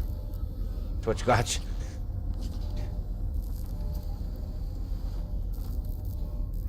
So they started playing a different game, which got them into No Man's Sky. Yeah, he's talking about Deep Rock Galactic. Yeah, no, I know. Started playing one game and then bought No Man's Sky because of it. Crazy. I've had experiences like that before, like with a lot of my tavern management games and things like that. But I personally, I got No Man's Sky because space exploration. Yeah, but that fast though? You're like, oh, I loved this game, and so then you're like, I'm gonna find another one like it. Like you just switch in a couple days. That's crazy. Yeah, it depends. I mean, this game might have offered the elements of crazy. That's cool though. Of Deep Rock Galactic that you liked, but had other elements like the exploration and the spaceships and things like that. I haven't played the other game, but I would definitely. I can definitely, without a doubt, say this one's better. Well, but they're different games. They really are. Deep Rock Galactic is not really a No Man's Sky comp. Gotcha.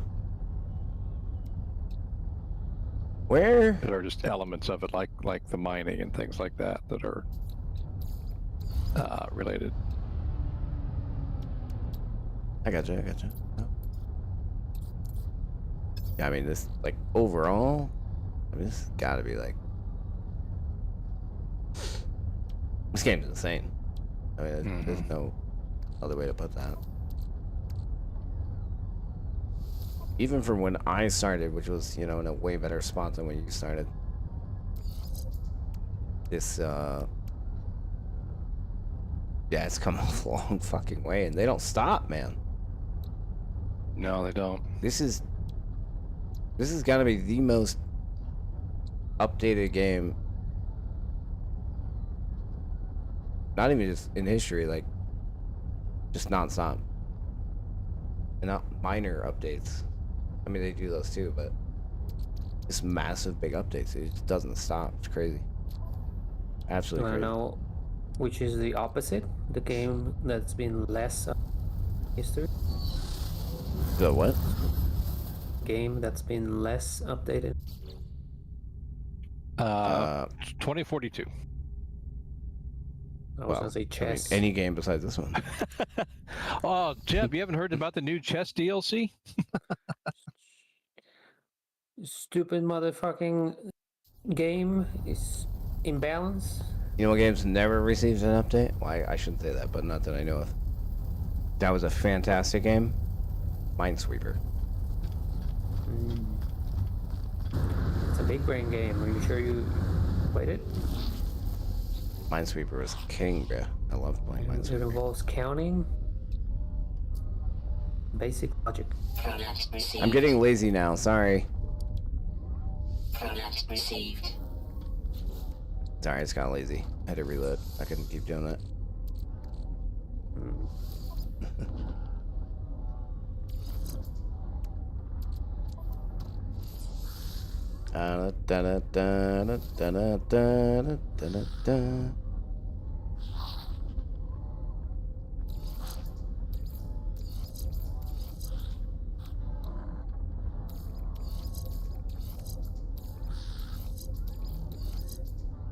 God, what do I want to put on this? I don't know what I want to put on these upgrades. I mean, I got more space to buy, but...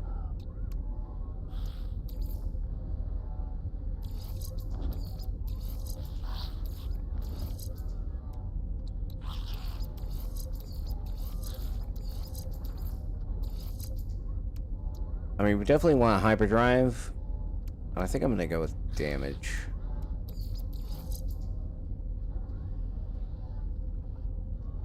Oh my god, my hyperdrive rating is 1500 and I haven't even finished it? What is my other ship?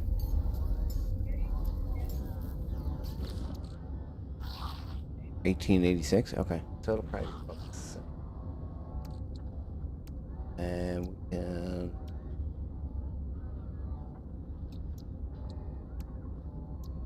Oh wow, we got so many upgrades there. Oh, wait, what? Wow, I gotta redo that. Okay, interesting.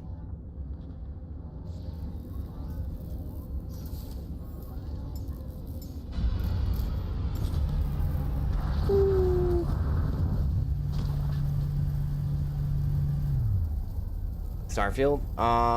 Yeah, so I have Starfield. I've never played it. Because yeah, we're talking shit on the launch, so I believe Chosen has it as well. Haven't played it. Waiting for them to yeah, waiting for the future. Better, more updates.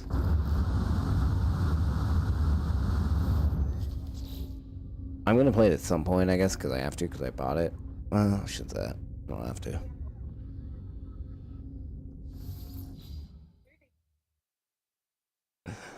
I installed it as well. It's still be installed.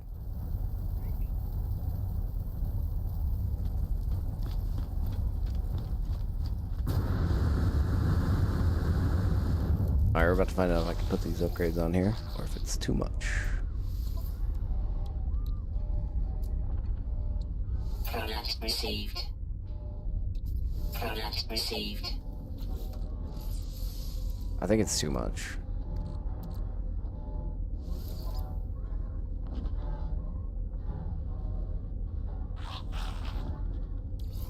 Nope, that was not too much. Okay, nice. It's definitely the last one though. This one is gonna be too much.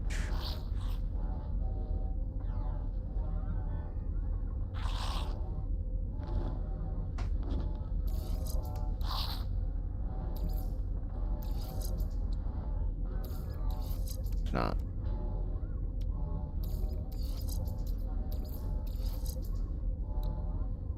Oh, that's no. Yeah, that one doesn't matter. I wonder if I can put one more on there.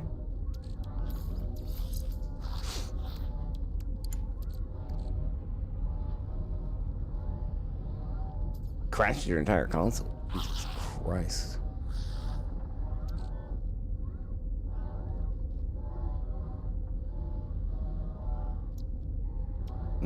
You like the gold better, huh?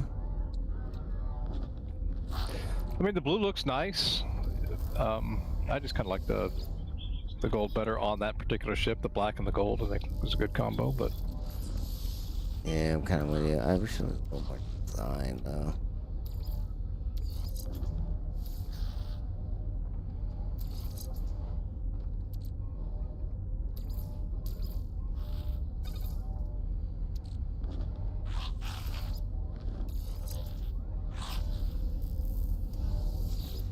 Oh well.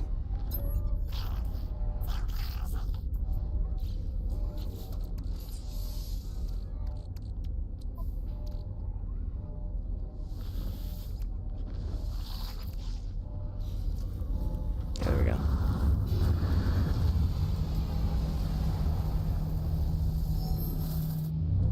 Divinity, I've never played that either.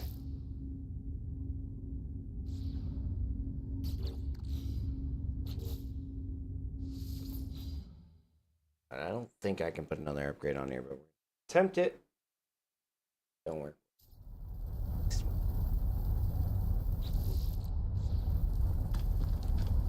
But you know, we got 250,000 nanites, so whatever.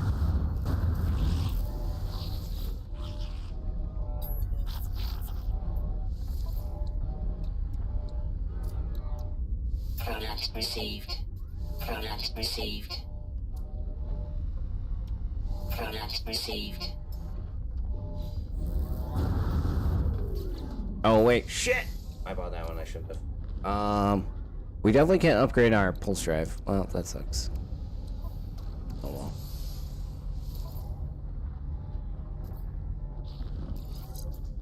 Yeah.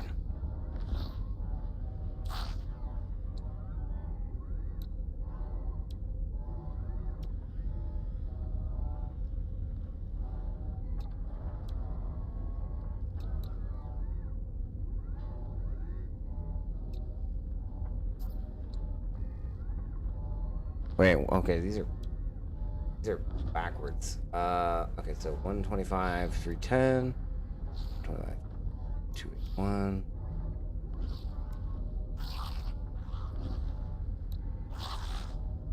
100, 220, 100. Okay, so this one's gotta go.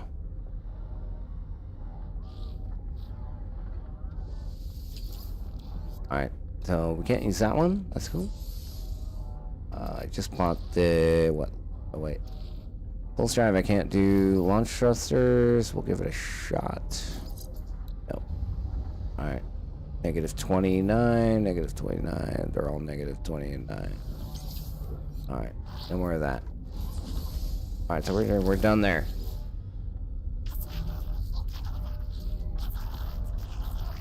GTA 6.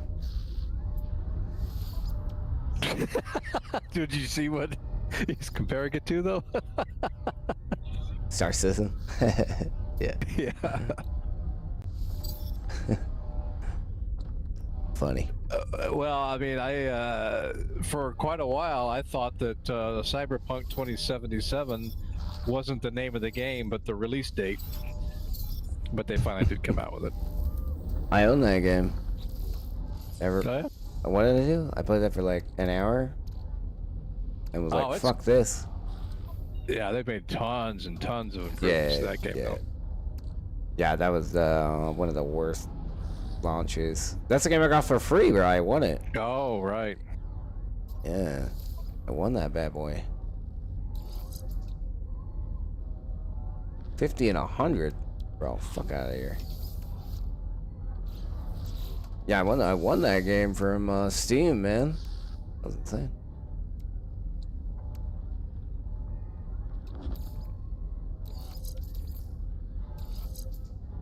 Crazy shit.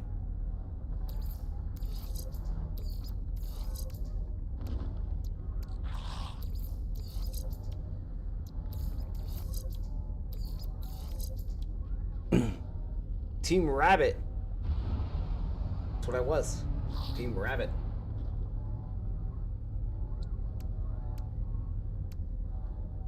Some crazy, yeah,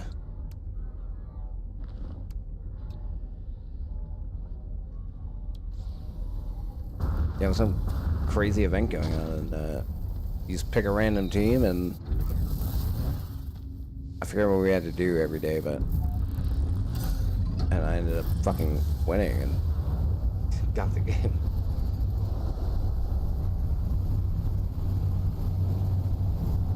Outer Worlds 2? You lying? What? Oh, this dude's speaking my language now. Wait, that game's not out? The sequel? No. Shit. I thought that's what I played.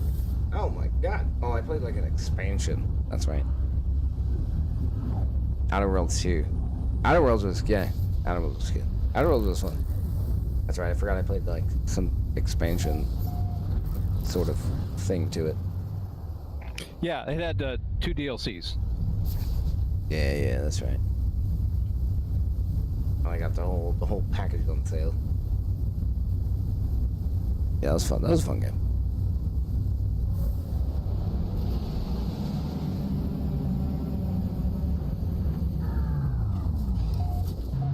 Fun game. Hell yeah. Alright, what do you got for me today, buddy? Oh, we try again.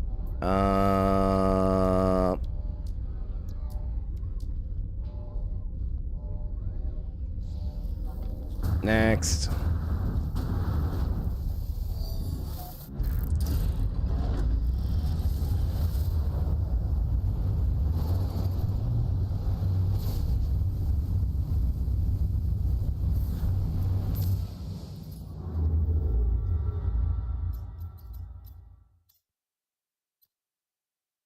Struggling economy.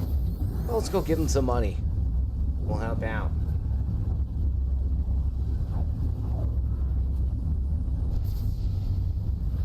We'll help out the economy. Well, it's a big planet. It's an unknown planet.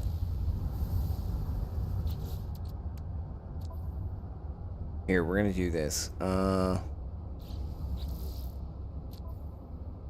Discoveries. Oh, so this big planet. Okay, so... Oh, it's a flourishing planet. Okay, I'm gonna name this one after Morocco.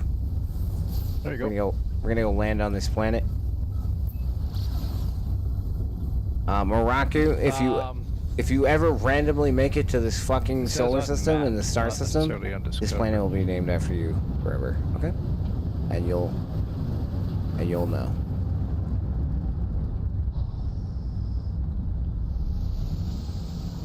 Nintendo Switch 2.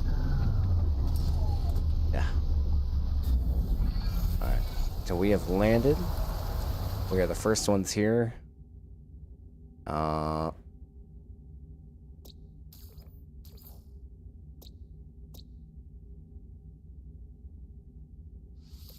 Rename planet. Wow, what a shitty default name.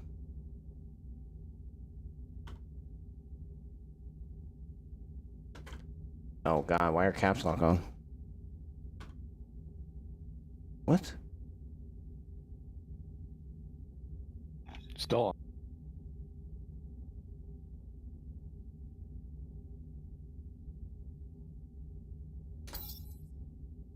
Boom.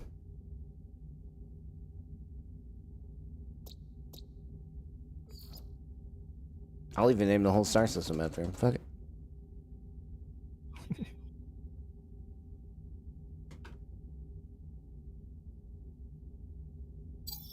There you go, brother. Now this planet and its entire star system is named after you. So if you ever come across it, probably never, because there's trillions. But if so, you'll think back and you'll be like, damn, I found it.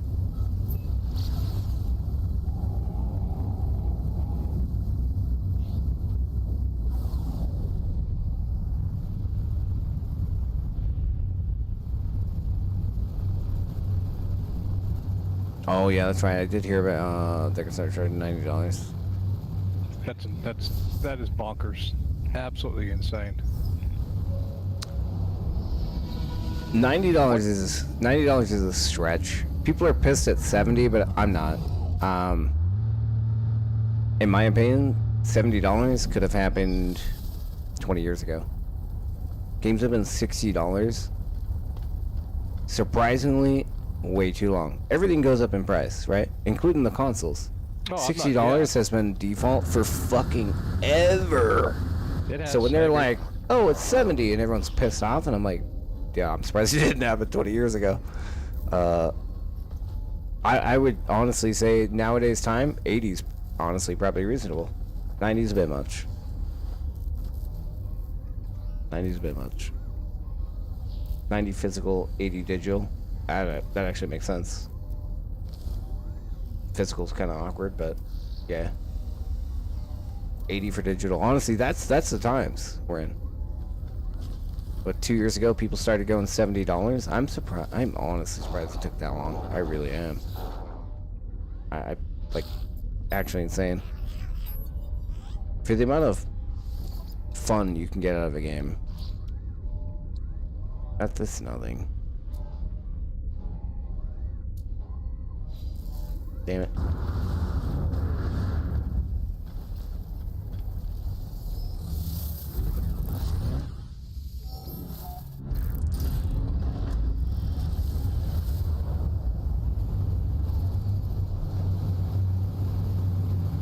Well, yeah, I mean, what he's saying is a real problem still. But at the same time, it's the Switch, though. It's the Switch, though. You know what I mean? It doesn't drive Switch the market, isn't that no, popular regardless, so. It is in Japan. Yeah, but I mean, I'm saying no one plays Switch, right? You know, mobile is probably the most popular mobile fucking gaming system, but mobile gaming systems aren't as popular anymore, right? This isn't the Game Boy days, you know what I mean? It's a moneymaker, though. Game Boy days, like, you know, everyone had a fucking Game Boy. No, I did. And Game Boy Color, oh my god, holy shit! But you know, it's early days of things. I'm not saying they're not going to sell copies or anything like that. Obviously, they are. No one's going to ditch their Switch. You're already invested.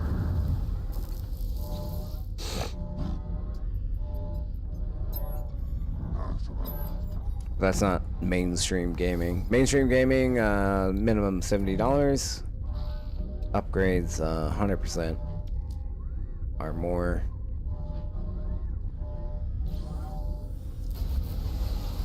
And honestly, I don't even know how long that'll last.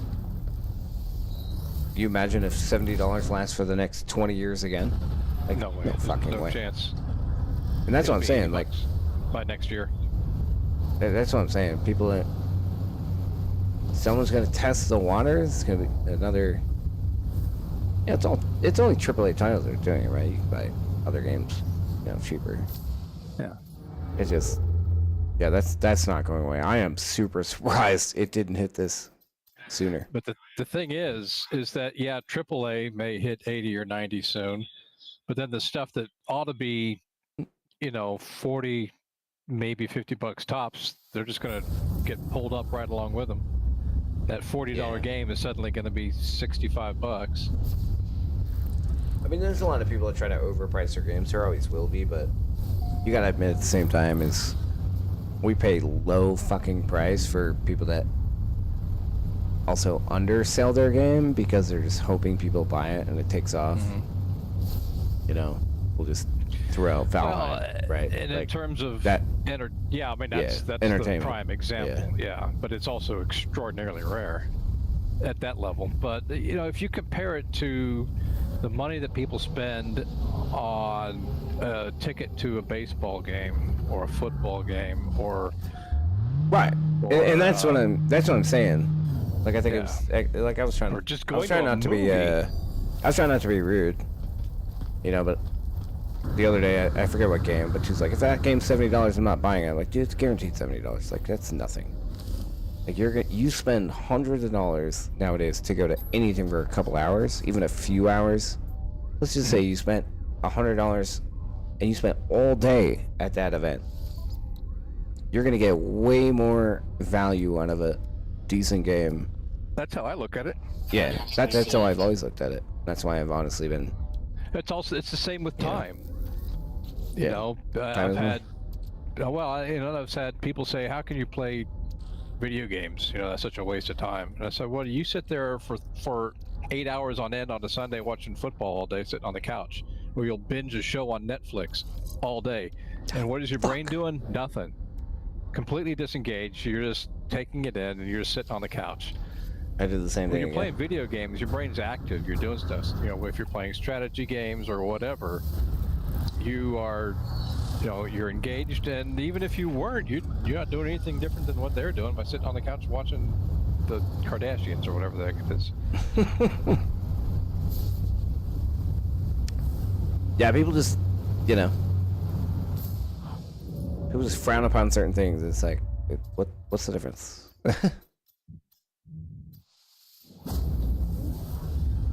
You're gonna go spend we'll say $15 on average for a movie ticket for 2 hours, and that's like, you know, and that's the only reason that's because you can watch that shit for nearly free online. Yeah. You know, but Yeah, I don't compare it to that, but it's just like the amount of money it costs to do things nowadays. I honestly, and I don't want to say it like, but if every video game was $100, I'd be fucking paying $100. Oh, shut up. I'll get my $100 worth. I might do a little bit more due diligence, you know. Versus buying Star Citizen that I haven't played yet. Right? But you know. But at the same time, it's like, no, I'd 100% pay it because if I do my due diligence, I know I would get my money's worth out of it easily. And that's, you know, is what it is. Product received. Starship Shield. God, we are not finding the weapon upgrades we need at all.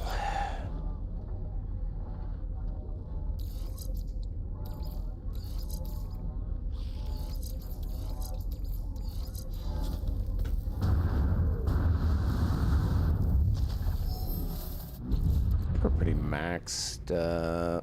Yeah, wow, dude. Full hyperdrive upgrade. This thing has a better hyperdrive upgrade range than my last one. Better maneuverability. I don't have any of my weapon shit yet. I'm not even close to that. This thing is so much better. Wow. That's insane.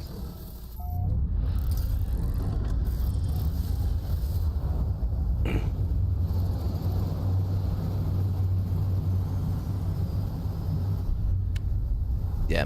No, I totally hear where you're coming from, Miroku. That's a feature, though.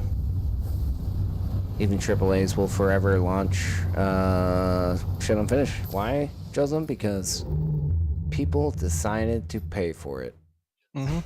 That's why I said this is the new beta. Yep. People decided to pay for it. And by the billions. What? Valheim's fun?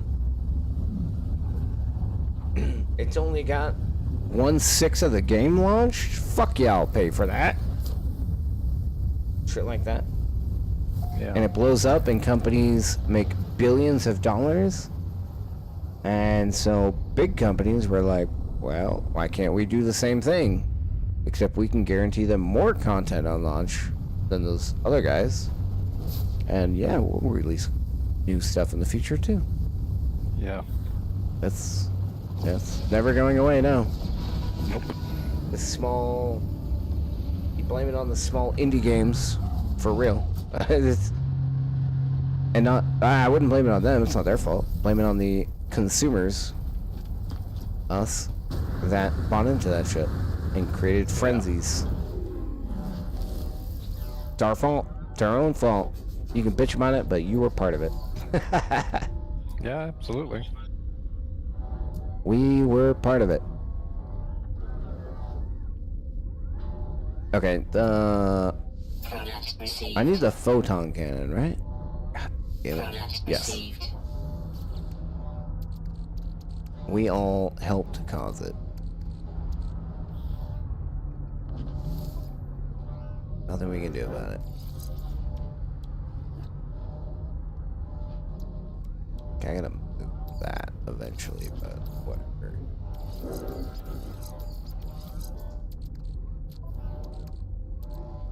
We'll put it there for now.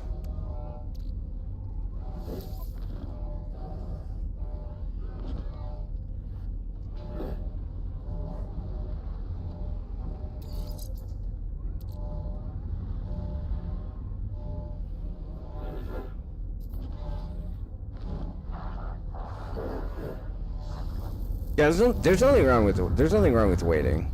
Like AAA titles, depending on who it is, Bethesda's sketchy, right? Probably the sketchiest at this point. I mean, if you know you're gonna like the game, nothing wrong with it.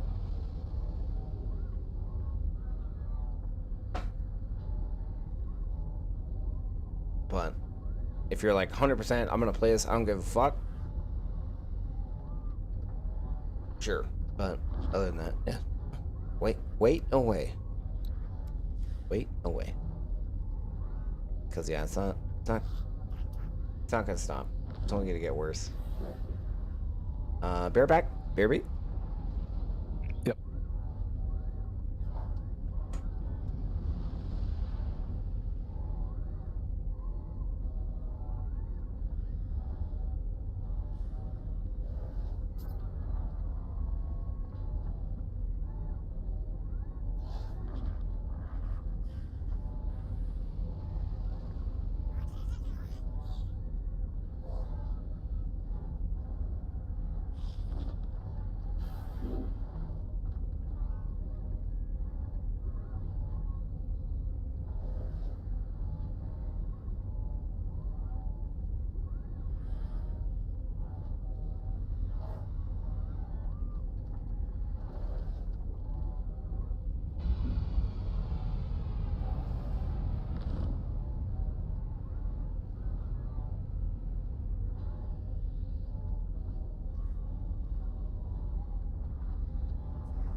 Oh, I forgot Chosen. I always forget. I tend to blame it on indie games because I feel like that's when it really took off. But you know who actually pioneered mainstream? I feel like pioneered the unfinished games. Well, I mean, Satisfactory was in EA for ever. No, not that though. I blame the start of it all on Call of Duty. Okay. I never played it, so and people didn't bat an eye. The game was $60 like every other game, and then they would release like 6+ map packs that you had to buy. I think they were $10 a piece or $15. Basically, like that's why other games started doing paid expansions, but that game was like the worst at it.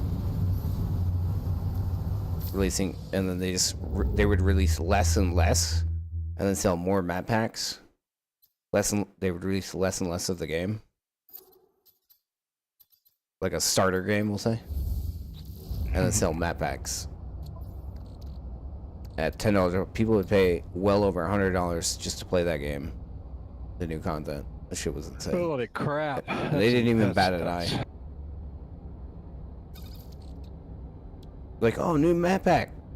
Take my money. Crazy, bro. Technology recharge.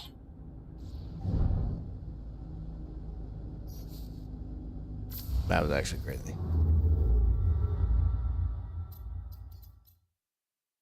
And that was so many years ago. They were doing that shit.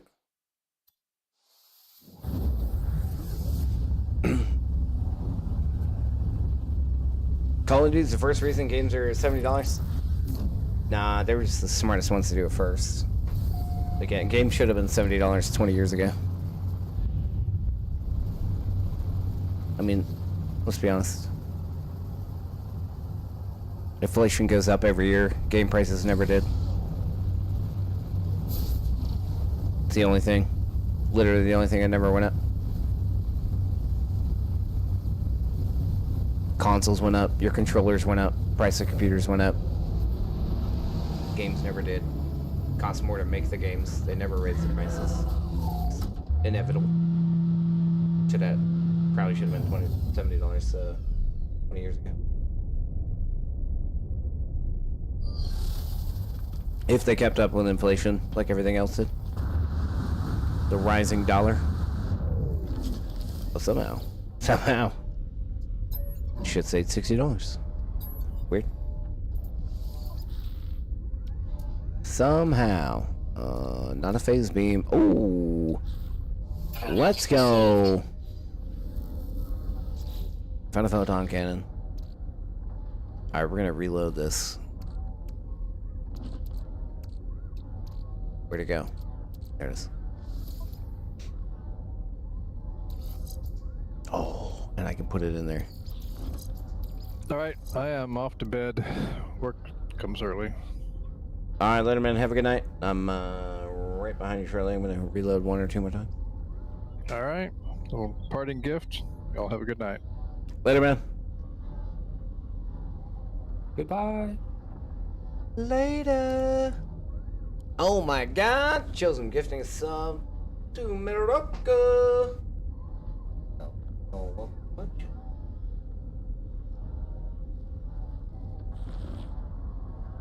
Yo, thank you for the follow. Appreciate it. Alright, what was I doing here? So we got this. God, we can't really do anything with this. This is cucked.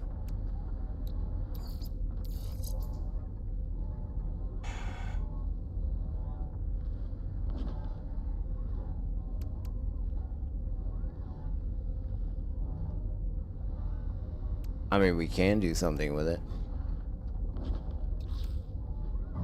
Alright, fuck it. We're gonna move it all. We're gonna...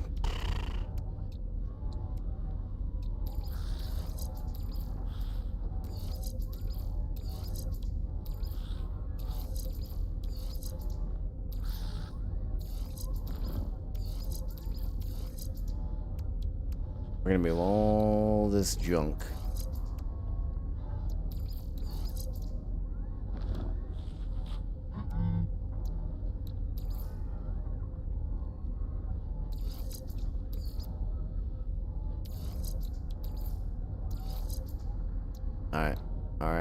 Alright. We're making progress. Alright, we got that. We got that.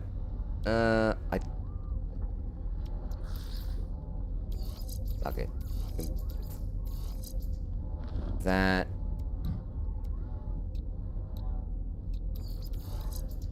You move that.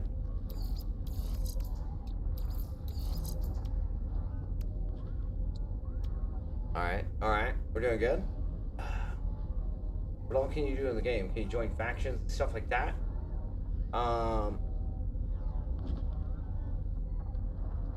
In a sense, yes. And no. So there's all the different factions, and they all have their own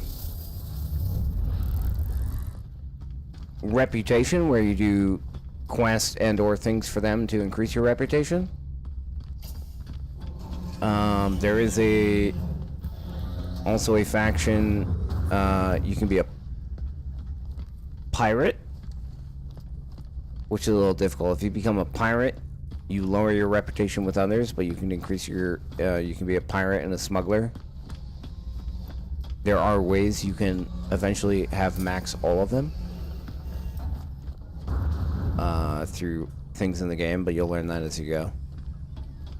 But yeah, you can increase your rep through all of them, which help you get different things. You don't necessarily join a faction, but you work for them all. Yeah. You work for them all, in a sense. Sure. Okay, what did I say? Okay. What's up? You okay? You good? Alright, let's reload. I'm lazy. And it's the end of the night.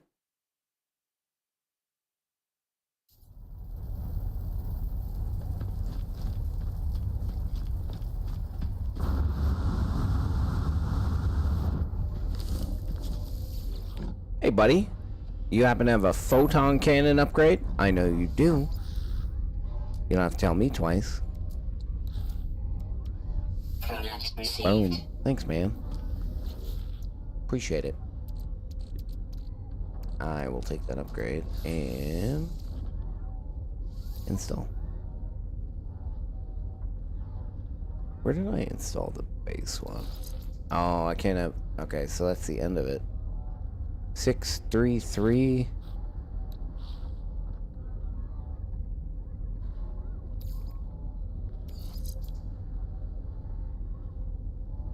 Oh, wait.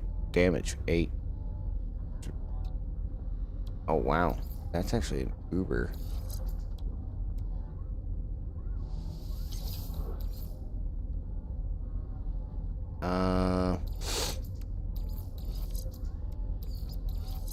Okay. So we'll do that.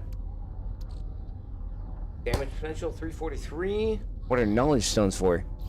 To learn the languages. So each faction, if you want to call them, or race, they all have their own language. They help you learn their language. So when you go to space stations like this guy, he says friend, friend. Okay, well he didn't say much, but you always want to request dialect help and they'll teach you a word, which is the same thing that the knowledge stones do. I wouldn't suggest practicing language skills in the beginning. But you need to learn the words, or when you talk to people, you can't understand what they're fucking saying. It's like this guy. Okay, take it back. Okay, these 3 words. Mowing, oh, whatever the fuck this is, and whatever whatever these words are, I don't know them yet. Each race has thousands of words you have to learn. So I'll select request dialect help, and I get to pick whatever one. So, pick that one. So now I learned a new word. Aid in the Viking language.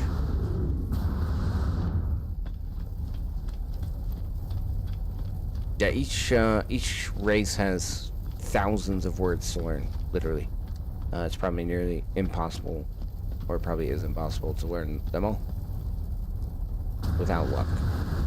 Or I guess you could grind the fuck out of it, but that's no fun. Eventually you learn enough words to where you understand what they're saying and what to click on next. And then I give up learning their words. Yeah, that crazy grind. Crazy fucking grind.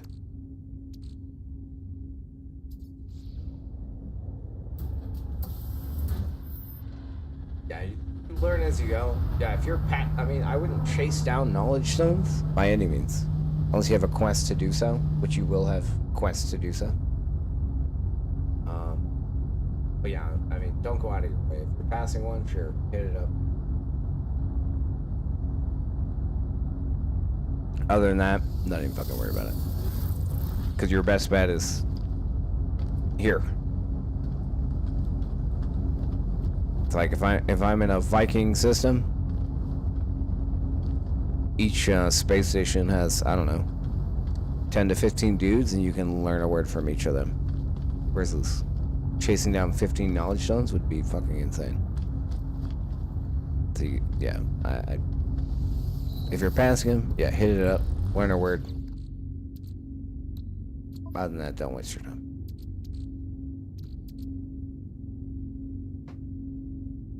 But it helps you while you're questing. Go through the different factions and they talk to you.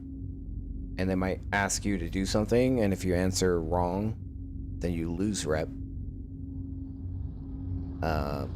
It's whatever, you can get it back, but yeah, it just helps you smooth things along a little bit. Oh, wait. What?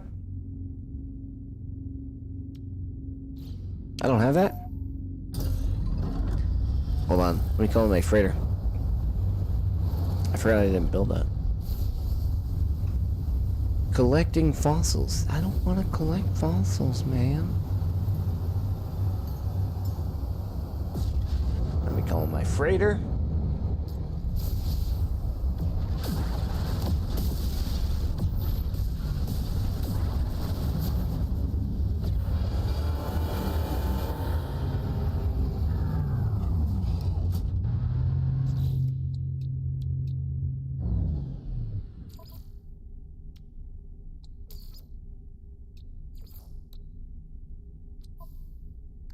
I'm missing a bunch of shit. Activating quartzite. Crystallized helium. Oh shit. This is the stuff I need to go to the new gas plants to get that, huh? We're not doing that tonight. I totally forgot about that. No. Technology recharge. Absolutely not. I forgot. I did put that in. And I need to do that. I wonder if I can upgrade my... I gotta get all this shit out of my inventory.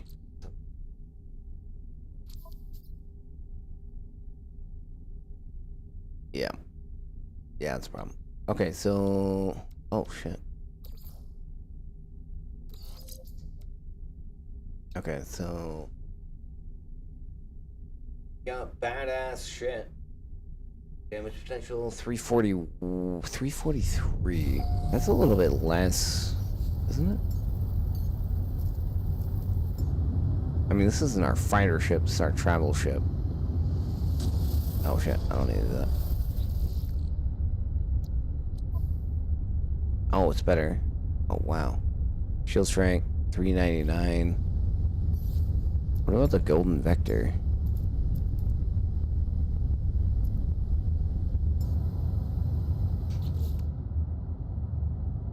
Okay, there we go.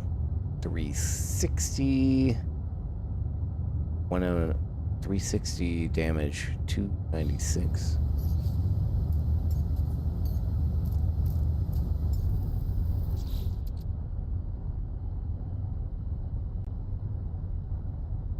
This thing's a beast! I think it's the best ship in the game.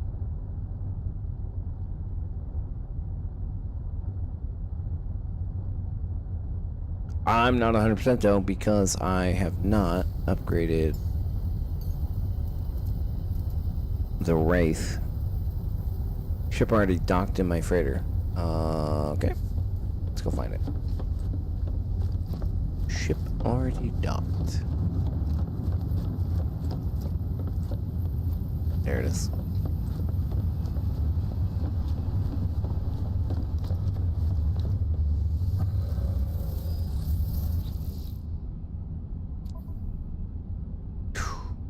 Wow, this thing's got damage, bro. This thing's not even upgraded yet. It's gonna be shipped for maneuverability. Hyperdrive range is actually potentially gonna be insane. Looking at this, I can't 100% tell.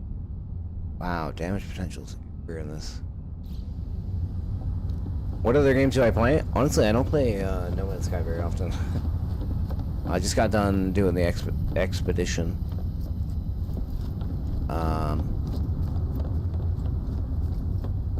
Normally, lately, I've been playing Escape from Tarkov a lot, and wait, what else have I played? Oh, I've been racing. I started racing. I've been playing iRacing lately. AKA 12 days. I play all kinds of games. But I started racing recently. But I usually play Escape from Tarkov. I play a lot of Battlefield. I haven't in a while.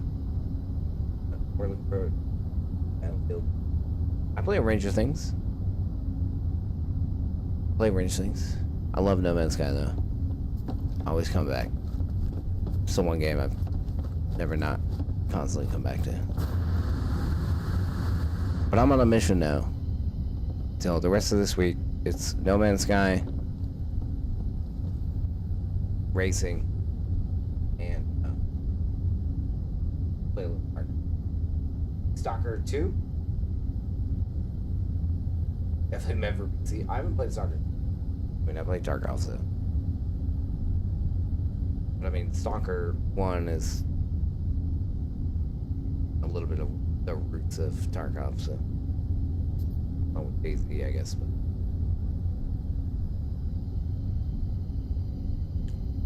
Yeah, it's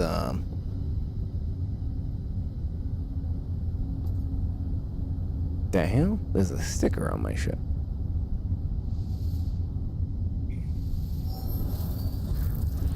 I love Tarkov though. Tarkov's fun. Yeah, there is an exhibition going on. What's up, man? You out? Good night, I'm out. Alright, later, man. Have a good night. Later, dude. There's, what did it say? Oh, there's an exhibition expedition going on in No Man's Sky right now.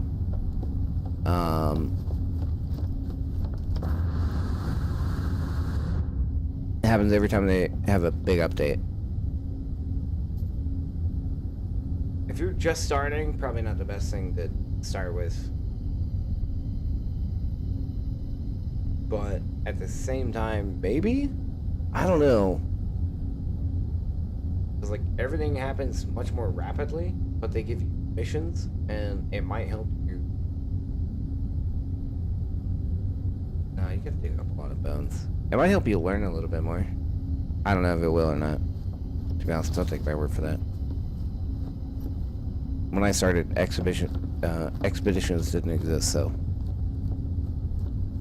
But they advance the game much more rapidly, and you get things faster. But I don't know if that would help a new person. You probably just wouldn't know what you have to be able to use it.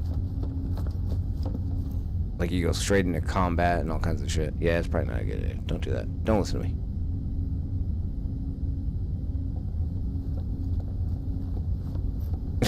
I don't know. I don't know. But No Man's Sky is expeditions. So, like, they release a new content update, which they just did. And they...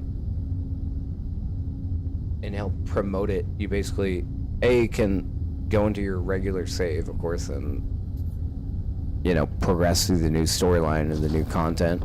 But the expedition kind of just more quickly showcases all the new content, so to speak.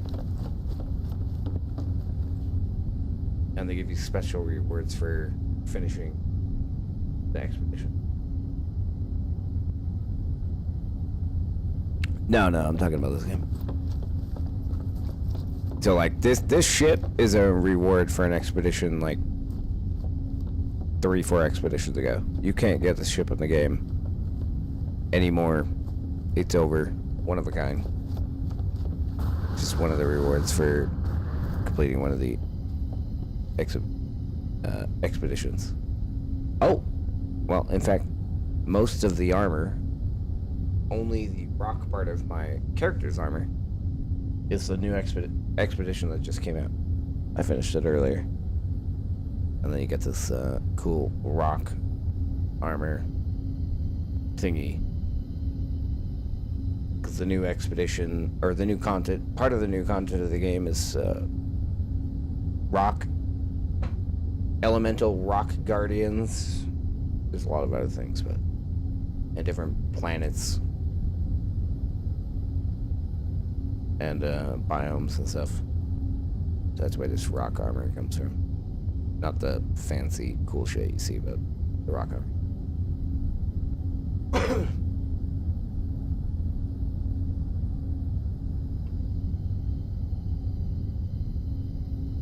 You'll get them later on. Don't do it now. You'll probably be stuck in there forever. I would just, yeah, if you just started, advance the game first. Figure out the basics. Alright, hold on. I'll be right back. I'm gonna tinkle.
Alright, we're back.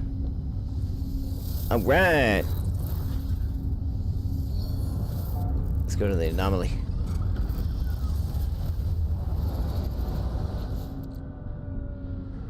Alright, we got this thing decently upgraded. That's a good start. We need to upgrade the inventory space pretty badly, though. Which I refuse to do that organically. We are gonna do that by farming exotic chips.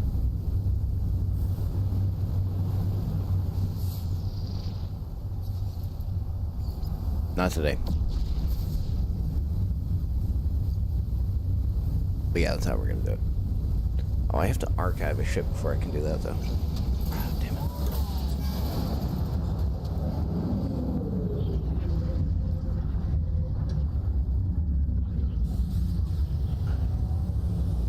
We're gonna get this icon off my screen because we're tired of it. Oh, look, a newbie. Does your ship look like this, Maruka? That's how I know you're a new player. You rock this ship right here. That's how I know there's a new player.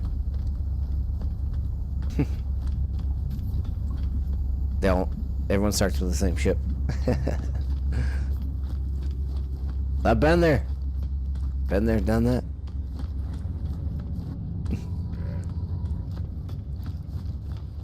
The good old starter ship. Beautiful specimen. Okay, where the hell?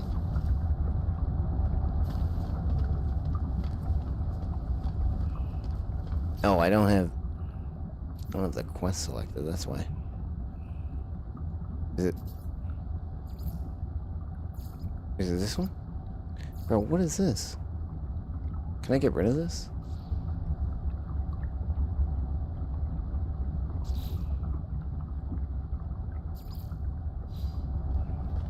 Is this the quest? Oh, it is.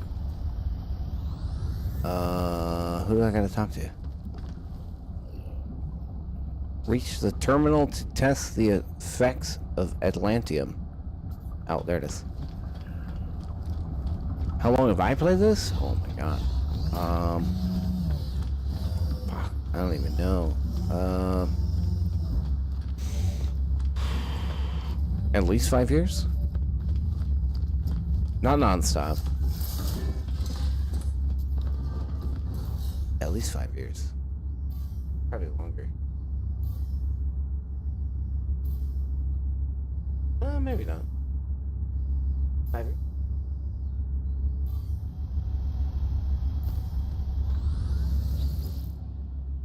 Give or take. A whole veteran? Oh, not like some people. You were just talking to Chosem, who's left for the day. Bought this game on launch. You can look up when it launched. It was a disastrous launch. He played it for a minute, got frustrated like everyone else, and stopped. And then he started again about the time I started playing, when they started releasing massive, or a little bit after they started releasing massive updates, and the game got 10 times better. Review Atlantidium. What quest am I doing? It's one of the new ones. Match found. Planetary body identified. Lots of ones and zeros. I don't speak robot. Okay, that's weird.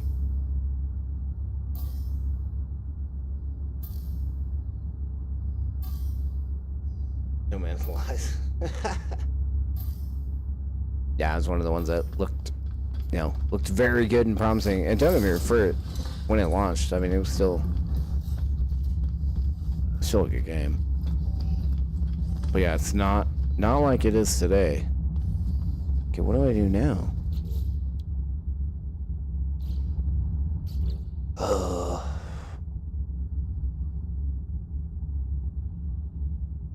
Will react to the presence of Atlantium. Search computing units and observe their responses. Oh, is this?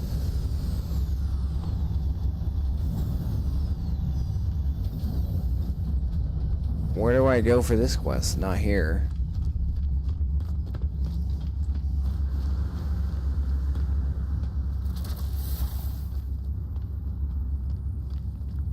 Yeah, but now, you know, as of when I started playing, the devs are king.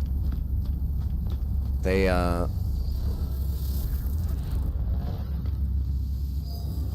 turned this game into one of the worst launches into one of the best games in history. And they constantly add massive content to the game.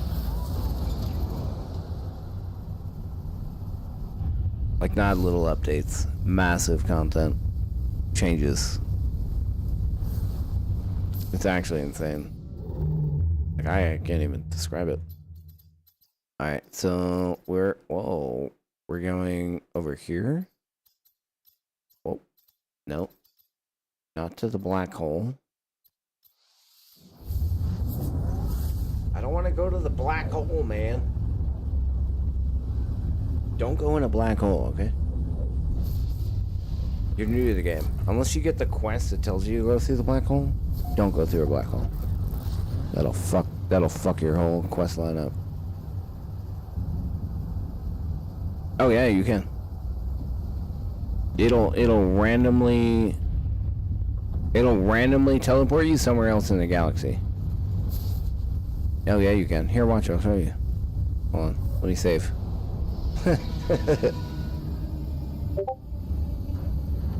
Like, if you're on a quest and you're like, oh look, a black hole, what's that?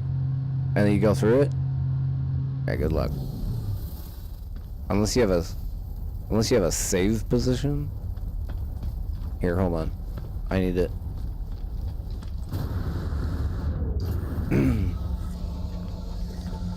I'm gonna teleport out of here and then teleport back. So I can come back here because I need to be here. Yeah, I'll show you.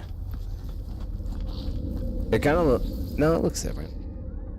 Alright, we're gonna go to, let's go back over to Sin City. Then we'll come back. Yeah, I'll fly through a black hole for you. Eventually you'll get a quest to fly through one. Yeah, it literally teleports you somewhere random in the galaxy. Literally random. So if you were like close to getting to where you need to be, and then you went and you go through a black hole, no bueno. Oh, what am I doing? Where is my house? Here it is. That's not my house, but my office. Now let me go back to where I just was. And we'll go through the black hole.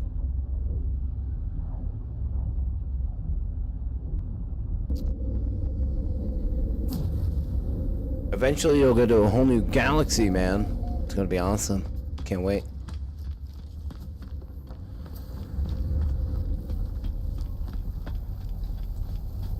Alright. Yeah, there's a black hole near here. One of the cool parts about this game is they constantly update the sky. We'll say the night sky. Alright, there's a black hole right here. Alright, let's warp there.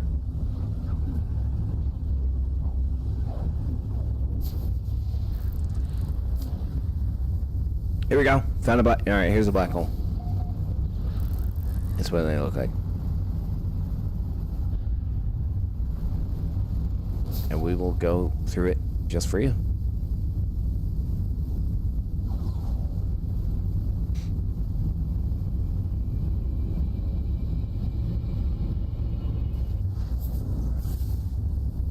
It looks a little different than when you're regularly warping somewhere. And then you just get shit out into a random part of the galaxy.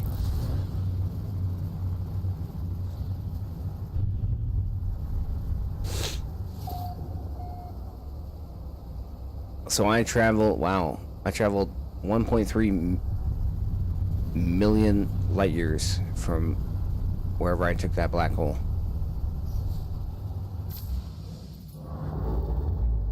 So if I look at the galaxy map, Jesus.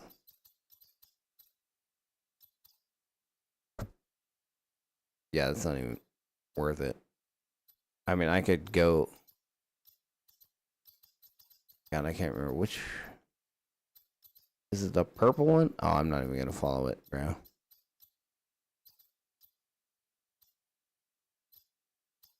How far is that in the game? Yeah, you don't understand how far this is in the game. Oh, okay, so here. Okay, here. I'll do it again. Here. This will put it into more perspective for you. I'll reload my save. All right, this is your galaxy. Well, not yours. It's mine that I'm currently in. All right, you can go to any one of these stars, right?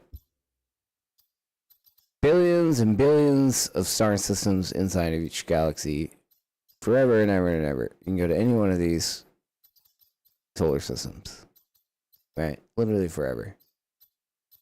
There's over 200 actual galaxies, and inside each galaxy is trillions of star systems. Right. Okay. So let me go back. Let me reload the save. Where was I? This one. Here. I'll put it into perspective for you, because when I say it's random, like you'll see what I mean now. My webcam's not covering it. Okay. Perfect. Perfect. I totally forgot this map is on the screen. Give me a second here. Let me warp back to it. There it is. It's right by me. Oh God, come on.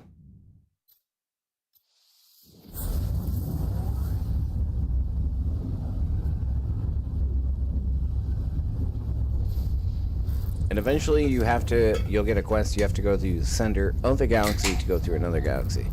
Alright, so here, look on the top left. Here we go. The top left of my screen shows the whole galaxy I'm currently in. I'm in Eisentam. So you see the yellow. The center is the sun, right? You see the yellow? That's where I'm at. That's the galaxy I'm in. Or the star system I'm in. So I'm left / slightly up from the center of the galaxy, but on the far left. See that? Yeah. Okay. I'm gonna go through the black hole. It's gonna ship me out somewhere else in the galaxy, and when I come out, I'll pull the map back up, and you can see where I land. Whee!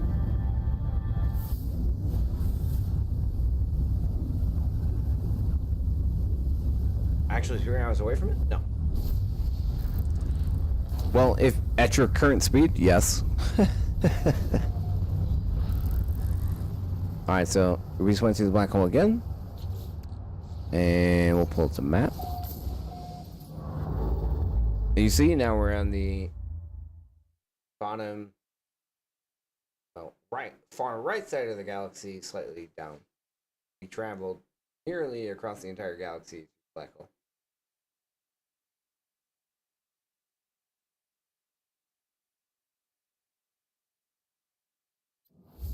Long ways. No, so like if I look at this planet, right? It says I'm gonna arrive in 1 hour and 9 minutes. But that's at my current speed. Literally 1 hour and 9 minutes. So I push. So if I just push forward, right? I'm not going any faster. 1 hour, 8 minutes. But then you activate your boosters. Now I'm 12 minutes away. Oh, question of that. But you activate your pulse drive. Now I'm 18 seconds from, or sorry, 30 seconds from land entering the atmosphere of the planet. 10 seconds. No. So here, I'll show you a trick. I'll land on this planet. big tip you're about to get. Pay attention.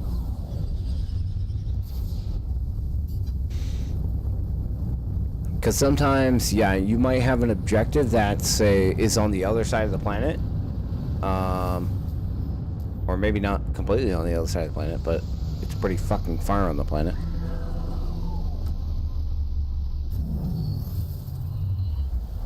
Now I'm on the planet. I'm gonna get in my ship. You got an objective that's on the other side of the planet, or even on the far side of this planet, okay? And you're like, oh my god, it's forever. Just go back into space and pulse drive off the planet, and then you can aim back at the planet and go back. Say you needed to go here, like that would have taken me a fucking hour to go inside the atmosphere, but then you can pulse into there and get there very quickly. Or maybe you need to go on the other side of the planet, you can just pulse past the planet, which is much quicker, and then aim back down and go back to where you need. And if you're far enough away from the planet, you can keep the objective inside your circle and then pulse towards it, and it'll drag you in around the planet to that objective. Like if I aim at this space station, if I aim over here, I'm gonna go past the space station, but if I kind of get it right in my circle, it'll hone in on it, that little mark, and it'll literally take me straight to it. Even if I was, this game is huge. This game is fucking massive. It'll take me right back to the space station.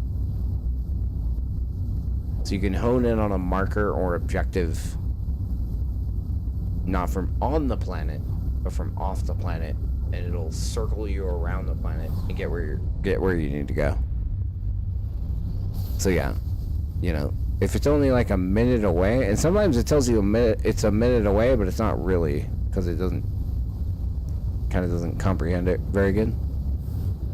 But yeah, you can always. It takes resources, obviously, to pulse.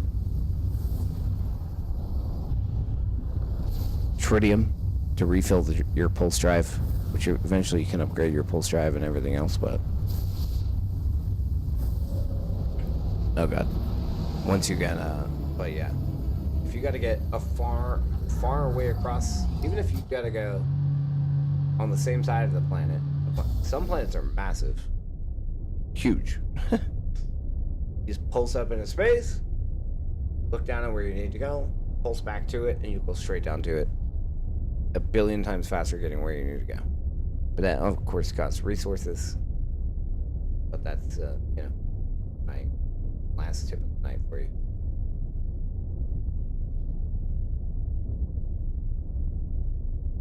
But, yeah. I gotta go to bed, though. It's fucking late. No, seriously. Regardless of what I'm playing, even if I'm not playing No Man's Sky, if you get No Man's Sky questions, you can always stop in. I'm down to help. I'm also down to feed you millions of dollars if you really want in the game. I give people money all the time. You'll find out once you can summon the anomaly, people will literally just give you a bunch of random free shit. I do it all the time as well. I see new players like that. I wasn't doing it right now because I was doing something, but I'll see someone jump out of that noob ship into the anomaly, potentially their first time, maybe not, but either way, they got a noob ship still. I'll run up and I'll just, you don't even have to accept it, I can give you shit. And I'll give them millions of dollars worth of shit that they can sell, and it helps them out. The community is pretty cool. But I give people, lots of people do. When I was a noob, people used to randomly give me shit, and I used to freak out. Like, I'd have like $1 million, and someone would give me like $20 million worth of shit, and I'd be like, oh my god, and I would freak out. But eventually, money means, well, not eventually. At some point, fairly quickly, money means nothing. You'll figure that out, but it's kind of cool. The community's pretty big though. But regardless of what I'm doing tomorrow or the next day, whatever, you got questions, hit me up if you want. It's all good. Yeah, this community, the No Man's Sky community is really cool. They're very helpful. It's a very large, vast, massive game.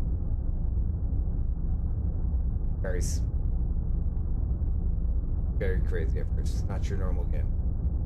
It's not your normal adventure game. It's huge. It's fucking insane how big this game is. Those people are very helpful. But hey, nice chatting with you. Thank you for hanging out. Thank you for following. I do appreciate it. We'll catch you and everyone else tomorrow. Thanks for hanging out with everyone else as well. And yeah, I'm not sure what we're playing. What's tomorrow? Wednesday? Yeah, I don't know. I kind of want to upgrade the ship a little more, so I might come back a little bit. I might do a little bit racing as well tomorrow. We'll see what happens, but yeah, stop by if you want. It's all good. You don't have to.